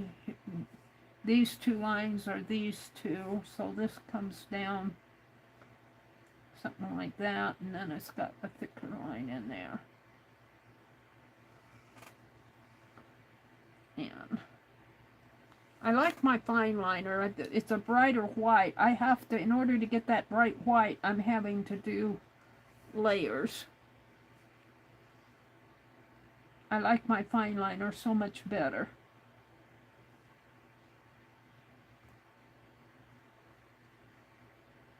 And then over here,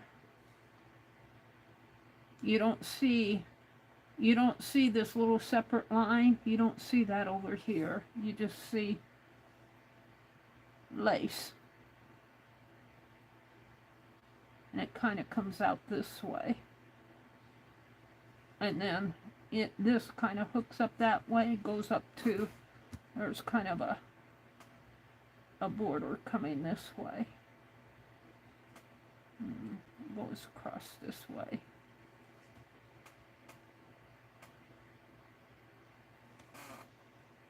And then down here, these two lines continue down. And looks like there's another X in there. However, whatever they're doing there with their thread. Kind of going like that. And then this line kind of comes like this again. And it goes around that X. Kind of makes a curve there. And a curve here, and then you start to see this squiggly line, and it fades into this one.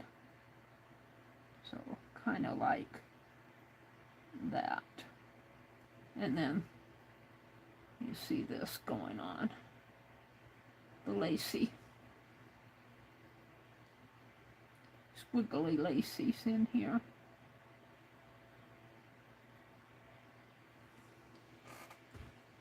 And then you have all these lines coming out this way. The threads come out that way. This line comes out that way and that way. And then in the center of the X, it comes out too, like that. I'm not going to go any further because it's really detailed. It falls into all of this area in there. What I am going to do, though, is take my fine liner. And let's see. Let's bring my fine liner. Let's bring it down this way. And let's just do. I like the fine liner. I like the fine liner a lot. It just, the paint is bright and white. See this? It goes on bright, but it kind of soaks in. It kind of soaks in to my paper, and I don't like that with the paint marker. And I notice my other inks do too. The paint has an acrylic base to it, and it sits on top. It doesn't soak into that paper. Let's do this. We'll just do one down in here. Kind of comes down into a shape.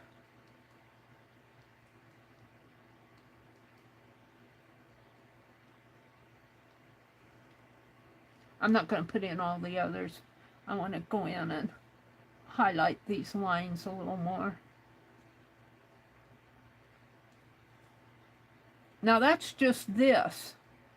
It's really fun to draw lace. You can really get lost in it on a big sheet of paper. That's just this little area right in there.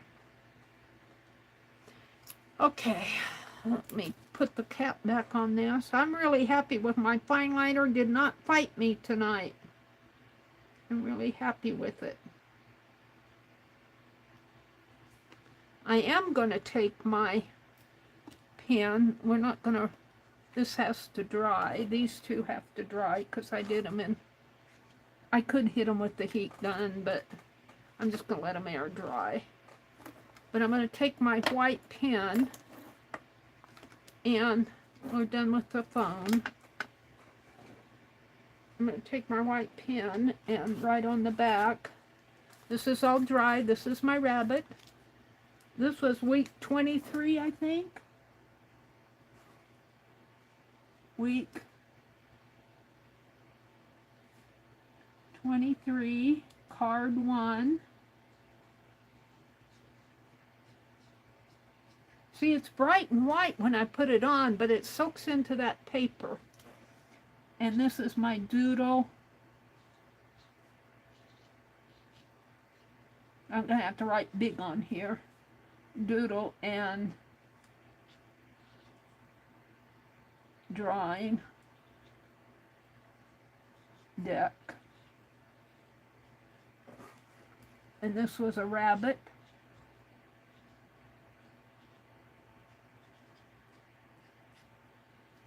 And I'm just going to put met because I can't get any, all that other stuff. I'll put away on there. And this is 8/4/24. And I'll sign it here.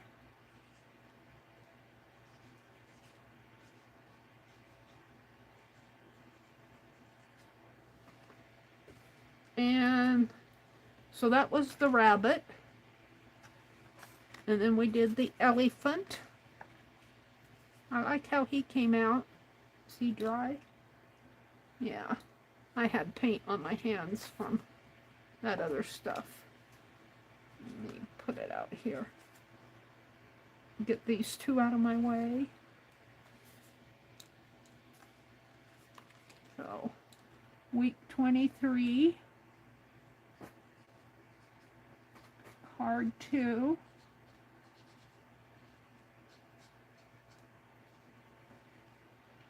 Doodle and drawing deck.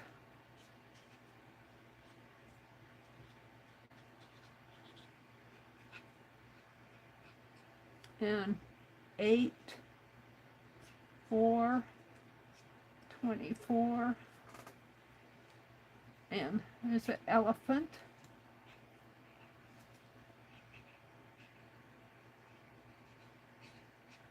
And met open access. I just don't like how that paint soaks into the paper. Their paint could be a little bit thinner.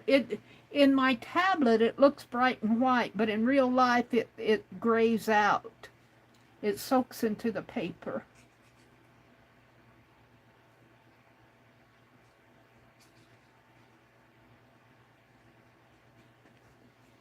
Alright, so we did the rabbit and the elephant. And then we did the dragon, I think, next. Might have done the dragon second, but this is going to be card 3. Got a little white up there. So, week 23 was the card number 3, 8/4/24, doodle, and drawing deck. Met open access dragon. And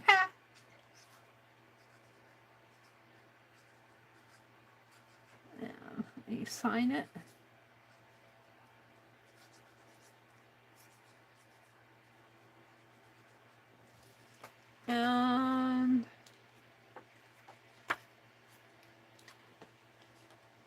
did the goat.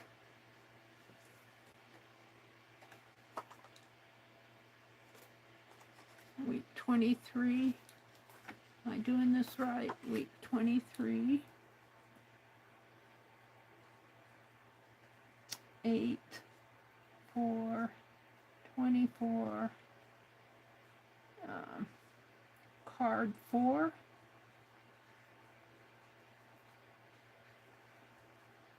Doodle. And drawing. Deck.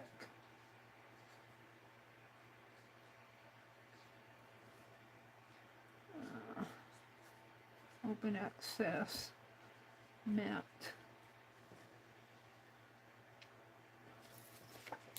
Goat. I forgot what I was doing. The goat. And then I'll sign it. And on my others, I would probably put, you know, animal and woodcut or something like that. But, and then we did the dog, which is a horrible looking dog. Week 23, card 5, 8, 4, 24,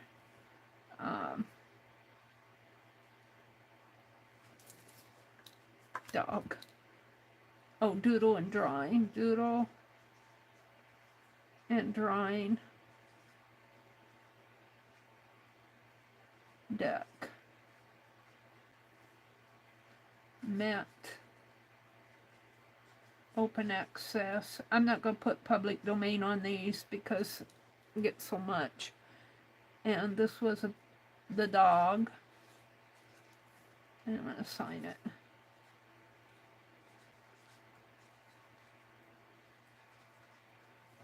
And then one more was the silhouette. This one turned out better than I thought. Still a little damp, but I think I can write on it. Week 23, we're going to call it card 6. Card 6, 8, 4, 24, doodle, and drawing. Deck. Mat. Open access. And silhouette.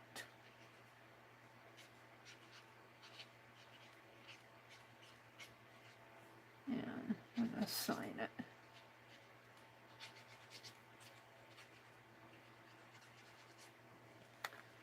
Now, the only ones I haven't signed are the lace because they're wet. My lace pieces, because I put fine liner, and this will take a time. I could hit them with the heat gun, get the top layer, but we did two kind of laces just plain. So those were fun to do. I could do more examples of lace. So we got the goat, the lady, poor dog, the dragon, the elephant, and the rabbit. That was fun to do tonight. And of course it's 10:30. I'm a half hour over time. But we opened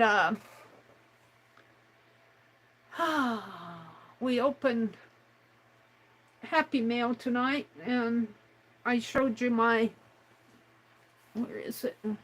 My piece here, my stitched piece. We put this little twinchy and we used the rusty safety pin. Doesn't look like it's gone all the way in there. There. And that from Jacqueline. And this was Wonky Squares. This is from Wonky Wednesday. I'm still working on my shisha piece. So let me come out. Let's see, for my thumbnail, I think I'll do the rabbit I'll leave these all out and let them dry. I think I'll do the rabbit and the elephant for my thumbnail. I could maybe squeeze the silhouette in. I don't know if she'll fit on there, but if she doesn't, I can clip her off.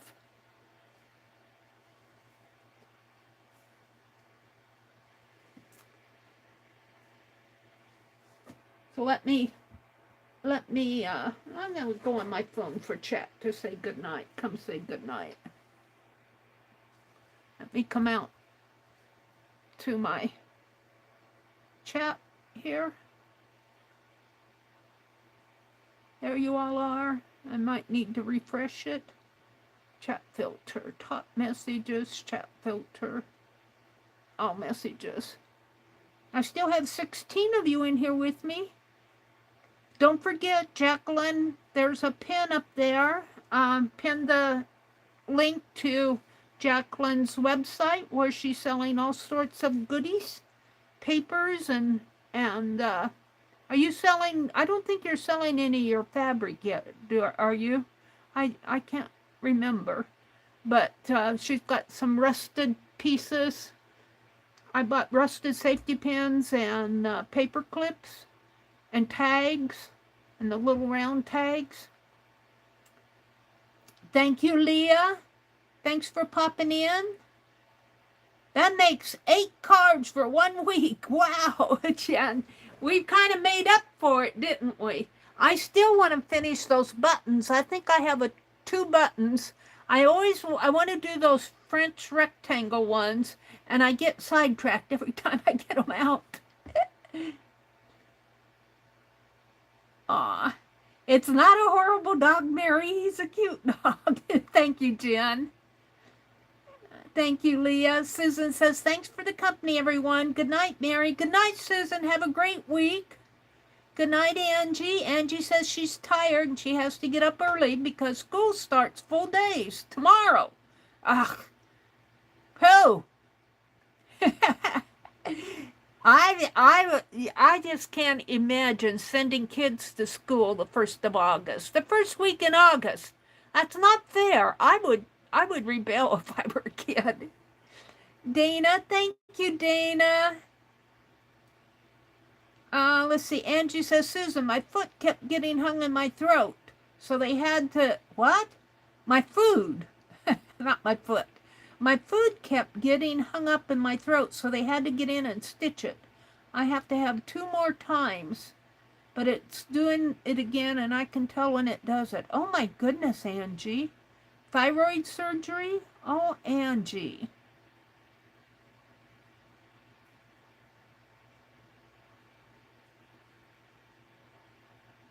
Thank you, Leah. She says, I love to watch you draw.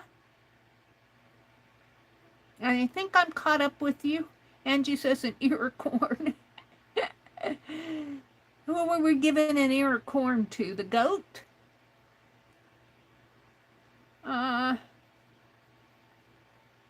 Susan says she's laying down and typing. It's because it's hard to type. All right, everybody. I want to thank you for sticking with me. Have a great week. Don't forget, tomorrow is Monday. And Monday is always a big streaming day. Becky is scheduled to come on at 6:30. She will post if she doesn't come on. But I think she's been doing pretty good. But she's just kind of getting over things. So, getting over some illness. So, but if she comes on, she'll come on at 6:30 Eastern. Dee Dee Willingham at 8:30 Eastern. Stacy Catitude at 10 Eastern. I'm looking at my chat here. Janet M. Young comes on at, Janet Nash comes on at 9 Eastern. Janet M. Young, I think, is 2 Central.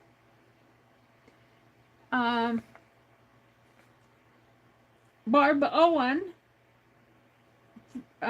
Mondays at 6 Central. Art Junkie I think she comes on during the day sometime on Monday too, but I don't have her on here on Mondays. 8 p.m. she does, my last note here was crochet from the lounge chair, Art Junkie. And I think I covered everybody. Oh no, Dana, Monday at 6:30 p.m. So Mondays are big streaming days. So if you're bored, go catch one of those streams. So I'm going to say good night to everybody. Have a great week. And I am planning on streaming on Tuesday morning. I like to do my slow stitching, but if I don't, I'm still on my impromptu schedule until Labor Day. If I don't stream, I will post and let you know. But if I stream on Tuesday morning, it will be at 6 a.m. So good night, everybody. Have a great week.